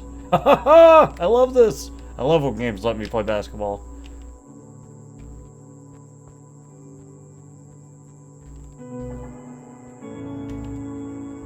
Kobe! Okay, oh, Jesus. Oh, Jesus, we are not Kobe. We'll never be Kobe. Why, dude? Throw it.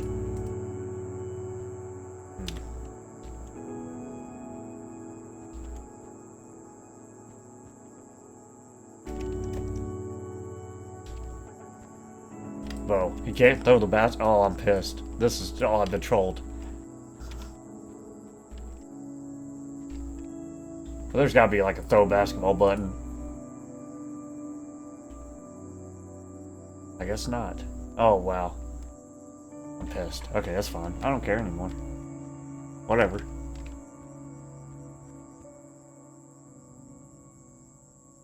Lucia and Logan stand by a mysteriously decrepit shed. They're chatting amongst themselves and don't notice your intrusion. It could have gone worse, I think. That's for sure. It isn't raining like last time either. I was expecting to come out into the night and be drenched. Right, if there was a tornado, it sure as heck didn't bother paying us a visit. Lucia finally turns to your direction and gets a fright as she realizes you've been staying there the whole time. Goodness, you've been very good at sneaking up on people. That's the second time today. She's lucky you're not a serial killer. Don't say that. Hey, Des. Happy to be out of the basement finally? Overjoyed. I desperately needed the fresh air. I thought I was about to go crazy down there. Yeah, that's the truth. Shame we never finished our card game. Probably should have expected as much with you and my dad sitting opposite one another. He's a known crap stirrer. Frick him. He's not a crap stirrer. He's a bad person. I don't know why I bothered trying to argue with him. All it did was make me feel like an idiot. I gotta be honest, I think the main character and him's a bad person. I think they're both bad people, honestly. Forget about him. That's my opinion anyways. Forget about him. You were never going to get along, regardless of what you did or didn't say. For what it's worth, Des, I think you were right to stand up to him. Maybe you stepped over a line or three, but it's about time someone gave Ron a little pushback. You didn't make a difference. He was a C-word? Haha, almost got me. Before he met you, and he'll continue being a C-word after you're gone. It's going to take a lot more than a little opposition to change a man like him. If anything, you just pushed him further right. Anyway, enough about Ron. I'm tired of hearing about him. Des, where's your tow truck? Evaporated. I have no idea. Maybe he got sucked up in the tornado. That's the only reasonable explanation as to how it's taken so long. I'm sure they're still coming, and if not, well, I'm not entirely sure what happens then. You're sleeping in the streets, buddy. It's going to be a long, cold night. You peer up to the sky and notice all the stars. At least you'll have them to keep you company. Lucia sees you looking up and does the same. Lovely night. It's not usually this clear. Oh, there's a satellite. You look to where she's pointing, and a glimpse of blinking light flying across the sky.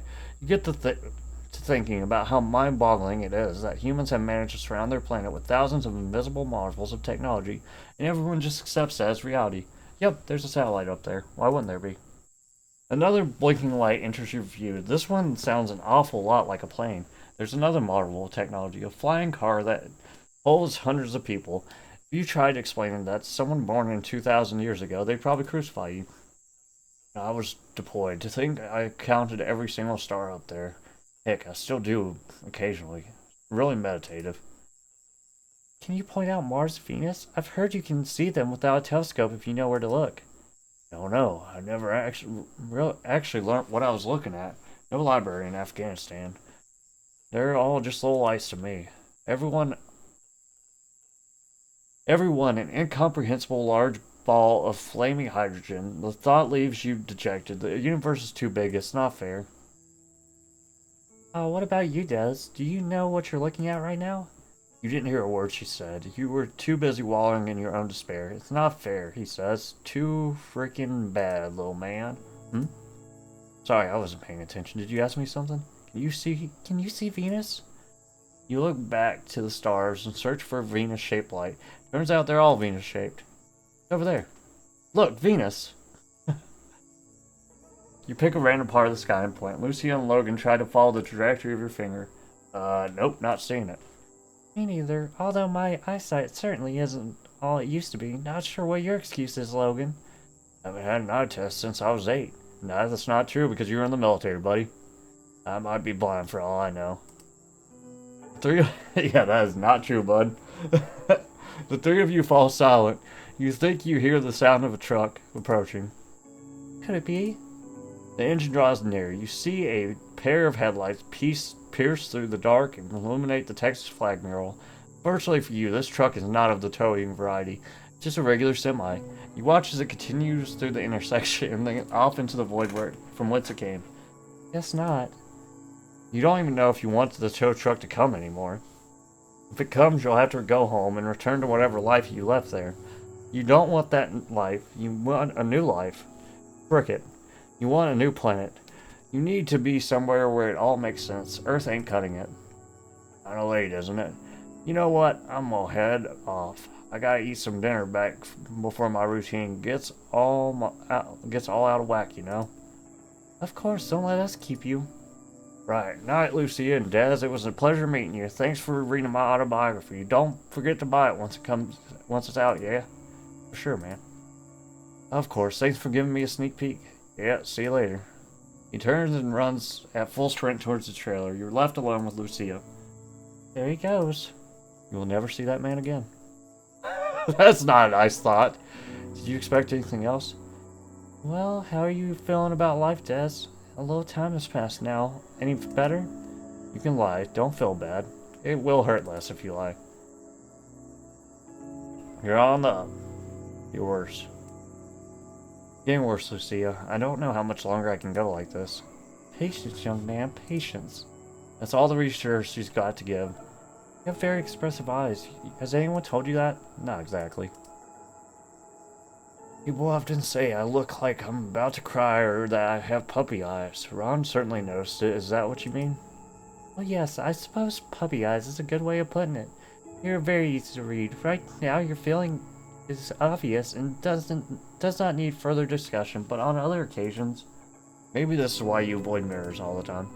Listen to me. I don't know what I'm saying. You can interpret it however you want. You'll take it as a compliment.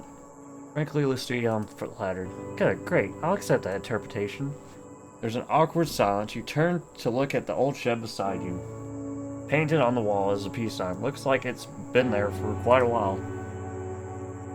What's the story? You know anything about this building? What's with the peace sign? Lucia laughs nervously. Dad, would you believe me if I told you it was my doing? Yeah. You always struck me as a hippie. Huh, was I ever. The art piece was the teenage me's way of letting off steam. The owner of the building, long dead now, was a bit of a bad man. Shall we say, I had the idea of turning his little shed into a monument of love and peace, and so it was. Amazing. I'm at a loss for words. You're cool as frick. I was thinking exactly the same thing when I did it. Age has certainly mellowed me out a bit. Funny that. She pauses to deliberate something. Oh, to be young again. Would you like to hear a secret? No. Yeah. Is that a question? Lucia looks at you super duper expressive eyes and gathers as much. In my teens, I kept a journal. It was filled with all your typical angsty puberty things. Plus a lot of poems. They were especially terrible, so don't ask me to recite one. Shut down. There was something else, though. At the end of every day, I would write down a message for the future me to read, and at the end of that message was always the same line. Never forget who you are, Lucia! Exclamation mark included. Teenage me was deeply afraid of growing up. She knew who she was, and she wanted to be that person forever. Yet here I am, old and mellow and definitely changed. It's quite sad, really. All those messages didn't make a difference. She shrugs. Oh, I'm wrong. I said I wouldn't change who I was. I made a promise, and I broke it. I know you can't stay a radical teenager forever, but why not? I think life might have beat me into submission, and I never knew what was happening. Has that happened to you yet? One day you just wake up and realize you're not who you thought you were. You struggle to think of a response. I'm not sure what compelled me to throw that into the wild. Did it even make sense, or am I rambling? Too much sense. Yeah, it did. It really did, Lucia. Jesus. Again, you're out lost for words. Clearly, I've moved you. Good to know. The thought isn't specific to my age bracket. You're ahead of the curve. You really bring out the pessimist in me, Des. It's a very interesting quality to have. You're aware. It's been known to happen. I've been described as a black hole of joy. Come close to me and it's just like that. Poof, it's all gone. I wouldn't describe it in such scathing words. You're just, I don't know. It's who you are and that's alright. You struggle to wrap your hand around that. You need to be told if you're good or bad. Anything in the middle is too difficult to comprehend. Lucia seems to realize this. I think more than anything, it makes you interesting to talk to. You're afraid to be a little sensitive. You're willing to show people your vulnerable side. Good. You aren't afraid to be a little sensitive. Good! I'm good! Is that an acceptable answer? I had a hard time framing it in a positive light. It'll do. I suppose so. He supposes so. You nod profusely and put on a serious expression. Lucia tries to hold it in her laugh, but fails with flying colors. There's something about your face that cracks her up for whatever reason.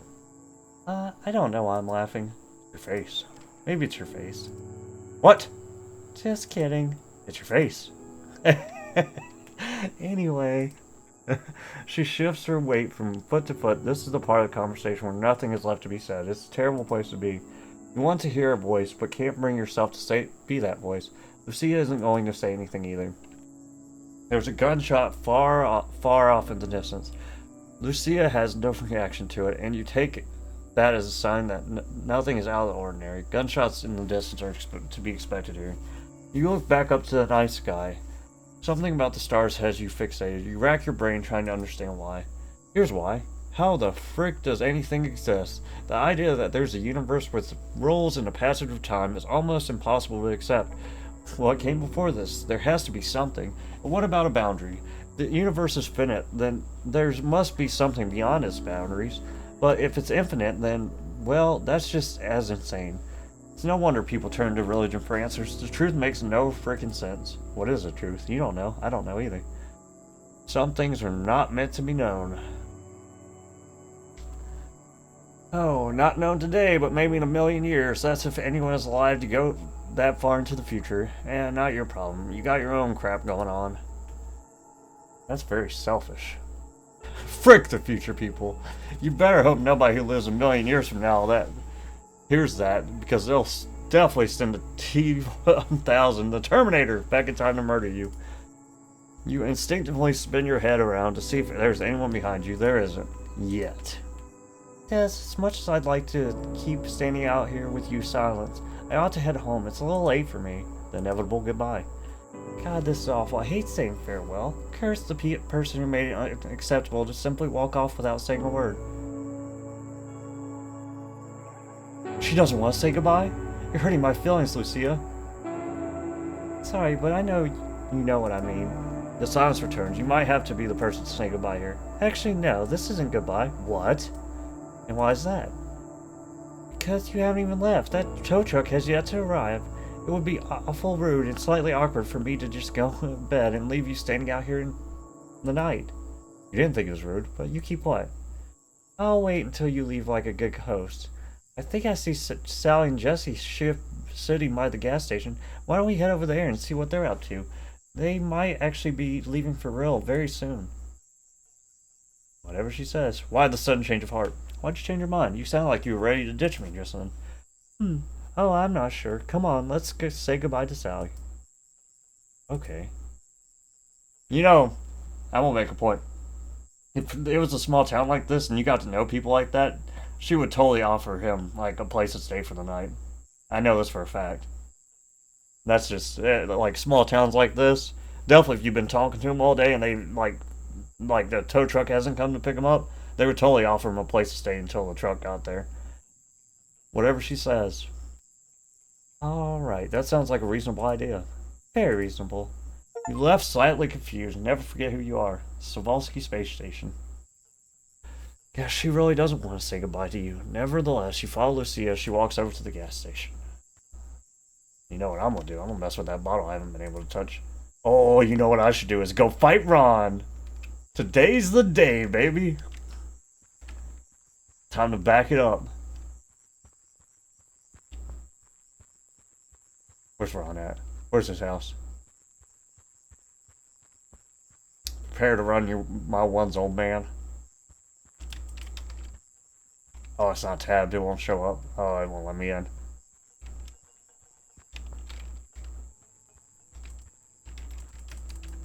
Then we break the back door and kill Ron.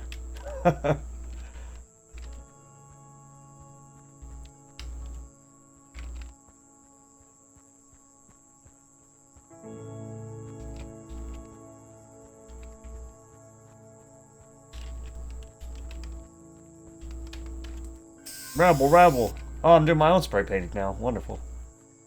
Teenage angst has paid off. Aw, that's cool. So it was okay, I thought it was something he was going to like drink to like anti-hero, but cool. Dope. Can I do it again? No? Okay, that's fine. I don't care. Whatever.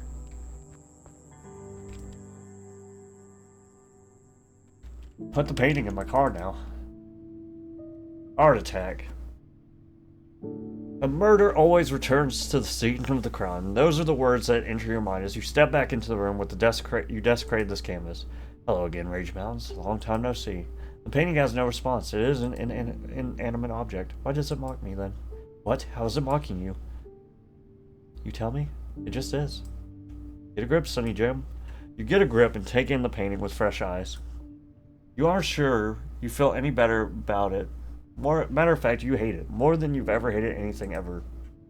Murderous rage overcomes you. There's one thought, only one thought in your head: fire. Don't you dare. You dare. But there's one problem. You have nothing to light the fire with. Ha! Get fricked, idiot. Only fools and wretches don't know how to light a fire with a paintbrush.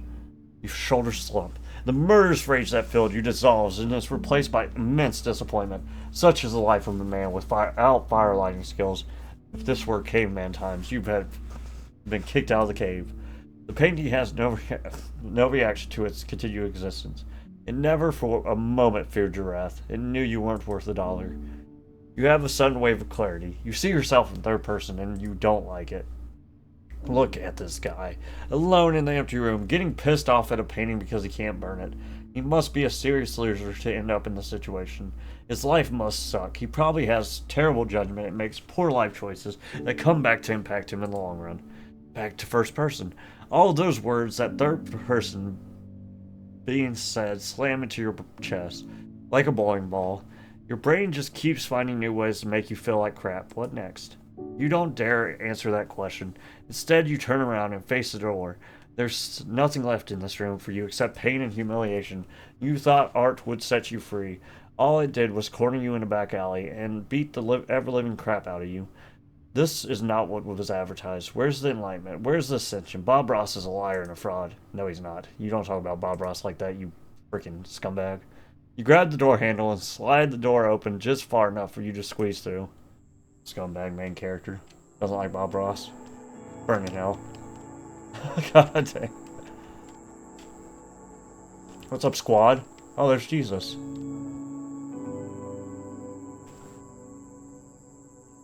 You approach Sally, Lucia, and Jesse with her cardboard cutout of Jesus. It's quite a perplexing sight. Jesus doesn't bother greeting you, nor does Jesse. Sally is left with the honor. Look who's returned. Breathed in that fresh air, Jess? Jess? You do as she says. It smells like gasoline and burnt rubber. I wouldn't call it fresh. Oh, I know. I was just being a little tongue-in-cheek. I'm in that sort of mood tonight. I gathered. What about you, Jesse? You're awful quiet over at the church tonight. Not like last time. I think Des kind of filled my role. I managed to get my classic frick off in, though. Still waiting for Ron to go and do that one of these days. Sally tries to hold in her laugh and fails. I'll apologize. Let's get off of Ron. We're done with Ron. I'm going to take this opportunity to say sorry for derailing the game of poker earlier. I probably didn't need to go off on Ron like that. Yeah, he was asking for it. I was bored of the card game anyway. Don't be too worried. Okay, I gotta say it. Oh, it's reassuring to know I'm not alone in my hatred of that man. You lot have known him longer than I have. What's his deal? There is no deal. He's just a bigoted loser. We're in Texas. There's like 10 million other white 40 to 60-year-old guys who you can mistake him for. That's an oversimplification. How are you going to defend that man? You told him to go frick himself as well. Yeah, I guess I did, but I don't like to pigeonhole people, even if they suck. Stop being contrarian, Mom. Sally's right. I'm with Sally here. I also said some reprehensible words, but that was just heat of the moment stuff. I don't think it's smart to write him off as a one-dimensional character. Maybe something happened that led him to this point. So what? Plenty of bad stuff has happened to everyone at some stage in their life. That doesn't give him an excuse to be a piece of crap. For example, I was forced to live in Aurora for 17 years. Horrific. Yeah, I endured, and I came out on the other side normal and not a C-word. Watch your language, goodness me. I'm just playing to my audience. Des doesn't give a crap, and Lucia's too nice to tell me off. You don't bother giving an opinion on this. You love to have opinions, but parenting opinions are a whole different ballpark. It's like a minefield out there. Alright, let's just try and give your profanity a little more finesse. That's such a fake term. Give me an example of finesse. Sally stumped. She wasn't prepared for a demonstration. Lucia jumps in for the rescue. How about this? If you use profanity all the time, it loses its punch. You need to pick and choose your targets. Save the words for the moment when it calls for it. Take me, for example. If I said... He hesitates. Like if I said, frick, you'd all be shocked. Because that's not something I'd usually say. Ah, she said frick! Ah! Well, you're right. I just felt a shiver down my spine, and when you said it, maybe I ought to heed your advice. Huh, not likely. Nope, I don't know where she got it from. Not from me or Sugar, that's for sure. I'm a child of the internet. Is it really any surprise? She seems proud of her heritage. Des, are you a child of the internet? You're almost in the age bracket. You're an adult of the internet. I didn't really use the internet till I was an adult. Still, I think it probably changed me into who I am more than anything else. No joke. I buy it. You could probably say that for every adult, even you, Mom. Oh yeah? How have I changed? I'd say it made you more bitter, or maybe that's just me getting older and realizing you've always been that way. Sally scoffs. I'm not bitter. I just don't up with bullcrap, and I don't forget things. You sense an argument brewing. Lucia must as well. Let's not take that line of conversation any further. I think there's been enough yelling tonight. Sally nods. Okay, change its subject change. Spare facts? Space facts? Space facts. Why space facts? Wouldn't have a clue. It's just the sort of thing that interests me as of late. You want to hear some? Shoot. Give me your best space fact. Alright. Did you know that the closest star to us is roughly 4 light years away? Yeah? I didn't know that. That's sad, isn't it? You and me will both be dead and buried before humans ever reach that place. Oh? Any more sad facts? Give me another sad fact, please. You want to hear about Laika? Your heart sinks. Good question. I'm not telling the Laika story. Frick, I might just start crying. Who's Laika? I'll let you find out for yourself. Isn't that a dog? Come on, just tell me. Tell her. Laika was a dog. Oh, I knew it. And also the first animal to orbit Earth. The Soviets sent her up in Sputnik 2, and she never came home. Early space exploration was cruel. Oh, okay, that's sad. You look up to the night sky. It'd be nice to imagine Laika's up there somewhere, resting for all eternity in the star. But you know for a fact that her remains burned up on re-entry, along with the capsule she died in. Okay, that's not funny. The thoughts drown your spirit. She was all alone. Oh my god, please stop, dude. She would have spent the final days of her life confused and afraid, all in the name of her progress. Oh no, here comes the tears. There you go. See, Mom? This is what happens when you learn about Laika despair. You turn away embarrassed. The tears don't last very long, but god dang do they hurt. She never had a freaking chance. God, it's so messed up. Okay, I think I get it now. Des, are you okay? Not really. I'm sad. So very, very sad. Jesse understands. Big girls don't cry, but yes, I understand. You wipe your tears and turn back to face Jesse and Sally. You're a big girl, and big girls don't cry. Big girls don't cry. Big girls, they don't cry. Sorry, I'm ruining that song, but I like it. Where were we? Right, no more Leica. Change the subject, please. Whatever you say. Say, Jesse, seeing as you seem to know things about space, could you point out Venus? Des, Logan, and I were looking earlier, but didn't see it. Jessie stands up and spins around a few times, scanning the sky. After the third rotation, she raises her hand and points into an inconspicuous patch of stars. If I were Venus, I'd be right there. That seems like a good spot to be. You look at the spot. You have a feeling Jessie is taking the piss. If you were Venus, sure, Jessie. Maybe you could be a planet in your adult life. That sounds reasonable. Beats being an accountant. You're an accountant. You know, Jessie, I used to be an accountant. Really? You didn't seem like the type... Wait, this explains so much about you. Like what? What does it explain about me? Never mind. Forget I said that. Your mind rushes to find an answer. What does it reveal? The reason you're so boring? The reason you're such a cynical C-word? The reason you'll never find a soulmate? The possibilities are endless, yet none of them are good. Go, Des. Counting his heart out. Did you like your job? You despised it. Made me want to KBMS. I quit once I realized that.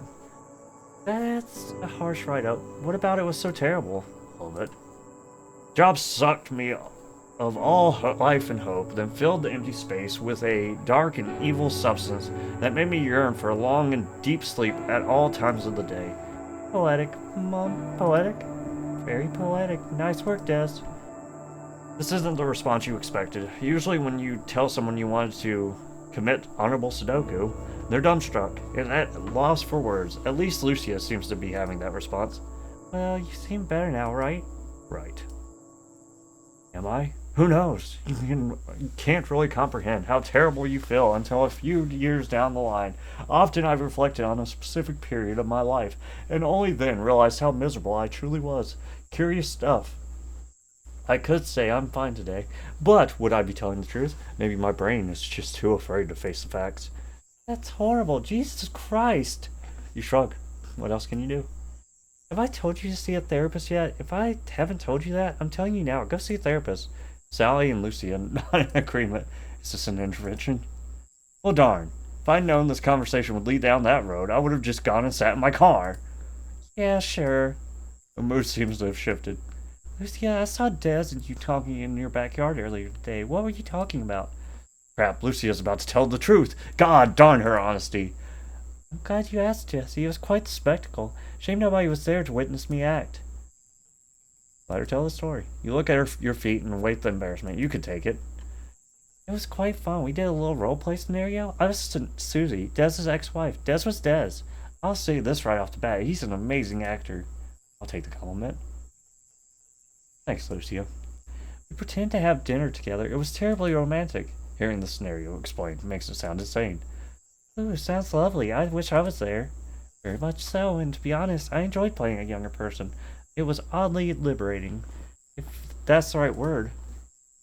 I need to try this. Des, roleplay with me. Another time. Some other time, maybe. I'm all tuckered out today. Oh, okay. She makes an exaggerated frown. La la la, I'm not hearing this. What? Role-playing. Oh my god, people. Hello? Erotic implications? Get your mind out of the gutter. This is a completely different thing. You're hoping nobody would bring up the erotic undertones. Yes, it had to happen eventually. Alright, just saying, you're a bunch of sickos. This prompts a laugh out of Lucia. It's reassuring to know she can find some humor in this situation. That's British humor. Perhaps Jessie is right. Des, we're causing a stir. We better keep our little roleplay thing under wraps. What would the people of Aurora think if they knew? Imagine the rumors. You're not comfortable. Not at all. Oh, enough of that. 'Tis not befitting of a woman of my stature. Yes, indeed. She rubs her chin wriggly. So you did a lot of talking and nothing more. Did you tell him about the water tower incident? No, I didn't.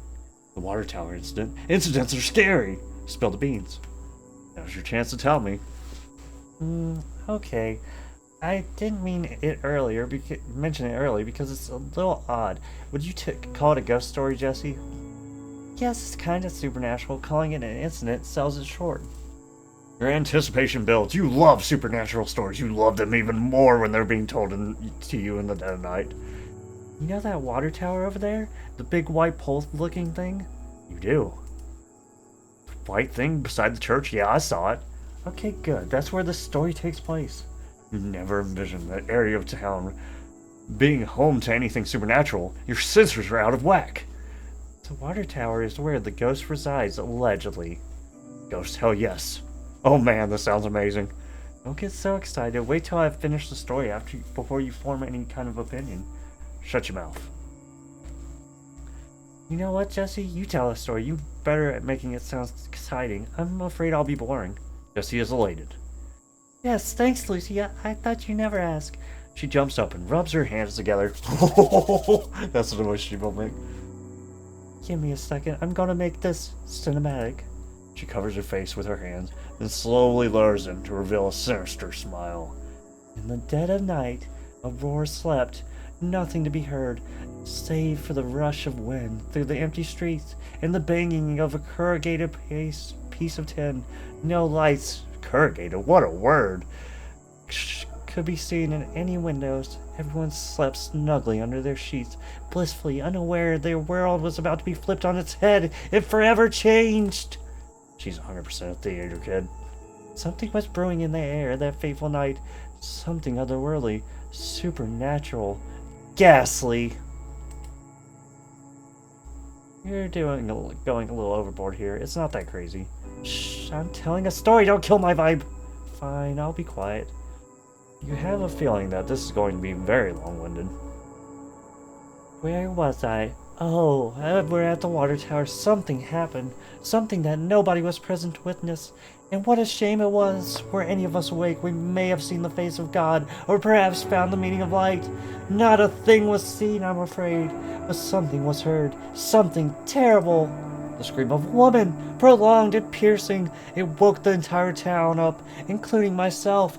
Note, I will be telling this story from my perspective to save on confusion. Copy that. Good to know. Being a bit of a curious cat, I thought, I'd better go check out where that sound came from. Perhaps someone is in danger. I got up and put some respectable outdoor clothes on. It was terribly cold that night, colder than it had any right to be. Stepping outside, I realized it might be a bad idea to check this out alone. A scream could mean danger. Fortunately, as was previously mentioned, almost everyone was awake and had the same idea as me. I stepped outside to find Lucia, Logan, Ernest, plus my mother and father already there. Side note, Josiah slept through the whole ordeal. Ron and Timmy elected to stay in their house. No surprise. I asked the group, did you guys hear that scream? The answer was a resounding yes. So before you tell me I'm full of crap, we've got multiple people saying otherwise. Yes, we all heard it. Indeed, how could you not? Anyway, we weren't exactly sure which direction it came from, so had a little walk around town and checked out every nook and cranny. As we were looking underneath Ernest's truck, we heard the scream again. This one was sustained and even more horrifying. It was also unmistakably emanating from the direction of the water tower. So off in that direction, the band of ghost hunters walked. I tell you, Des, you could feel the fear in the air. The tension was indescribable. As we neared the water tower, we treaded lightly, so as to not stir any evil forces. Well, that's not true. We didn't suspect the supernatural at that point. We suspected foul play. But what happened next changed that premonition entirely. You prepare your gasp. There was nobody there. No source of scream, nothing at all. We all looked all around, even past the fire station, but to no avail. It was as if the scream were just an apparition. After we scoured the area and we regrouped on the road between the water tower and the church, that's when it happened again. The scream, louder than ever, came straight from the top of the water tower. At the top, you may ask. I say yes, right at the top. Yet, from our vantage point, we could see nobody there. The scream unmistakably. Oh, it's right there. No, I'm just kidding. Unmistakably, a woman repeated once again, then again. Then again, then stopped for good. All the while, we stood at the bottom of the tower, at a loss for words. In hushed voices, we proposed theories and solutions, but none offered a satisfying explanation. How could there be someone up there, and why are they screaming so loud? The truth of the matter was that there was no person up there. We waited for hours. Ernest went back to bed in the meantime, but the rest of us stayed till sun came up, and then a little longer. In the light of day, we may see the source of the scream. A foolish assumption. All the daylight revealed was the lack thereof. How could that be? That is the question. A ghost. It was a ghost. Thank you, Lucia. It was indeed a ghost, or a phantom or an apparition, whatever you might call it. That was it. Did anyone go to the top of the tower to see what was up there? So the screams came from the top of the tower. Did anyone go to the top to see what was there? No, we're not allowed to do that. That tower's behind a fence. The water people might be a little annoyed if we broke it to their little fortress. You could see there wasn't a person up there. Even if they were lying down, we wouldn't have noticed them. Curious. Did anyone report this to the police? A woman was screaming in the dead of night. Sounds kind of worried. Did you guys report it to someone? Yeah, not much point. We never really saw anything. It was just the screams, typical ghost story stuff, and cops aren't investigating that. They've got their hands full arresting protesters at those gosh darn lefty colleges. That or they don't want to miss their clan meetup. Either way, they weren't going to help us. Sally and Lucia don't seem to disagree with her. Aurora says, frick the pigs. What does Sally think? Sally, you've been quiet. Are you a doubter? Well, my daughter may have exaggerated a little, but it was the truth. I just wouldn't go jumping straight onto the ghost story bandwagon, you know? Well, duh, ghosts aren't real, but it's fun to think otherwise. There's probably a logical explanation, but until it presents itself, we're going with ghost. Alright, that's fair enough. Okay, you'll accept that story. That was certainly a story. Whether or not it was a ghost is up for debate. Seems like there's far too little to work with. Who made you the authority on such matters? Yeah, dude, you weren't even there. Give me a plausible solution. It's a funny sounding bird. What sort of birds are we got around here? What are the chances it was just a really confused bird making that noise? I'm no bird watcher, but I don't think there's many birds who can perfectly replicate the scream of a woman. Lucia? Yeah, I don't think so. It would have... It's so loud. Either if it were a bird. How often do you get woken up by the sound of a bird? Twin Peaks lied to you. Government conspiracy. I think it has something to do with the government. Aurora's a testbed for their super secret Inviso scream technology. What would the benefits of this Inviso scream technology be? You're stumped. What the frick would the government do with an invisible screaming device? You'd be surprised. You think they'd use it to incite a panic? That might be a good reason. Jesse seems down for this. That's the only use I can think of for that technology. Honestly, the fact that we're talking about a government conspiracy in the first place means it probably isn't a government conspiracy. Real conspiracies are the ones you never think of. It's a prank. I reckon someone was playing you all for fools. I bet you they put a speaker up there that plays a screaming sound. That sounds like something I'd do. Oh my God, that's the most plausible scenario I've heard so far. Jesse, did you do it? Get out of here. This is amateur hour. If I were to pull something like this, I wouldn't stop it after one event. I'd haunt the crap out of Aurora. Every week, I'd ramp things up until it reached a boiling point and everyone went insane and murdered one another. Yeah, that's a good point. Maybe your brother? Possible. I don't see why he'd do something like this, though. He's not very motivated. Definitely him. I'm putting my money on Josiah. He did it. He'd be a lot cooler if that were the case.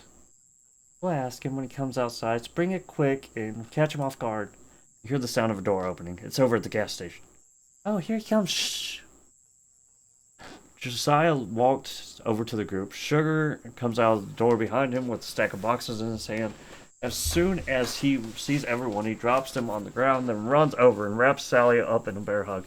Jesse makes a dry heaving sound and moves 3 steps to her left so as to be safe distance from the PDA. Rah! You look at Josiah. He's standing there with his hands in his pockets. See his eyebrows raised, its expression of complete confusion. Why do you all go quiet when I came over? Are you the water tower ghost? For a split second, his eyes widened. It was quick, but enough for everyone to notice. Knew it, you sick freak. What the heck? What? What'd I do? Do you think I was the one screaming?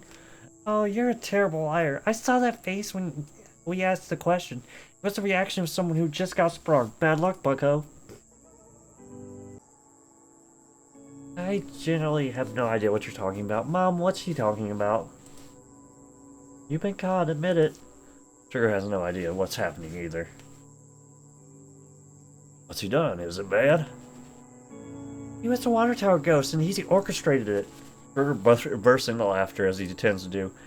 No way, I can't believe it. Josh, really? Did you really do that? God. What the freak is going on? Where did all this come from? I didn't do anything. Crap. Die until you die. I get it. Dia sighs. I'm too tired for this crap. Good chat, everyone. He turns and walks over to the truck, opens the door, and hops in. We got him. Nice work, guys. I think you hurt his feelings. That's the guilt setting in. Punishment for his crime against Aurora. Well done, everyone. Glad we got to the bottom of this so quickly. Giving myself a pat on the back. Sugar steps beside you and actually pats you on the back. You smile awkwardly at him. What would we do without you? They would continue to exist and be completely fine. Don't say that. Are you done with everything inside, Sugar? Yep, all the copper wiring has been ripped out of the walls. Last thing to do is unscrew all the light bulbs, but can leave that till next time. He winks at you. Right, shall we hit the road? It ain't so. I need to eat. Start that truck up and let's hit the first McDonald's we see, yeah? We must go, then so it is. Jessie turns and walks over to the truck. You watch as she reaches the door handle, then hesitates and turns back in your direction. Thanks for putting up with my bullcrap, Desmond. Just Des, please. Des, not Desmond. Apologies, see ya. Josiah opens the truck door and pokes his head out so he can wave at you. Then notices Jessie standing below him. I got a window seat. Frick off. The two of them disappear into the cab off of the truck, but you can hear the argument continue, albeit muffled. That'd be our cue to say goodbye as well, Des. It was a pleasure to meet you. Sorry about everything that happened today. You'll figure it out eventually. Everyone has their moment. Likewise. Nice to meet you as well. Thanks for letting me in the tornado shelter. Thanks for listening. Thanks for, you get the idea. Safe travels. She nods and steps back so that Sugar can get his moment in the spotlight. Jack, I'm gonna miss you, darn it. Bring it in. He opens his arms and beckons you towards him. You have no choice but to oblige, not that you'd ever refuse a hug. Deal. You step forward and wrap your arms around him. He's about a foot taller than you. It feels like you're hugging your dad. You never hugged your dad. You don't know what it feels like. Jesus. Sugar pats you on the back a few times and lets up. You step back with a tear in your eye. Somehow that was even more beautiful than the first hug. I've got something good in store for you. I can feel it. Goodbye, Des. He stands around a few more seconds, as though he isn't sure what's supposed to happen next. Sally taps him on the shoulder and motions towards his truck. Yep, let's get this show on the road. Finally, they both walk in the direction, give you one final wave, and climb into the cab, never to be seen again. The truck starts and rolls forward over the curb. Midway through, pulling out, the driver slams on the brakes. Sugar sticks his head out on the driver's side window. Bye-bye, Lucia. And that's that. The truck disappears into the night. Goodness, that was dramatic. I'd say you made an impression on them. Feels good to make an impression. I'm feeling something right now. It's good, but I don't have a word for it. Fulfilled? That. Fulfilled. I'm fulfilled. Thanks, Lucia. You both stand there under the street lamp. What now? You think to yourself, this is a strange situation. You've got that same feeling you get when you walk out of the movie theater after watching something amazing. The real world just seems so mundane and uninteresting. Take me back to that place where the people are funny and the world is beautiful. Lucia looks at you and smiles politely. You guess she's probably just going to wait around until the tow truck arrives. Part of you wishes she wouldn't.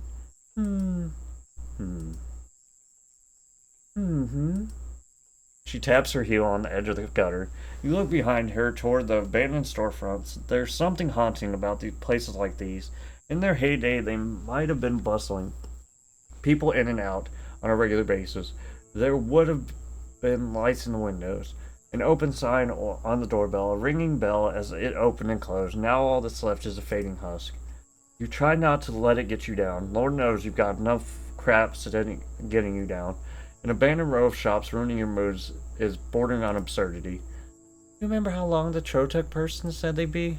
An hour. She said an hour, and she said it as though it would be the maximum. Right now we're sitting at around 7 hours. I hope they didn't forget about you. Actually, I have an idea. I'll go and call for them for you. I'll turn on my angry phone voice and put the fear of God in them. Go right ahead. Yeah, if you could do that, that'd be great, thanks. I'll use the mechanic's phone, just to be safe. You better wait out here. Wouldn't want the tow truck to drive into town and miss us completely. Huh, maybe the truck driver already drove through town and didn't see you. Don't think about it. Lucia will sort this out. Don't stand in the middle of the road if you can help it. It'd be a little sad if I came out here to find you flattened on a tarmac. She'd be sad if you died. That's nice. Alright, I'll only be a minute. Maybe more if they give me lip. She smiles and walks over the road to the mechanics, then steps inside and closes the door behind her. You're all alone now. How does it feel? Weight has been lifted off my shoulders. Mr. Sociable, do not lie. You love being around other people. You know this to be true. Oh, shoot. Hey, seeing as what the frick is that? That's what I was thinking. Trail of fire across your field of view and crashes down into the road behind Ernest's house. Rapture! Nuclear holocaust! You take a moment to catch your breath. That scared the absolute crap out of you almost literally. Almost got me too. This is the end. Finally. Okay. Let's keep a level head. Cold, calm, collected. Go over and see where it landed. See the truth with your own eyes. Brace yourself. You look around the streets to see if anyone has come outside. Nobody has. It's as if you were the only person to see or hear what just happened. The nuclear holocaust. This is your discovery. Don't tell anyone about it yet. Wait until you've scouted the crash site and identified the object. Should I tell Lucia? Let her work her magic on the phone. And you go do your thing with the crash object doodad, yeah? The voice in your head is adamant about this. You're not going to change your mind. Okay. Go. You face the road beside Ernest's house and walk waits you only God knows. They probably hit that thing. That Connex in the back. Because that's behind Ernest's house too, right? No, it didn't. Is that it? What in tarnation? It's an alien. Huh? That's not a meteor. No crap. Touch it. Okay. You lay down and place your hand on the metal surface of the sphere. Ah! What do you mean, ah? Oh, hell.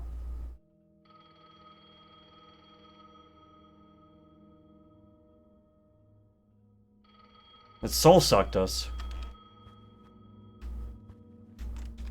I can hear myself walking because I'm hitting the Wassa keys. Interesting. Huh, interesting. Did I pass out? It's getting louder. That must mean we're going the right way. Remember. No, I didn't do it, remember? Do you remember? Oh, look at it. Phone strip. Oh, it's painting. The return.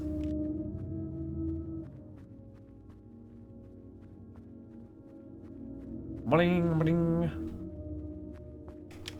Oh, hell is real. What the Oh, I didn't get to... Oh, I should have touched it. I'm an idiot. Indeed. Hell is real. Tires? Oh, man. I'm trapped. They got me. I've been bamboozled. Help. Oh, I'm supposed to climb this. Duh-ha-ha. Splash. So the metal thing killed us. Interesting. Very interesting. There's a person. Is it Susie? That hussy? Broke my heart.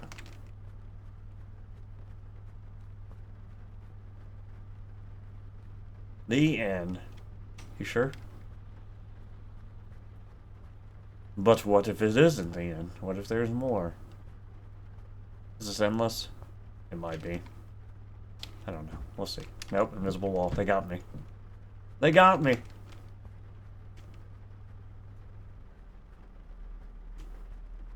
It's a wishing rock. The woman before you, a woman you know all too well sits before you, shrouded in darkness. Sit down and give fricked up on the Amtrak with me. Oh, it's a flashback. Sure. What sort of fricked up? Fricked up can mean a whole lot of things. It's open for interpretation. That does not help. What say you? Sure. Alright, not like I've got anything better to do. Train friend. She goes silent. Clearly she's already effed up. You take this moment to slide yourself into the seat by the window. Look at that. Peering out the same window, you do the same. Crazy, do you think it's symbolic or something? Probably. Yeah, I bet it represents something. What I have no idea, excuse me. The person who put them there probably wanted people to think about it. Well, we are in your mind right now, so it was you who put them there. Oh. Yeah, this isn't real. Sorry to break it to you. The Twin Peaks room, followed by a plunge into a giant coffee mug, gave that part away. How's life been treating you? Bad, really bad. Where do I even begin? Nowhere, don't begin. Okay. Some therapist you are. The real Susie would have laughed at that. This Susie does not. Funny little train you've constructed here. Same goes for the hallway you jumped down from. Been here before a long time ago. Hardly subtle. I know exactly which event you're remembering. Hell, we're even sitting in the same seats. All that's missing is the Rocky Mountains off in the distance. Guess your consciousness didn't have a budget for that.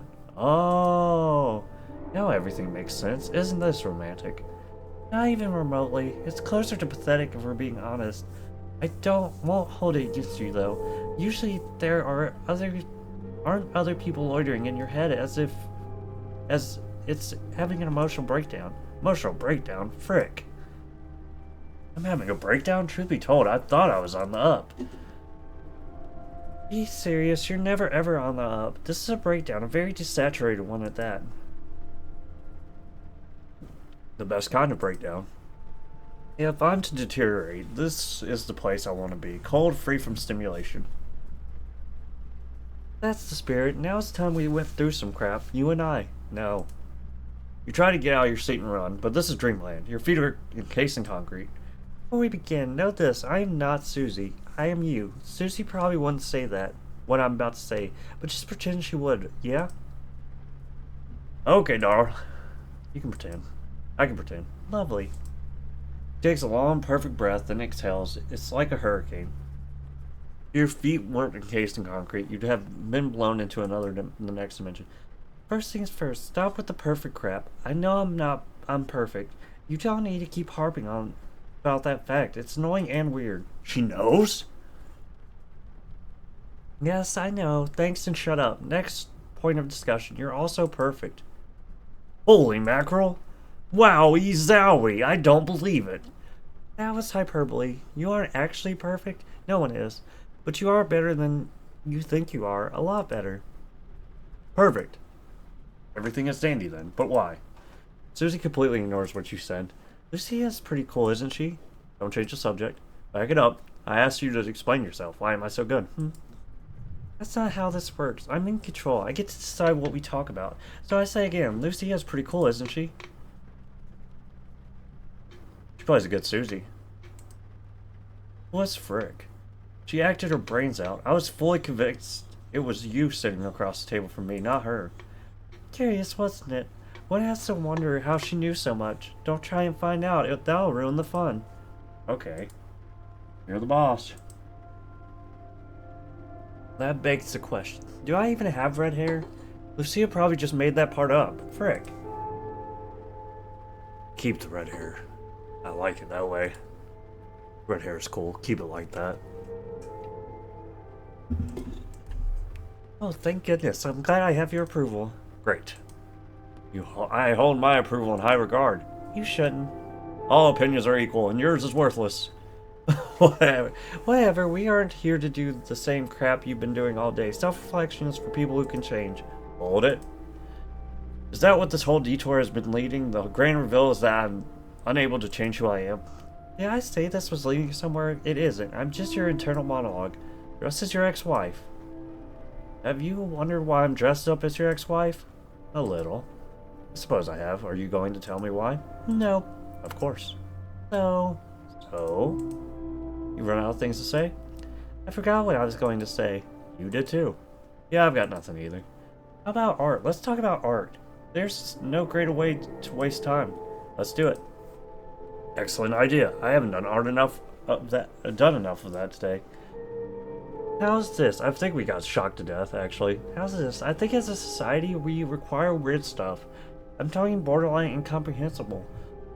Absolute nonsense to everyone but the artist. And that's what we need more of. Art is of the best when the artist just does whatever the frick they want. Rhyme and reason should not be a consideration.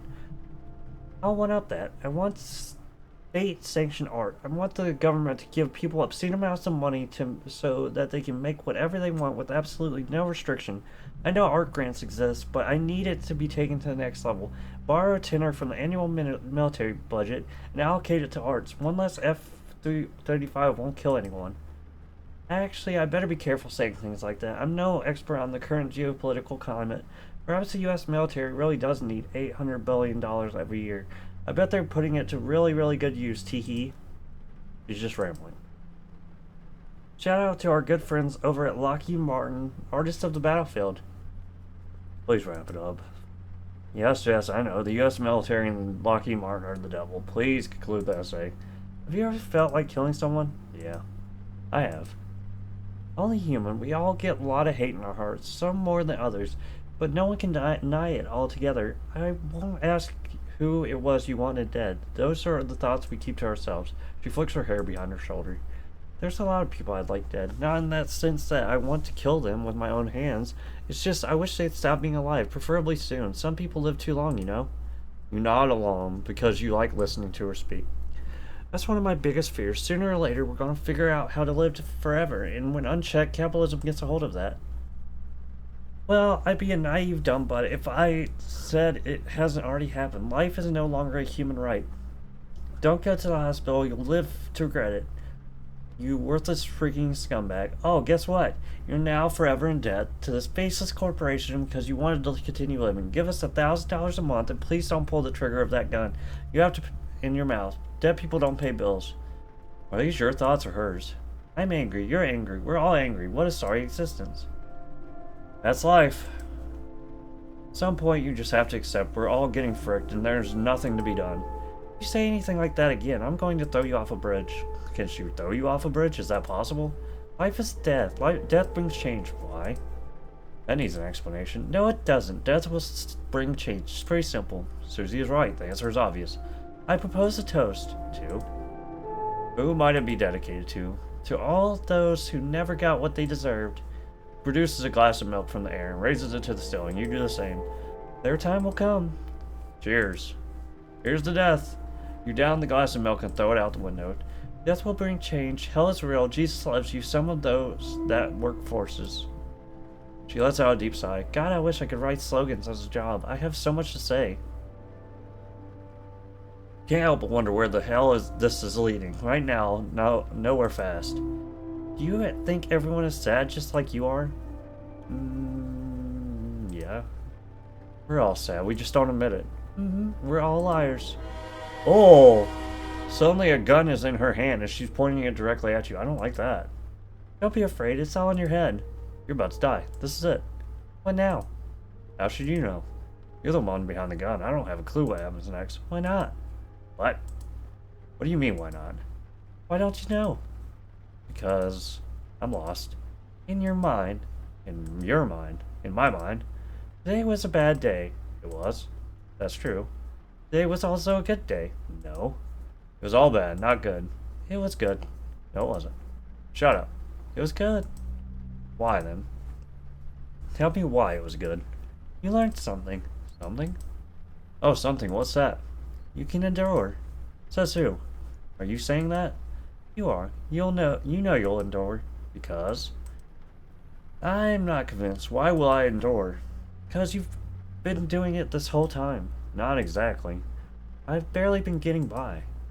Barely be getting by is still getting by. That's no way to live. I don't want to exist. I want to be happy. It will get better. So, why? Tell me how. It just will. You'll make it better. How? Drop the riddles. Just tell me what I'm supposed to do. You want to know how? You really want to know? Please. I need to know, please. Alright. She pulls the hammer of the revolver back. Life is hard. Nothing you do will change that. The truth is, you're not the problem. You, not the men in Washington, not the system, not God, you. You're romanticizing the state you're in. You want to believe the road you're on is inevitable. You're not a pessimist because you truly believe what you say. You're a pessimist because it absolves you of responsibility. You think that if you point out every problem you have as simply being some universal inevitability, it doesn't hurt so much.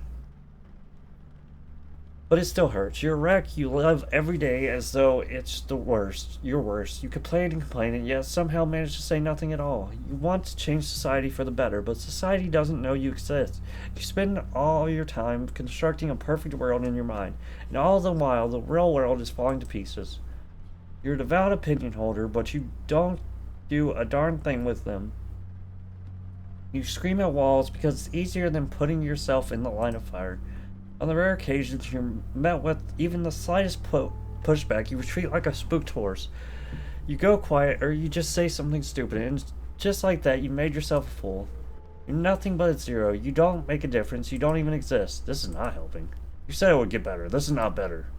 I've told you exactly what you are. I've handed you the keys. You're the one who has to change. It's impossible. You just told me I couldn't change. Now you're saying the opposite. That's the human condition. It doesn't matter if something is impossible, you'll just keep trying over and over till you die. Maybe you can't change the world, maybe you can't change who you are, but the moment you stop trying, it's all over. You either die fighting or die hopeless. I know which one I choose. You want to be like me, don't you? What? What do you mean? Isn't it obvious? I'm who you wish you were. Those are the exact words you said to Lucia. She's right. Who could blame you? I'm an ideal image you created in your mind. I have no imperfections. I got everything I wanted from life, and I'm not even 40. And most importantly, I don't hate myself. It's the truth. Ideal image or not, why does it matter? You've always been better than me. You need to take control. You need to leave me in the past. I'm not real anymore. It's not that easy. I freaking know that. It doesn't make a difference. All you've got is the future. Go forward and never look back. It's time for a new life. Here's how it'll go. Takes a deep breath. You'll drive where you want to drive. You'll see what you want to see. You'll do what you want to do. You'll go someplace far away. You'll make it your own. You'll wake up each morning. You'll look in the mirror. You'll feel determined. You'll be headstrong. You'll step outside. You'll read a freaking goddamn book. You'll hear the world. You'll see it for what it is. You'll hold it to its word. You'll live a life worth living. You'll die when you're old. You won't regret a freaking thing. You'll make a difference. Everything is going to be better, starting now. Oh, the end? Huh. That was a lot of reading for a very anticlimactic ending. Happiness will find you. Maybe it's not over. Maybe I'll get on the tow truck still. The tow truck was a lie. The tow truck was a lie! That is the end. Crazy. Huh. Let's look at the credits. Xavier Bell, as I said at the start. Music, Aiden Zaccone. Don't copyright claim me, bud. Okay, I'm gonna skip. I want to do the phone call and I'm gonna call it. I'm not playing through the whole thing again. It's too long for me. I did like it though. Yeah, overall I liked it. I really like his humor. I could do without the political argument climax where we have like the two very left, very right people like arguing with each other in like a very unproductive way. That's kind of pointless. And I don't like politics anyways, so that's my fault on that, I guess. Or just my, I guess, like or dislike. I actually like the ending better when we stopped talking to the family with Sugar and them. I thought that was a good ending point. I think it was, like, that whole ending sequence, even though it was, like, hopeful or whatnot, I really, it left open, like, what the thing was we touched. If we died or not. I guess we didn't. I hope. Okay, what am I supposed to be doing?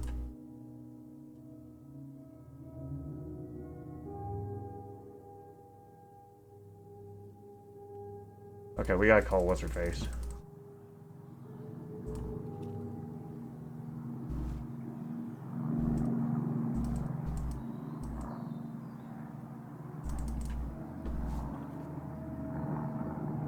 Uh...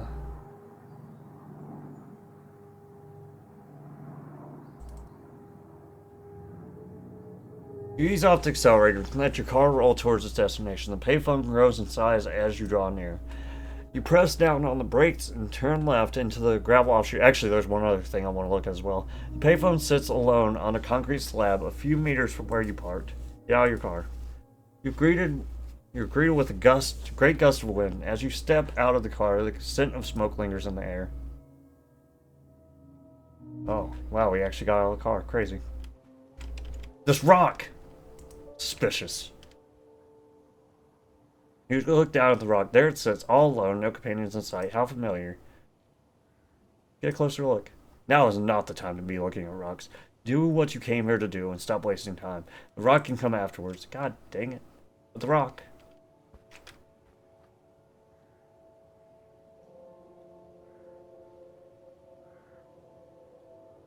Yeah, we're not getting all the achievements.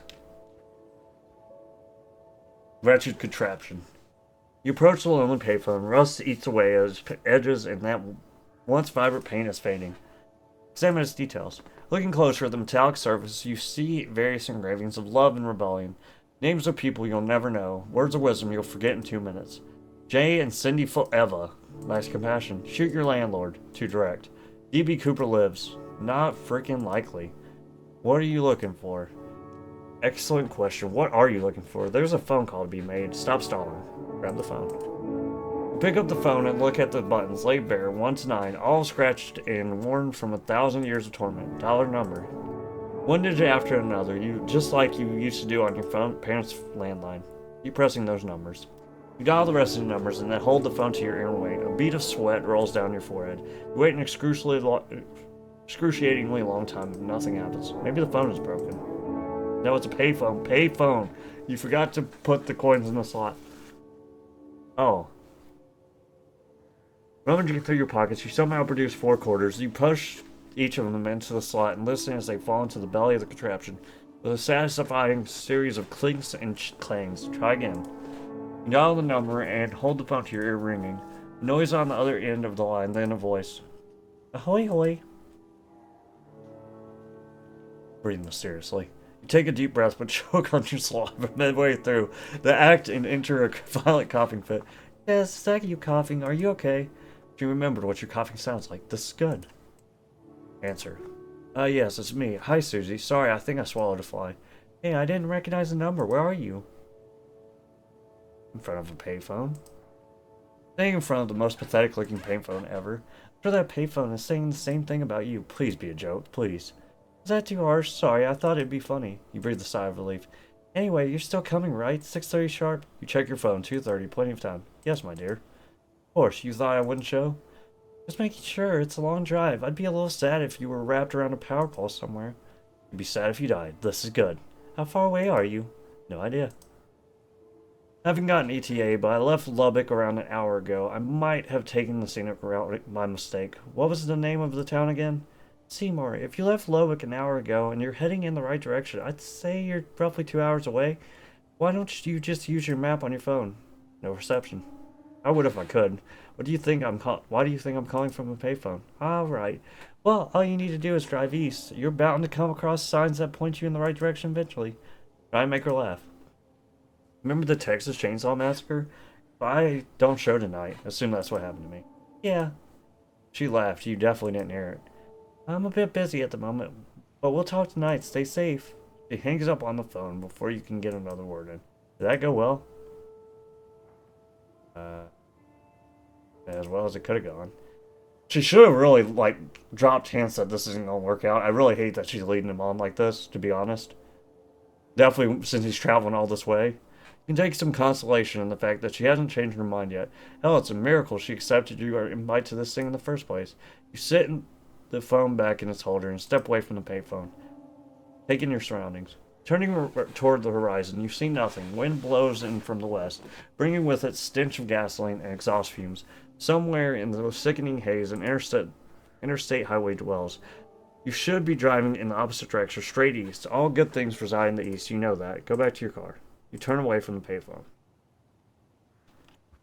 It's rock time.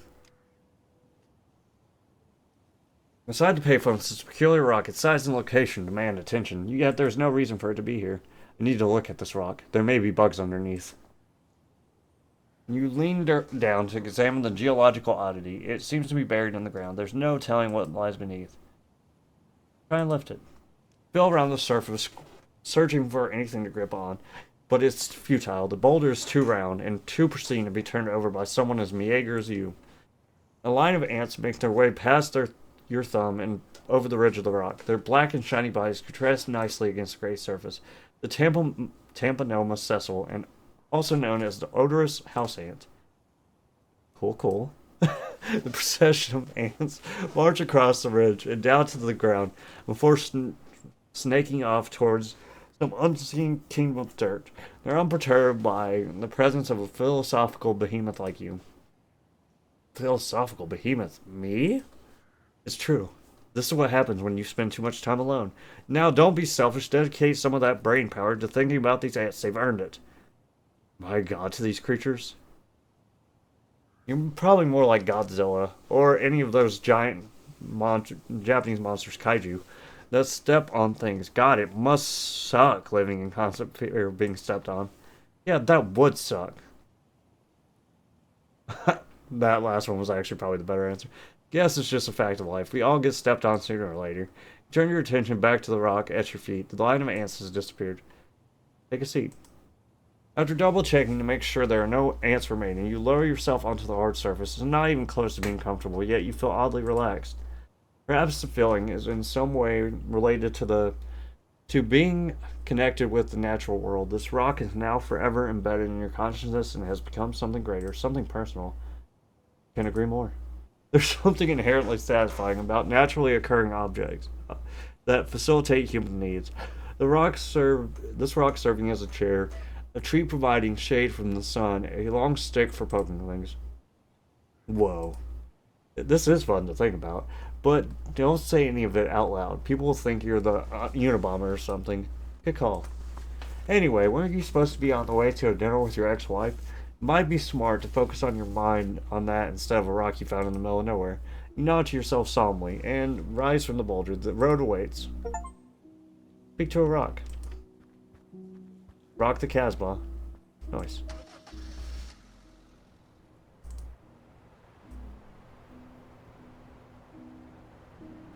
Okay, we're going.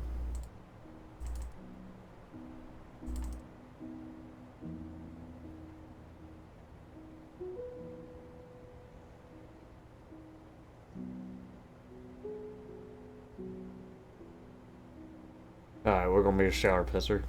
Good, save that water. Never mind, he does like that. You put your own thoughts on your mind. As faceless. Okay.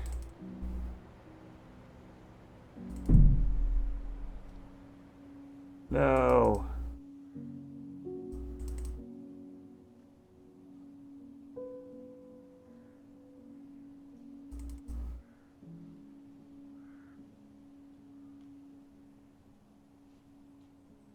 Elaborate.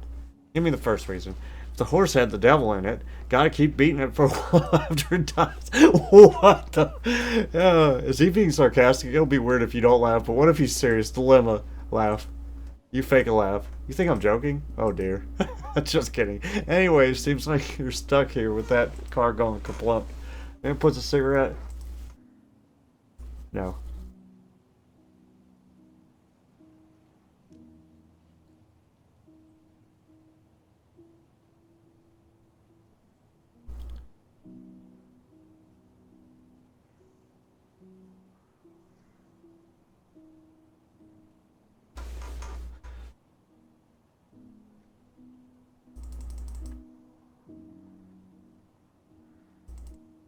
Okay. So I want to talk to the weak sign first, if I can. And then we're going to call it. I want to talk to the weak sign, then I want to talk to Ernest, and then I want to mess with his TV. I'm going to not piss him off this time. Dreams. Ernest never liked me after that.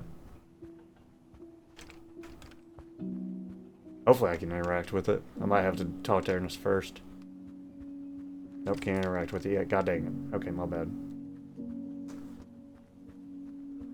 Like I said, I really like the creator's humor, but And I like the game, I think, overall, but that one part really dragged for me in the basement. I could care less about that.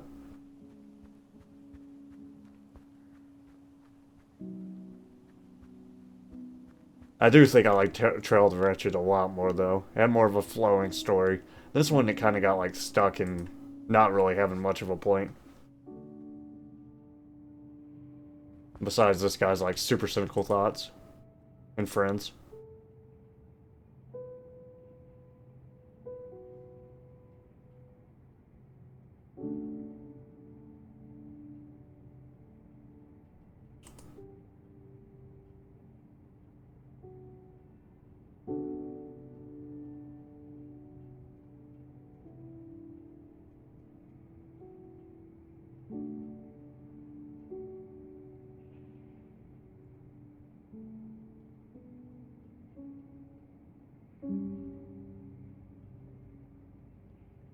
Ain't free, you know, you're eating up my hard-earned dollars.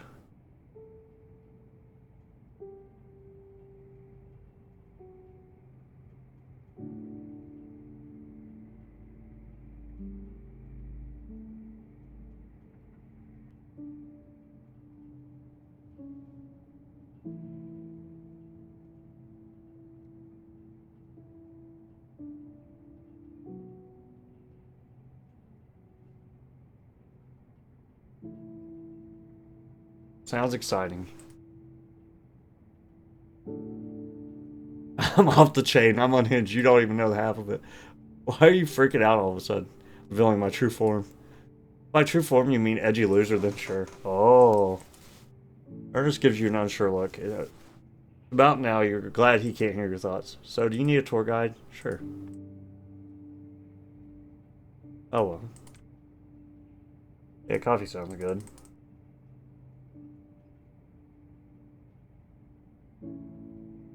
Okay. Cowboy Dan.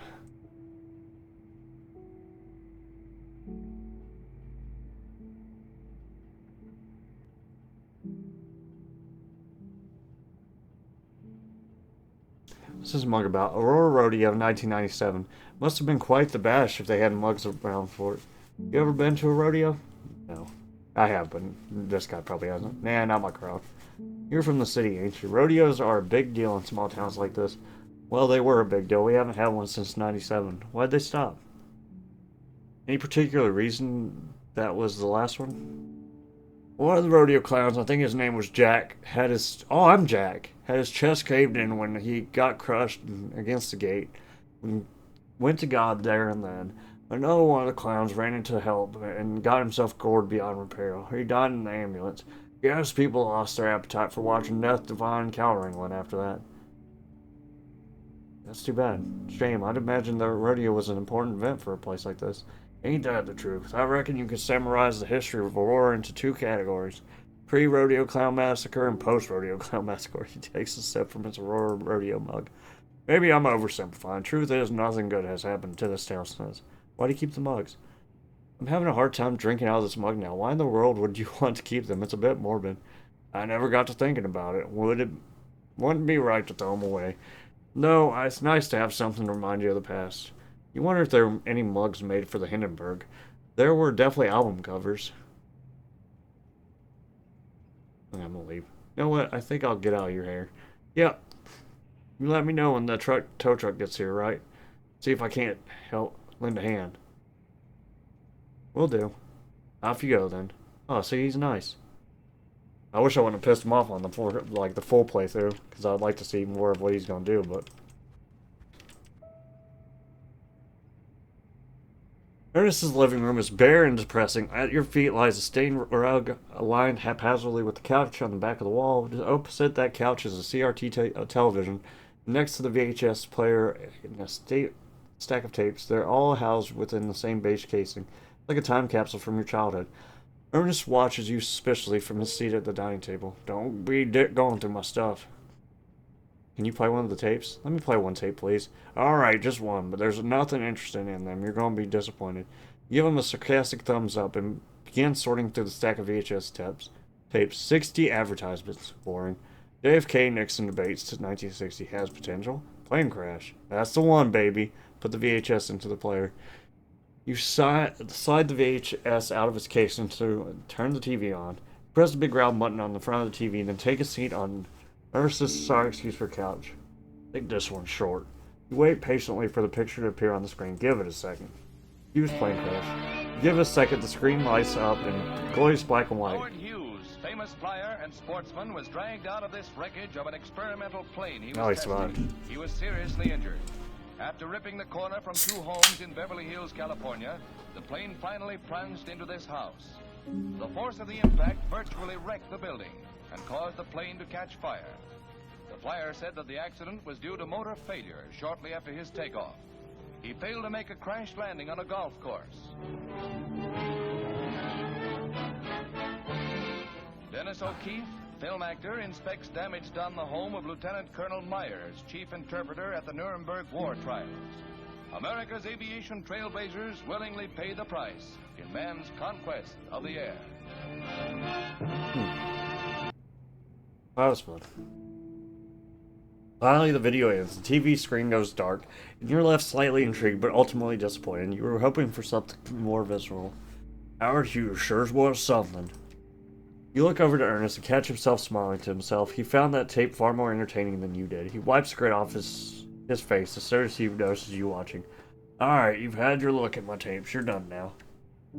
Alright. Fine by me. I've learned that Howard Hughes crashed his plane into someone's house. I can tell people that fun piece of trivia whenever I like now. Yeah, great. For some reason, Ernest does not approve of this. Out of my lodge now, please. As you wish, me lord. You move away from his collection tapes. Ernest lets out a sigh of relief. He must not have seen the one that he didn't want us to see. Oh well. I'll be back, Ernest. I gotta ask you about the 1 week thing. Whoa! I shot a bird. The hail. The hail. Oh, interesting.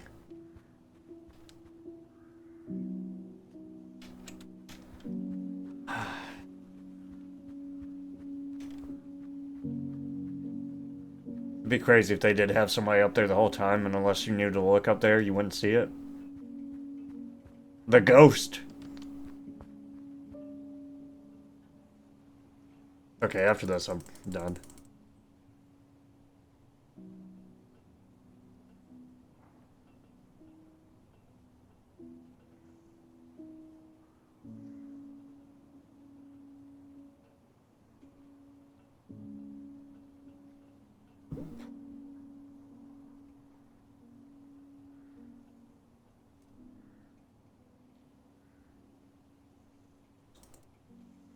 I don't care about all this.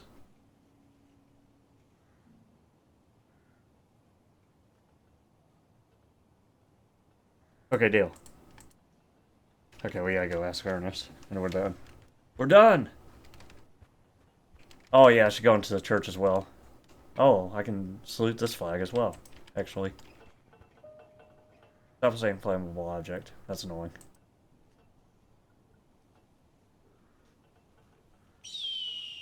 Yeah.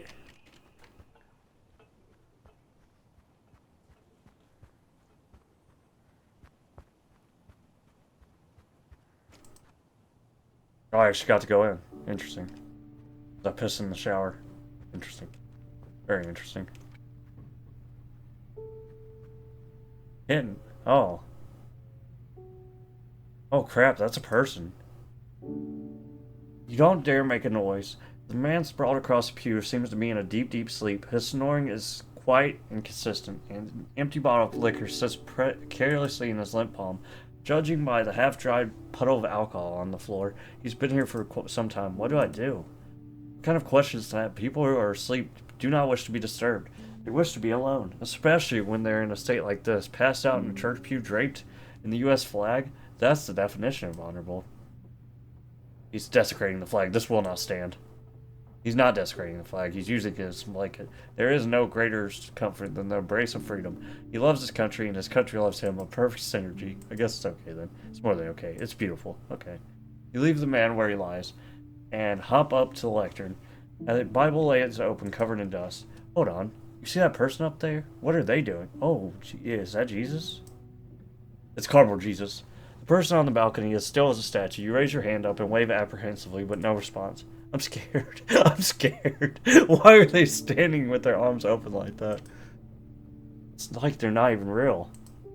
Oh. What? It's cardboard cutout. That's impossible. It wasn't there when I walked in. Huh. Well. Brain is all out of answers. Just ignore it. If the apparition had any intentions, it would have killed you by now. I'll try. You look back down to the Bible. Go ahead, read it. See what all this... Oh, here we go. Christo-fascists are raving about. Blow the dust off the page and lean in for a closer look. The man on the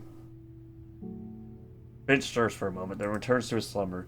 When the Lord thy God hath cut off the nations, whose land the Lord thy God giveth thee, and thou succeedest them, and dwellest in their cities, and in their houses, thou shalt separate 3 cities for 3 in the midst of thy land, which the Lord thy God giveth thee to possess it. King James Version, let's frickin' go. Thou shalt prepare thee a way, and divide the coast of thy land, which the Lord thy God giveth thee to inherit, into 3 parts, that every slayer may flee thither. Thither? This is about those cities of refuge, right? Why would I know that? It's the title of a Nick Cave song. I don't know who that is. Now you remember. What a weird concept. Accidentally kill someone. Go to one of these cities so that you can't be killed in retaliation. Doesn't that seem unnecessarily specific? It's not like people are accidentally murdering one another every day. 1 city, let alone 3, dedicated to protecting just those people is overkill. Could we extrapolate this to mean that Bible is against vigilantism?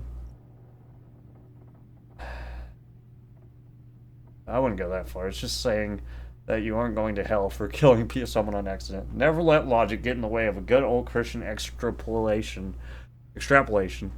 I really killed that word. This church managed to weaponize the Bible against anyone it wanted, so you should be allowed to do that as well. Don't actually do that, though. If you're using the Bible to justify your opinions, you're off the deep end. I don't need to be told that. Right, you use movies and music to justify your opinions. I suppose I do. Look at that, he's in agreement. It's about freaking time. Your eyes are drawn back to the Bible on the lectern. You begin to realize how little you know about what happens in church. The only time you went to church was with your grandparents during Easter way back in 1999. The one thing you remember from that day was the girl next to you having a seizure mid-sermon.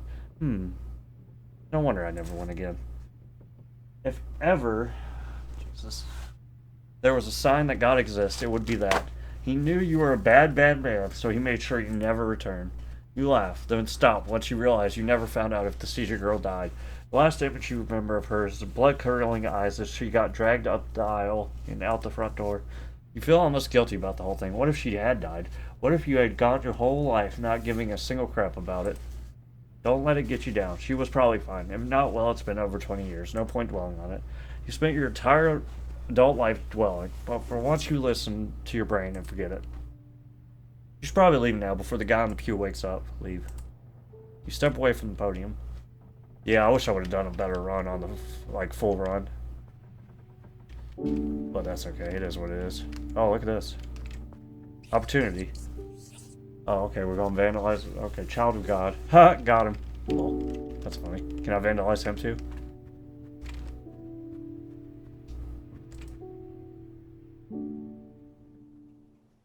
Okay. There's 2 things I want to do now, actually. I want to go talk to Sign-Man. I'm going to buy a sign since I don't need the money for dinner anymore, because she's a hussy.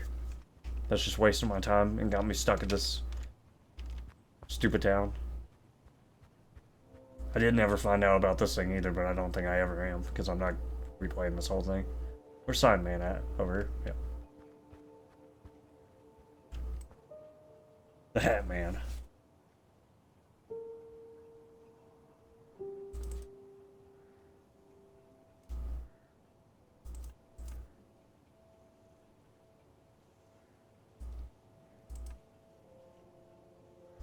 Can anyone beat the side man, or only one person at a time? Gore smiles but does not laugh. Your humor is not for him.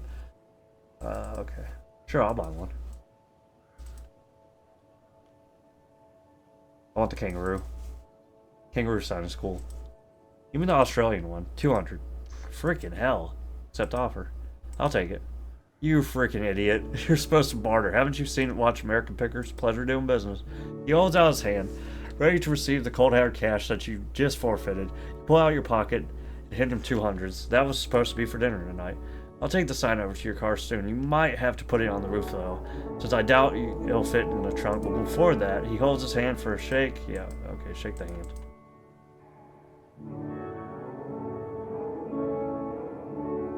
Bother him a little more. Hey, Gordon. Alright, but don't speak too long. I would like to... The shed is looking a little rough. So, why doesn't he look after a little better? I'll let you in on a secret. Don't tell anyone. You step a little closer. The sign business is really just a hobby. I don't make a dime off it. So what's his real job? Alright, I don't have a job, but I promise you I'm not doing anything illegal. He's being very weird about this. Get the truth. Okay, you're not doing anything illegal, but that doesn't explain where you get your money from. Gordon appears conflicted. He wants to tell you, but feels as though he shouldn't. Fine, but you gotta promise to keep it quiet. Most people don't know about this, promise. I can keep a secret. Right, well, about 25 years back, my wife and I won the lottery. I'm talking big bucks. Enough to never work again. Of course, we try to keep it a secret because people don't... You don't want people knowing you got that much money lying around. This is quite the revelation. I quit my job in the same day, and my wife, well, actually we weren't married then. We went to Vegas and got married. About 2 days after, won the money. Then we spent some of that money on a small house just out of Aurora here. Nothing fancy, nothing out of the ordinary, just somewhere quiet where nobody knew our names. You're standing in the vicinity of a multimillionaire. Cherish this moment. I started the sign business as a way to pass the time. Plus, it stops people asking questions about what you gotta do for a living. Clearly, it didn't fool you. You could smell wealth. I might not know how to make money, but I can definitely find it. If someone has too much money, I'll know. You're right about that too much part. I might, and you still took my $200. I might just die before I get to spend it. Oh, now you've got me thinking about dying. Darn it. You should think about dying as well. It's fun. Sure, let's think about dying. All you've ever achieved in life will be forgotten in 400 years. Actually, it doesn't matter what you achieve. Dead people don't care about achievements. They don't care about anything. What else? That's all. For now. Yeah, that's like the main part of the game. Can you have your money back, please? Now that I know you're a multi-millionaire, can I have my money back? I sort of needed it for dinner tonight. Very funny. Yes, haha, joke. You're right. As a consumer, you're entitled to a refund. Don't back down. Yeah! Actually, Gordon, I'm not joking now. I'd like the refund. Oh, you're serious? Gordon contemplates the dilemma posed. You caught me at my most charitable today, Des. I'll give you your money back, and you can keep that sign you bought. Honestly, I'm not sure why I bothered making you pay for it to begin with. All I wanted to do was get rid of it. He pulls his wallet out and hands the notes to you. You handed them just a moment ago. Treat it right, son. Thanks, man. I will. See, I had all... What's it like being insanely rich? Gordon narrows his eyes, unsure of your attention. This is why I don't tell. People just can't believe it. Are you bored? Will you give me some? You're just curious. Sorry, I didn't mean to pry, just curious. Alright, I'll sum everything up so that you don't die wandering. Having all this money is nice. It improved my life in numerous ways. It opened my mind up to a world outside the nothing town I was stuck in. Money sounds great. But it did make my life fulfilling. I was the happiest person on earth for the first few weeks after I won it, but then everything plateaued. Just how our brains are wired. You can't be happy every day. You're always gonna be looking for something more. Even after I've gotten everything I could ask for, I still feel like something is missing. What could he possibly need? What more could you need? Seriously, like I said, just how our brains work. That's life. You were born to be unhappy. That took a turn down and depressing. Back up. Change the subject before the silence sets in. Why the hat? Okay, Gordon glares at you with a raised eyebrow. Is there something wrong with my hat? Yes, something is terribly wrong with it. I think so, though I can't put my finger on it, what the exact issue is. Well, maybe the story I'm about to tell might explain that. You want to hear it? Yes, please. Can't say no to a story about a hat. Well, buckle up because it's a doozy. Oh, God. You begin to worry. To hype up a story about a hat is to open the door to disappointment and despair. It begins on one of my many trips. My wife and I were driving through Palm Springs on our way to that, what do they call it? Something Tree National Park? It's called Joshua Tree. Something Tree. Cool. I've never been to Summer Think Tree before. Don't be a smart butt. I'm trying to remember the actual name. He goes silent for a moment. This whole story hinges on him remembering the name of the national park. Joshua Tree, that's the one I'm thinking of. You knew that. Anyway, we're on our way to the national park since I heard about it on the radio the day before. I don't think they were even talking about the actual place, just some music album with the same name. But that's how my wife and I do things. We don't plan our trips. We do go wherever, whenever, for no good reason. Winning the lottery probably helps with that. A few hours out of Palm Springs, we stopped for lunch. I couldn't tell you where, as I doubt it even had a name. We were in the middle of the desert with nothing but sand and shrubs for company. My wife was worried we were breaking some rules by stopping where we did, but anyway. Ask him about his wife. You haven't told me the name of your wife yet. Oh, sorry, Martha. That's all the info you're getting. We ate ham sandwiches and sat staring at the hills in the distance. Amazing landscapes in the part of the world, always something in the distance to keep your eyes occupied. So as we sat there in silence, munching away, well, I don't know how to describe it without sounding crazy. Say it. Got no reason not to believe you. Who'd make up a story about a hat? Alright, what happened as I was chewing away when in the corner of my mouth, my eye, I noticed a brown smear in the sky. Looking up, the thing was too far away to make it out. I thought at this time I was seeing a UFO or something of the like. My wife Martha saw it too. We have entered the realm of aliens. Brace yourself. It was floating off towards the mountain, away from the road at a leisurely pace, so I decided I ought to follow it.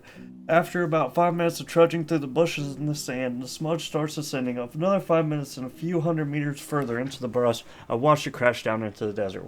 So that was the hat? You're building a lot of suspense here, but I feel like it's pretty obvious that the smudge in the sky is the hat you're wearing. That's where you'd be wrong. When I walked up where the thing had landed, I found a little cardboard box and a little parachute crumpled up beside it. My wife caught up a few minutes later, out of breath. She weren't too happy with me just running off into the wilderness like that. What's in the box? What was in the box? The hat? Let me tell the story. You can ask questions when I'm done. Don't you know you're not supposed to ask questions in the middle of the story? Wait until he's finished, you impatient frick. I was a little worried opening the box, so my wife went and found, well, at least your wife was with you, so you ain't got to worry about what's in the box, and found a long stick that we could prod it with. As I lifted the lid with said stick, not a thing happened, no noxious gases or anything dangerous. All that was inside was a sheet of paper. I kid you not, on that piece of paper was advertised for a hat shop in Baton Rouge. Hat Nicks Knacks was the name. That was it. Nothing special, just something you see in the newspaper. Naturally, we've added Baton Rouge to our last list of places to visit. He begins to smirk a little, as though he just now realizing how ridiculous this all sounds. We didn't make it to Baton Rouge till a few years later, but you better believe I had that advertisement ready to go the second we pulled into town. The store was still there, and when we went in and showed the person at the front counter what we found in the desert on that fateful day, she looked at us like we were crazy. He takes his hat off and rotates it in his hands carefully. I was expecting a free hat or something for my efforts, but the lady thought I was making everything up. Anyway, long story short, I wound up buying this hat full price that day. The end. That was beautiful. Thank you for telling me that story. I can't put my finger on it, but it has affected me deeply. It wasn't my intention, but I'm happy for you. Gore's story has reinforced your notion that all cowboy hats have a pervasive mythic quality that extends beyond all known science. General relativity cannot account for this. Quantum theory will not save you. There's something greater out there, waiting to be discovered, and the key to that door lies within the fabric of a lone cowboy's hat. So true, brain. So true. This is the right half of your brain talking. Don't listen to whatever the other half just said. They're wiring wrong or something. Only listen to that right half. How do I know which half is talking? If it's self-loathing, that's the right half, and you should listen to it. Anything else is poppycock. Makes sense? You're a worthless piece of trash who will never find love. You're a rotten banana peel thrown out the window of a speeding car. Your life will amount to nothing, and it's all you deserve. You alright, son? Your eyes focus as you snap back into reality. Whatever just happened, don't let it happen again. You're here. Yeah, I'm good. Just daydreaming. Okay, sure. Leave. Hi, Tom. I left you at your work. Catch you later. Sure, I'll get a sign over to your car soon, just once I'm done with this roof. You nod and wave goodbye before turning to the street. Wonderful. Batman. It's signed, man, to you, actually. Oh, yeah, let's do this real quick. I kind of want to know what's in here, out of all the things.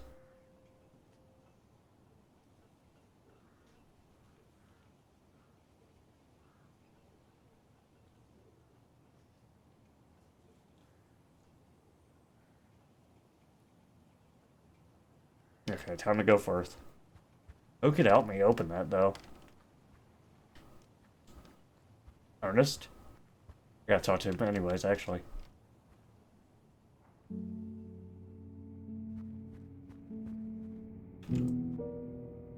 Tell me about the 1 week thing. Back to chat. Take a seat at the table. 1 week.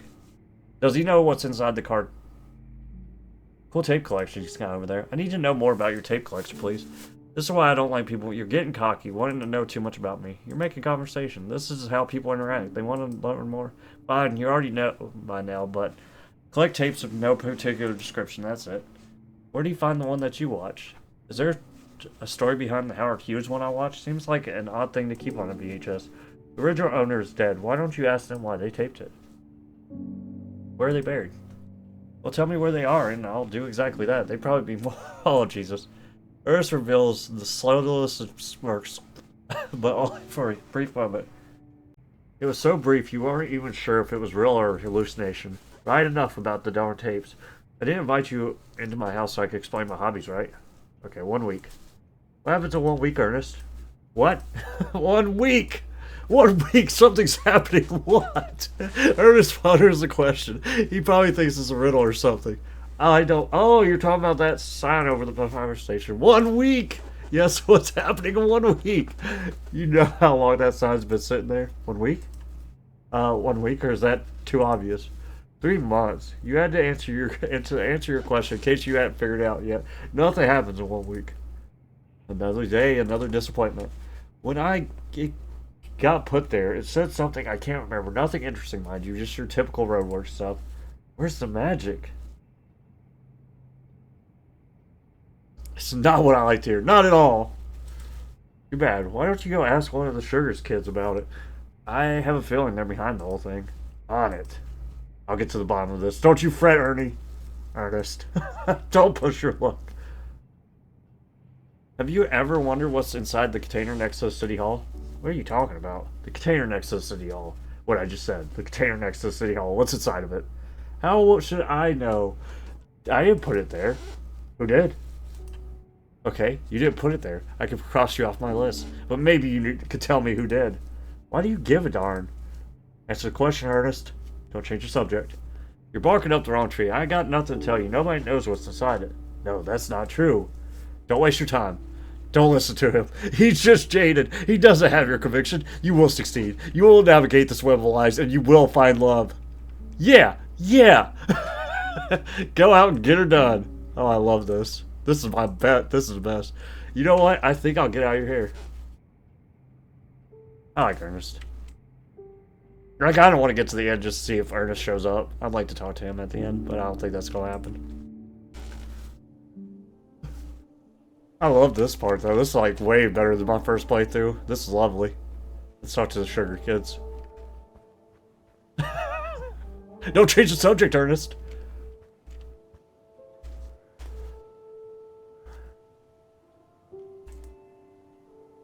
Nice bike. I dig the bicycle, seems like. Okay. Are they bike then?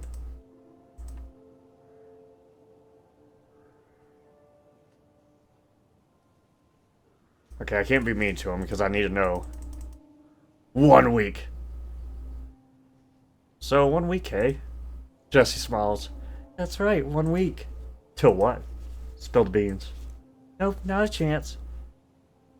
Respect the elder. I demand an answer. I'm the oldest, therefore I wield the most power. That's so. Well, I'll call my dad over and he'll beat you up. He's older than you. You lose. Here's a breadcrumb. The sign is like my bike, an art piece. That tree covered in tires, also an art piece. I've been busy this summer. I'm leaving my mark on the world. Tire tree? The tree on that corner is you're doing? You see a tire in an odd place. That was me. It wasn't easy. I'll tell you that much. You don't want to know how long it took me to put those tires on the flagpoles over by the City Hall. The children are running amok in Aurora. Where are the police? The cone on top of Ron's flagpole was me as well. But you're talking about my roadwork sign now. That's a real masterpiece. Very subversive.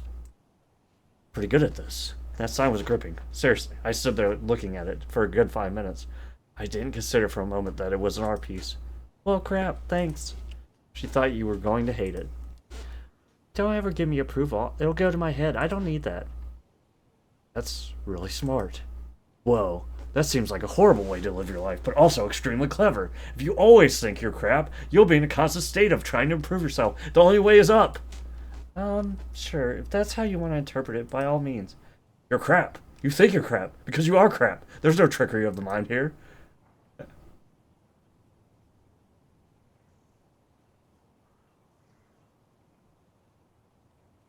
Don't be like that. I'm cool. We're cool. Nobody's cool anymore. And you, doubly so. Here's a breadcrumb. The sign is like my bike. Okay. Well, that's disappointing. I was hoping the sign had some greater meaning. I'm talking like apocalypse level of meaning. Nuclear war, Yellowstone, that sort of thing. I never told you what happens in 1 week. Nothing is off the table. Nothing is off the table. That's good to hear. I look forward to seeing whatever horror awaits me in the coming week. You're going to stub your toe in 1 week. Horrific. Time to leave. Okay. Yeah, I need to talk to him. Well, I'll do that.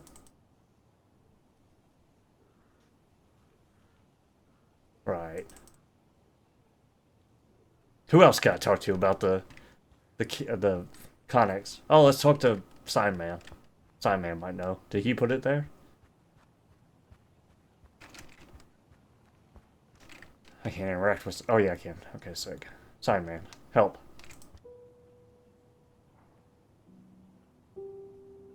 What's inside the cargo container? Random question. Would you happen to know what is inside that cargo container across the road? The one next to the city hall? Oh, that thing. He rubs his chin for a moment. Those are not the actions of a man who knows what's inside of the cargo container. If I had to guess, nothing. If there were anything useful, someone would have opened it by now. The Red Devil has been locked tight for as long as I can remember. So he really doesn't know. What you're saying is you have no idea. No idea. Sorry to disappoint you. You'll ask someone else. That's all right. I'm sure someone else in town has the answer. I'll be sad if they don't. Best of luck to you. Oh, I needed to know. We'll get to the bottom of this before I quit playing. I need to know. Oh, it's her. I don't want to do role-playing. I need to know about the Connex. She should know.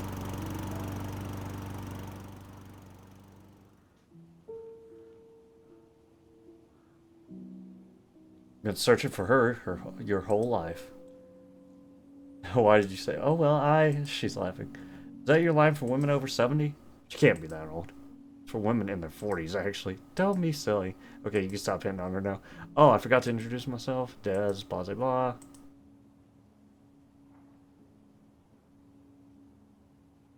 Good for you, Lucia. I don't care about this. I want to know about the... I don't care about this. No.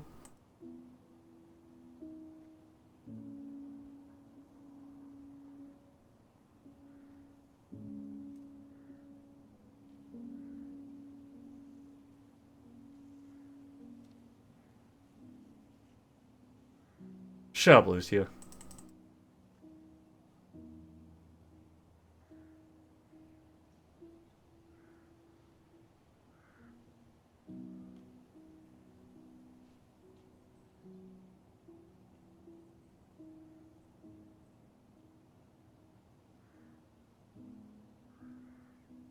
It's a secret. Tongue of silver, heart of gold. What did you talk about? Nothing. Oh, Rodeo Town Massacre. I imagine you already know this, but she grimaces not for talking about. No doubt, no need to say it again. Seems an event. Collection. Did you know he collects VHS tapes? He seems secretive about it. Lucia's mouth falls open in an exaggeration of expression. Didn't know that. What sort of tapes did he have? Howard Hughes tapes. I actually watched one of the tapes, probably for preservation. Very admirable. Not to sell the man short, but I never expected Ernest to be that type. Truthfully, all I gather from him, although that isn't really... appreciate you spreading his secrets like this. Good thing you'll be gone before you have to face the consequences. Oh, let's do the porno one. Porno tapes. He had a wicked collection of erotica. The sort of stuff you guys see to believe. You'll wish you hadn't. Oh, don't be silly. I'd like a... Okay, that's good.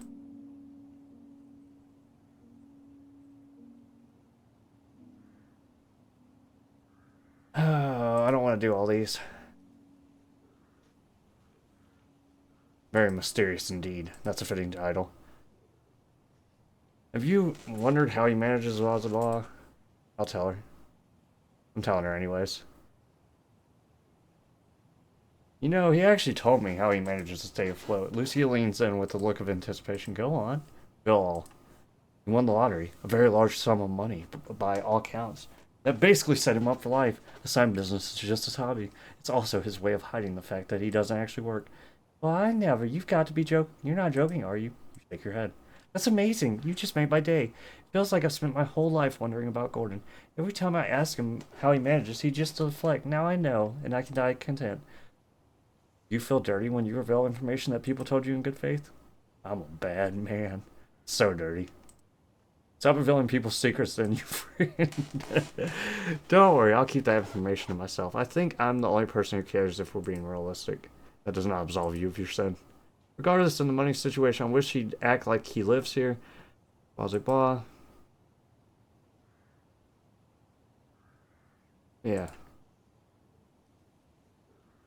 Yes, you're right, it is a bit rude. I don't care about this. I want to know about the Connex. All the time. That's a fancy way of saying I like to call people out on their crap, but yes, I do that a lot. My main issue is that there's a chance. I guess you got lucky with me then. I don't know you well enough to do that. Shall we move on? Who else? There's the word kids. I don't care about the bike.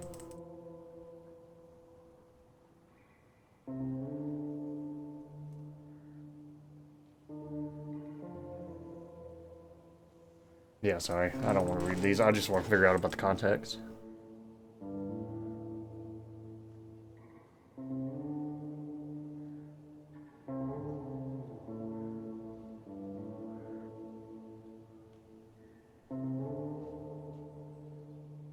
What?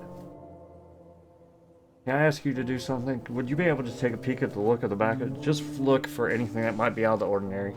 Yeah. Sure, don't see why I couldn't. Thank you. I know it's an odd request for someone, but I thought, why in the heck not? I know you had a good heart, blah, blah, blah. Spent far too much as a child. Nothing alarming. All clear. All clear.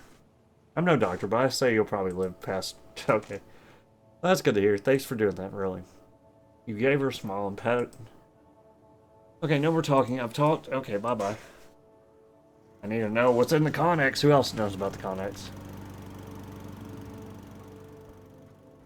I kind of want to bang on the door and be like... Wait a second, let me save.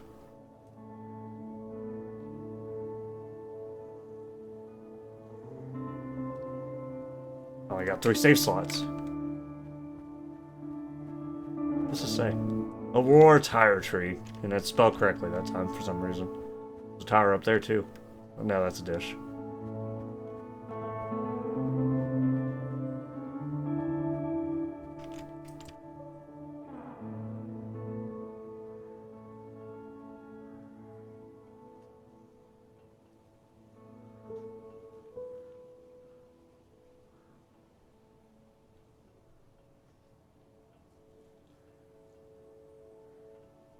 Okay. Excuse me, by the way.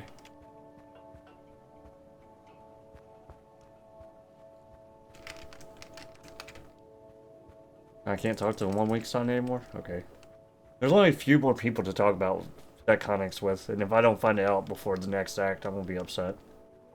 Alright, dude, I don't need to know about your book. I need to know about the Connex slogan.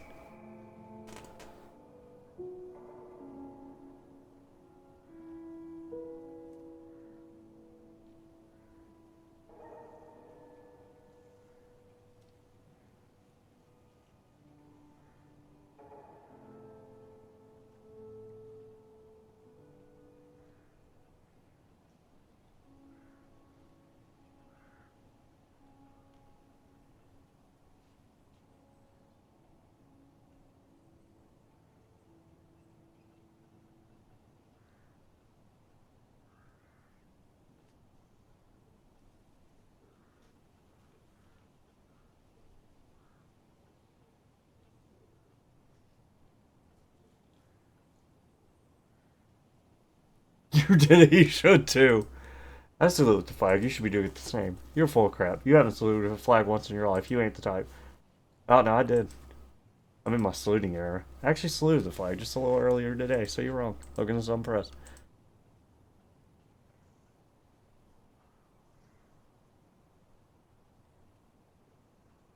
Oh, that's gonna make him mad.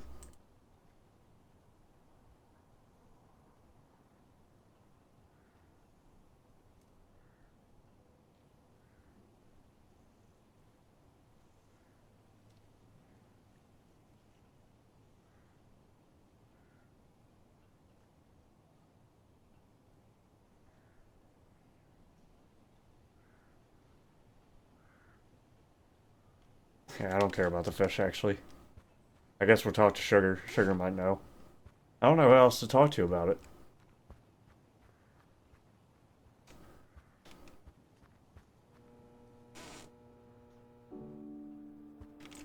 I'm not gonna be mean to Sugar with the answer choices, though, like I was with Logan just now.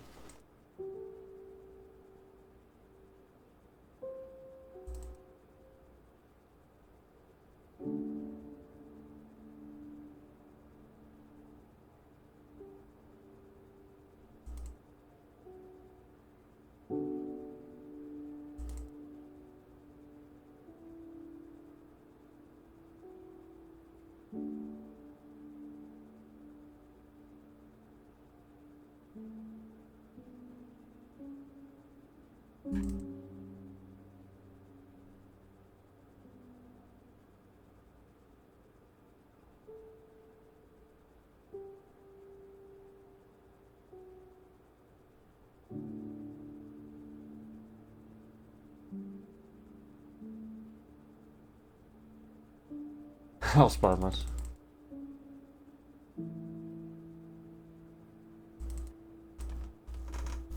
I need to know about the conics, dude.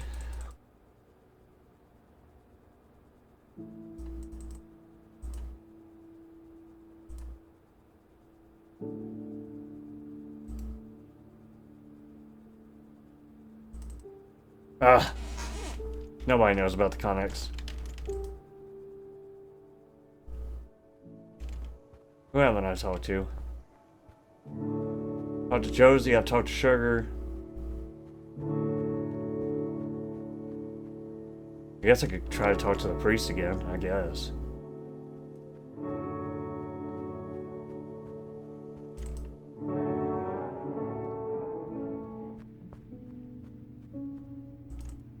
Oh, he won't talk to me. Okay, cool.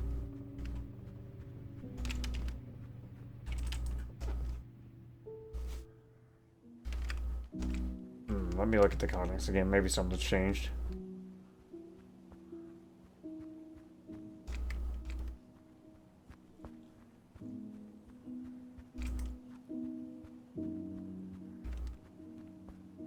Now I can interact with it. Huh.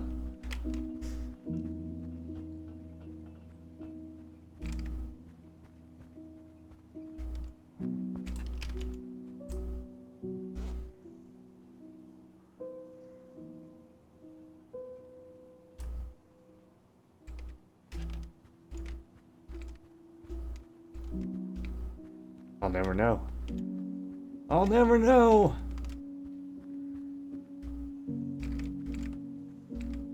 Oh, I can try to go into her house. Interesting. Very interesting. What is this? Tragedy museum. This makes me very sad. You weep for the local. Well, beautiful indeed. In spirit. You're no. Yeah. How could this place close? Money moolah, dollarinos. MFer. Okay.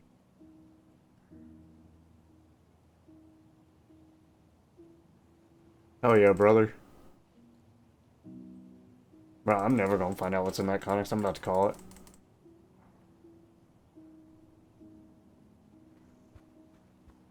I don't really care about the side and backstory plot. Oh, wait, I wanted to... Whoa. Oh, okay.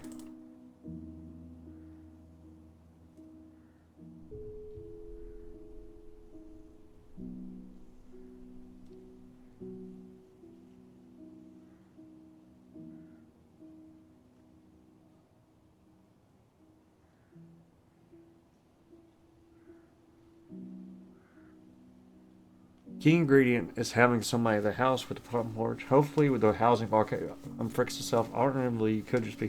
Don't make me think about the apology, sire. And good lord, this is a sad town. At least the people are friendly. Great point. Do we classify Jessie as friendly? She seemed pretty hostile. Hostile towards the world, not me. Very astute observation. Yes, is par for the course if you grow up blah blah blah. Okay.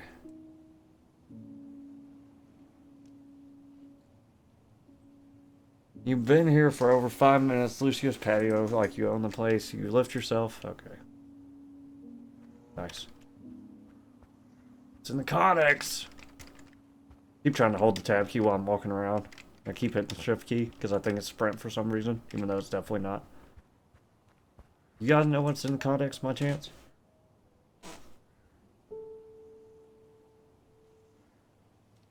I met your dad. Stuff. Whether it is important, then I'll talk. I don't care about that.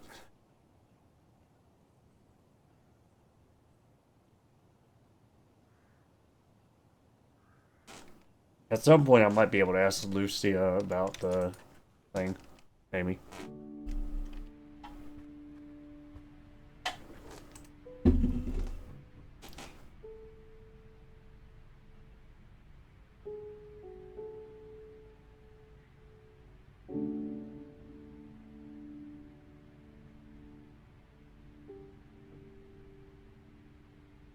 I'm playing through the whole game again, trying to figure out what's in that stupid comics.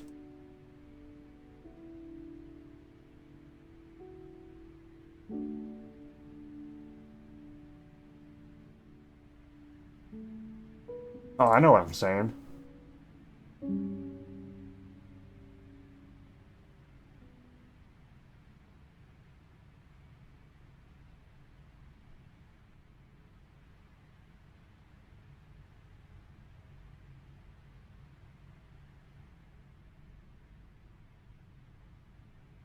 F you too. You think those words, but you can't bring yourself. All that exits your mouth is fuh. What? Fuh. If you're about to tell me to go F myself, go ahead. I won't hold it against you.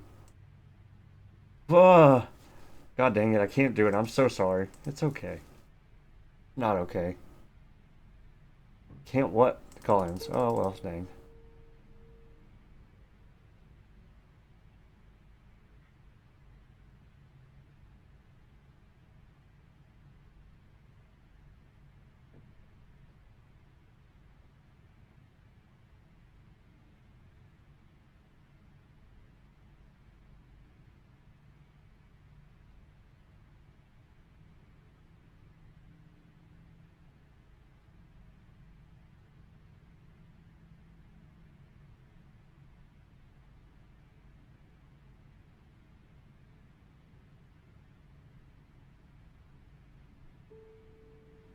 I didn't cry at all. I killed it.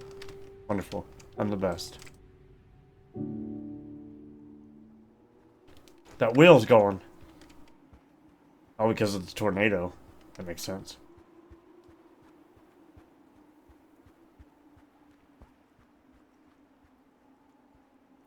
I can't go in there. It's just... There's my sign. Wonderful. Perfect. What am I supposed to be doing right now?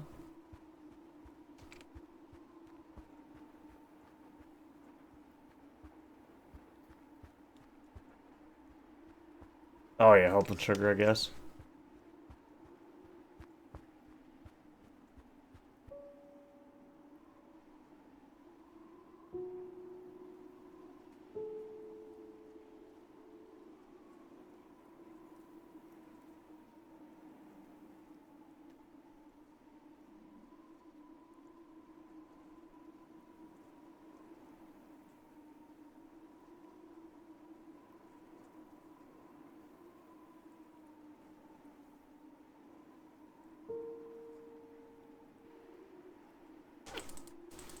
Okay, I guess I give up on the Connex. I don't know.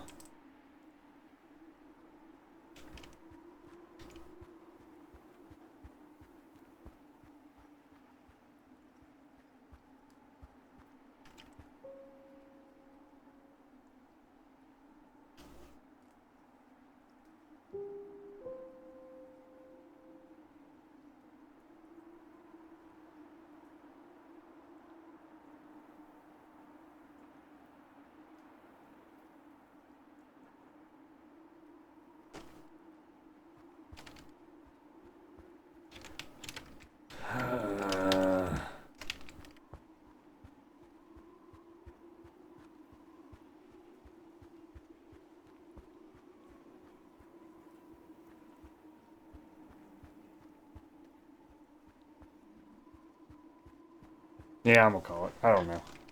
I'm sure there's a way to figure it out, but I'm gonna call it here. Well, I don't know. I want to know. I want to know. I want to know.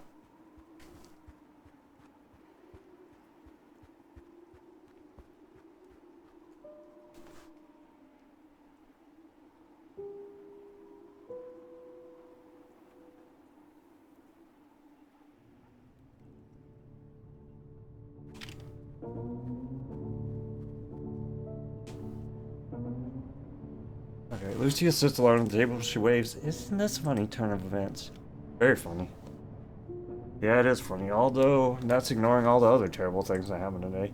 Well, of course, how are you feeling now? I can see that you aren't crying anymore, so that's good. Happy as Larry.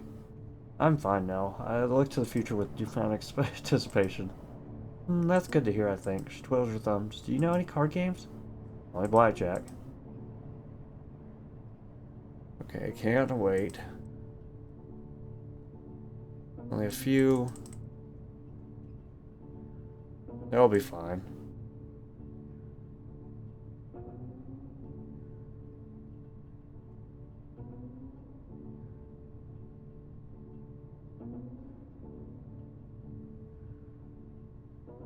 Hey, when I was reading all those, she snorts. No idea. They're Brian's. They're cool. I love them. Do they remind you of? Okay, change the subject. Attempt to do that. Wow, very insightful. She raises her hand and gives you a sarcastic thumbs up. It was funny. Mean and funny, I'll allow it. Maybe, still feel bad though. She managed to finish mowing her lawn.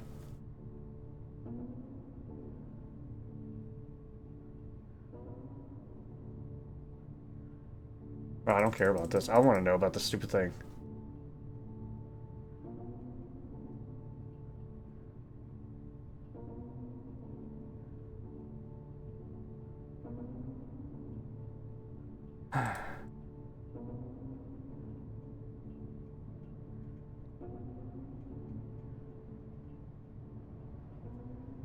Even though I love the dialogue in this game, I'm read out, honestly. I just want to know what's in the Connex.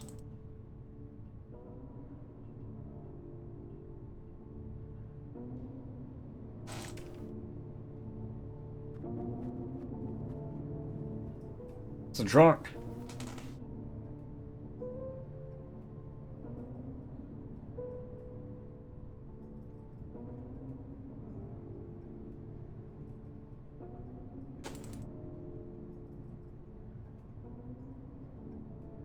Please? Oh.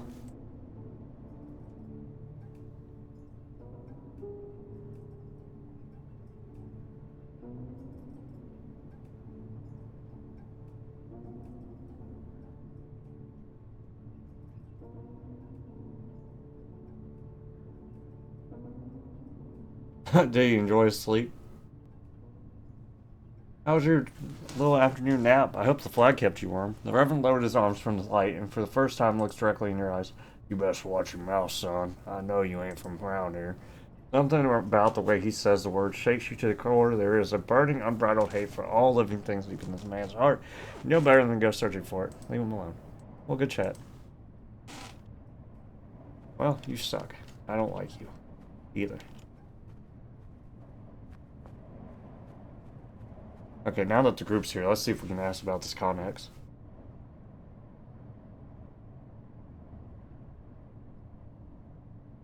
Oh no. Okay.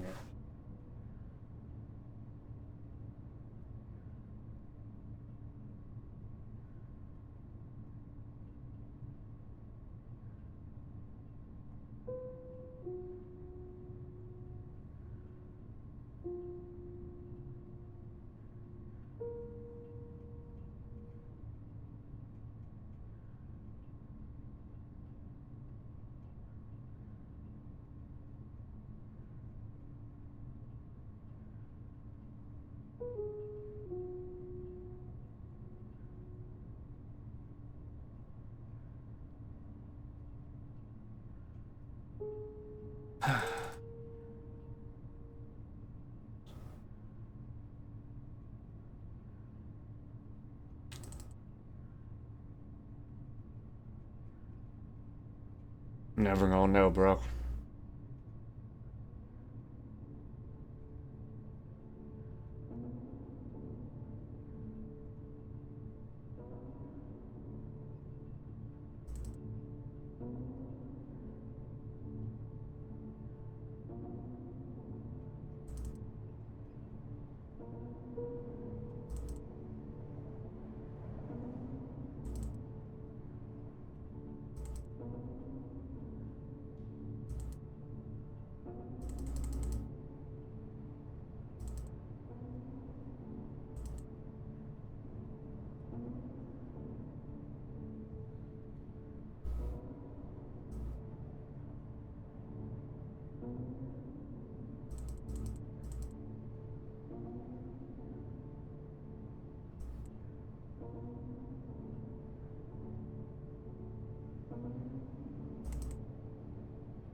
I don't care.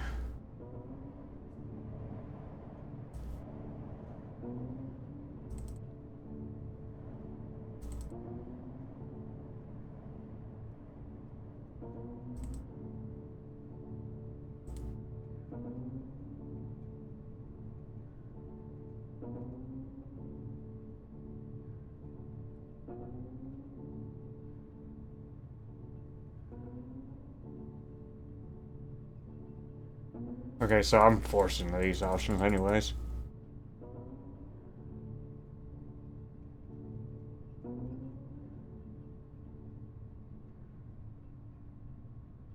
Frick you, preacher man. And you, Neil, Reverend Priest, a person, I don't know much about you, but I know I don't like you. Cheer the frick up, lay off the bottle, act like you give a crap about something, anything. I don't know. Find Jesus. Obviously, he hasn't found you. That's funny, though. The Reverend looks shocked. He thought he was safe. Ron jumps back in for rebuttal, but his tone is notably less fiery. You crossed the line. You think all your talking makes you smart. Don't be coming into her town from wherever the frick you are. And before you can keep going, you feel a hand on your shoulder. Slogan. Yeah. I'm angry. I can be whatever I want to be.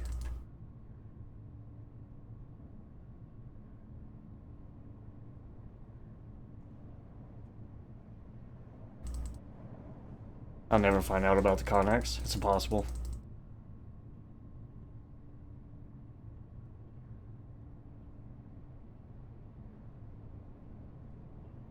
Yeah, we went all the way through the game again, and we'll never find out about the Connex. 'Cause ain't that right, Cardboard Jesus?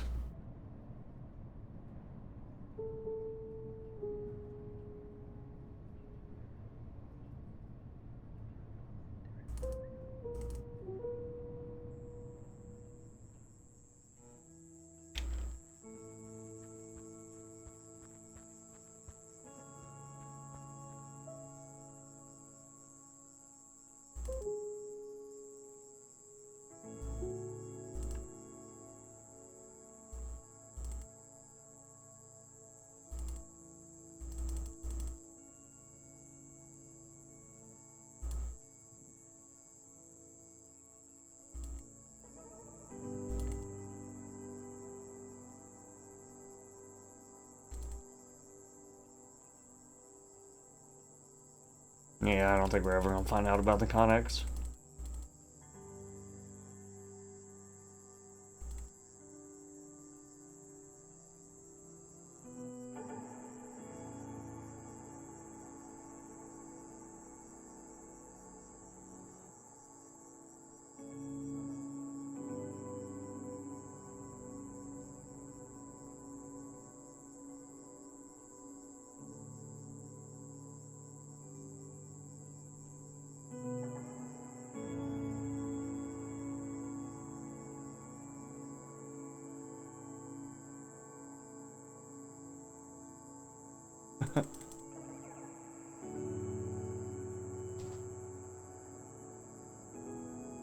No, you don't.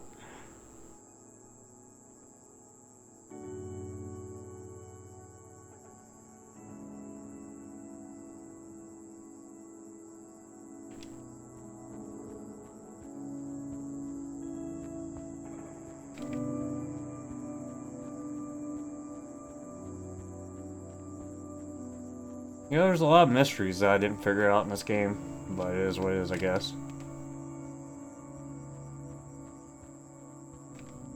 I was hoping that, like, as the progression of conversations kept going, somebody would tell me about the Connex, but I don't think anybody knows. I think the Connex is a freaking... Wait a second. There's a way to tell. Actually.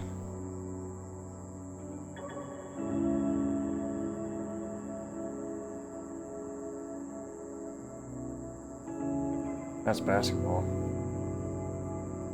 That's burning down the flag. We're not doing that.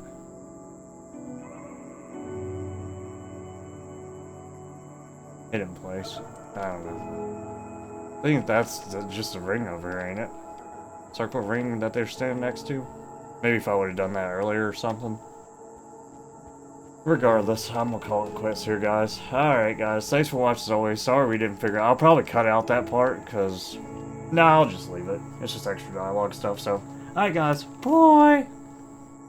Actually, I want to see what Ernest does. Wait a second. Sorry, I lied.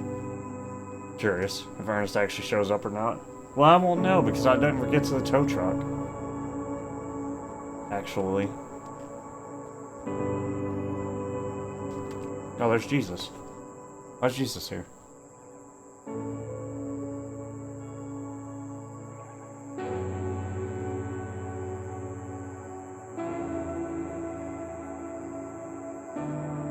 Real recognize real, bro.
Oh, all the clicking.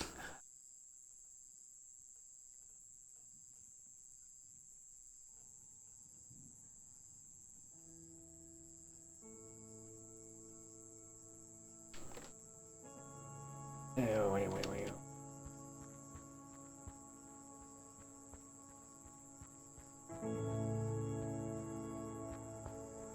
Yeah, I guess Ernest didn't come after all. It was nice of him to offer, though. What's over here?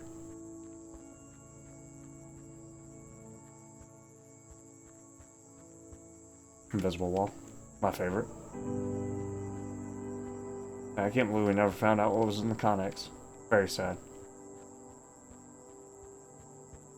I can only get 2 people to talk about it.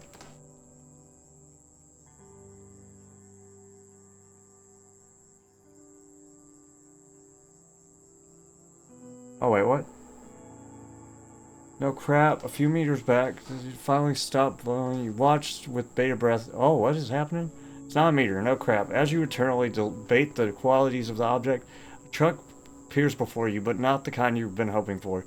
Try and get a look at the person behind the wheel, but the headlights are too bright to make out any details. A few meters back from the crash object, lights finally stop growing in size. You watch and bated breath says, "Oh, it's Gordon. What in the world do we got here? Welcome back. Look who it is. You saw this thing fall from the sky as well?" "It fell from the sky. I was just driving back through town to double check the place. Wasn't a pile of rubble." He walks up and taps the metal sphere with his foot. "Solid. I can feel the heat coming off it as well. Could be dangerous. We might want to exercise some self something. Preservation skills can clear out. God knows what this thing might do. I'm thinking we'll be fine. If it were going to explode, it would have done that when it hit the dirt." He's probably not qualified to make such assumptions, but neither are you. May as well take his word for it. Question: what are you still doing here in town? Weren't you supposed to hitch a ride with the tow truck? I'm trapped here. Long story. Trust me, I'd leave this place if I could. Something wicked is at play. Sure seems that way. Motions towards your car. I left a note for you, seeing as I wasn't expecting you to stick around at all that long. It's under your windscreen wiper. You didn't see it. Oh, I must have missed that. Had a few things on my mind. Well, you won't have any use in reading it. Seeing as we met again, funny how things turn out. He looks to the stars. There's a moment of silence if one ignores the incessant buzz of crickets. This is freaking absurd. What is happening right now? It's a sign from God. Rapture! About time. Touch it.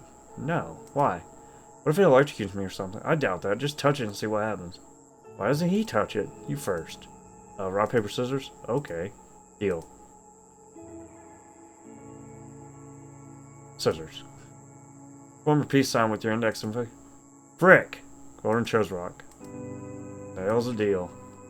Keep my word, if I die, send my body to Australia. Why Australia? No idea. That's the first place that came to mind. Whatever, dead people don't care about stuff anyways. Alright, I don't think you're gonna die. Let's find out. Touch it. Then we're gonna get the stupid thing. What if I would have chose scissors? I do like that Gordon popped back up though. That's nice, I guess.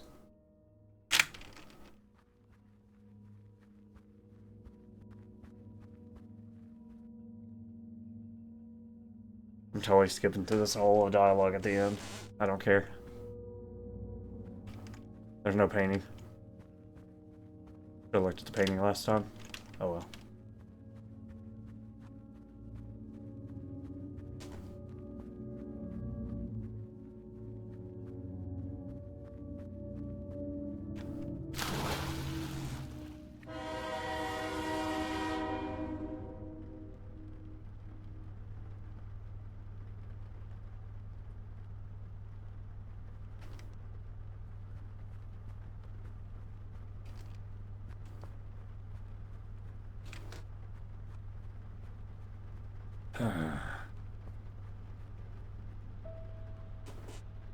Oh, this is I'm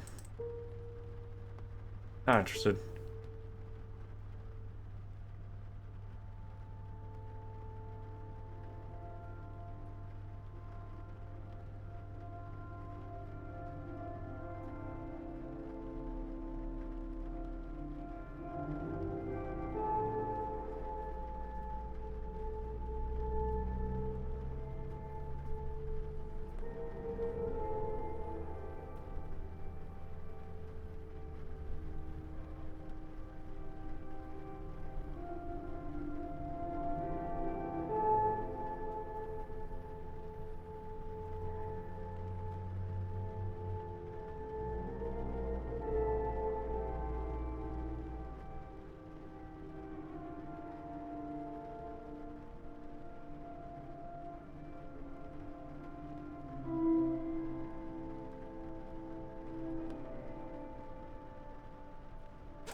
I'm talking about...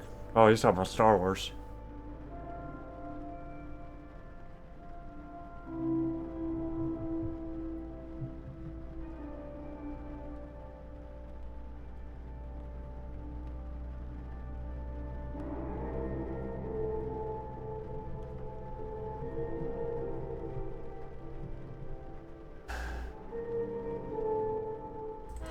Oh god, that, every time she pulls the gun out, it like jump scares me for some reason, bro. Every time.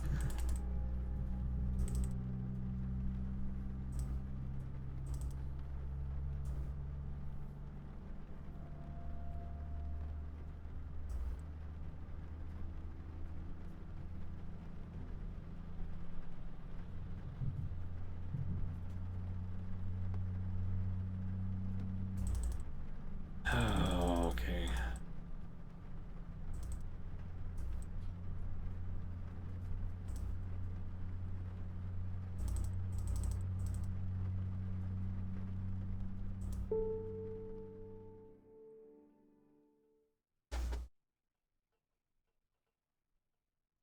Well, alright guys, well we're gonna call it. Yeah. Like I said, I really enjoy the creator's humor. This one wasn't really like my type of thing with the politics like I said originally, but I did like all the side stuff a lot. I really enjoyed that. But overall I still think it was a good game. Alright guys, bye! I do wish there was like well, I don't know if I found things or not, but there are some cliffhangers it feels like. I wish I would have read that note that Gordon left, but I didn't even know he left one. Oh yeah, again, bye. Bye!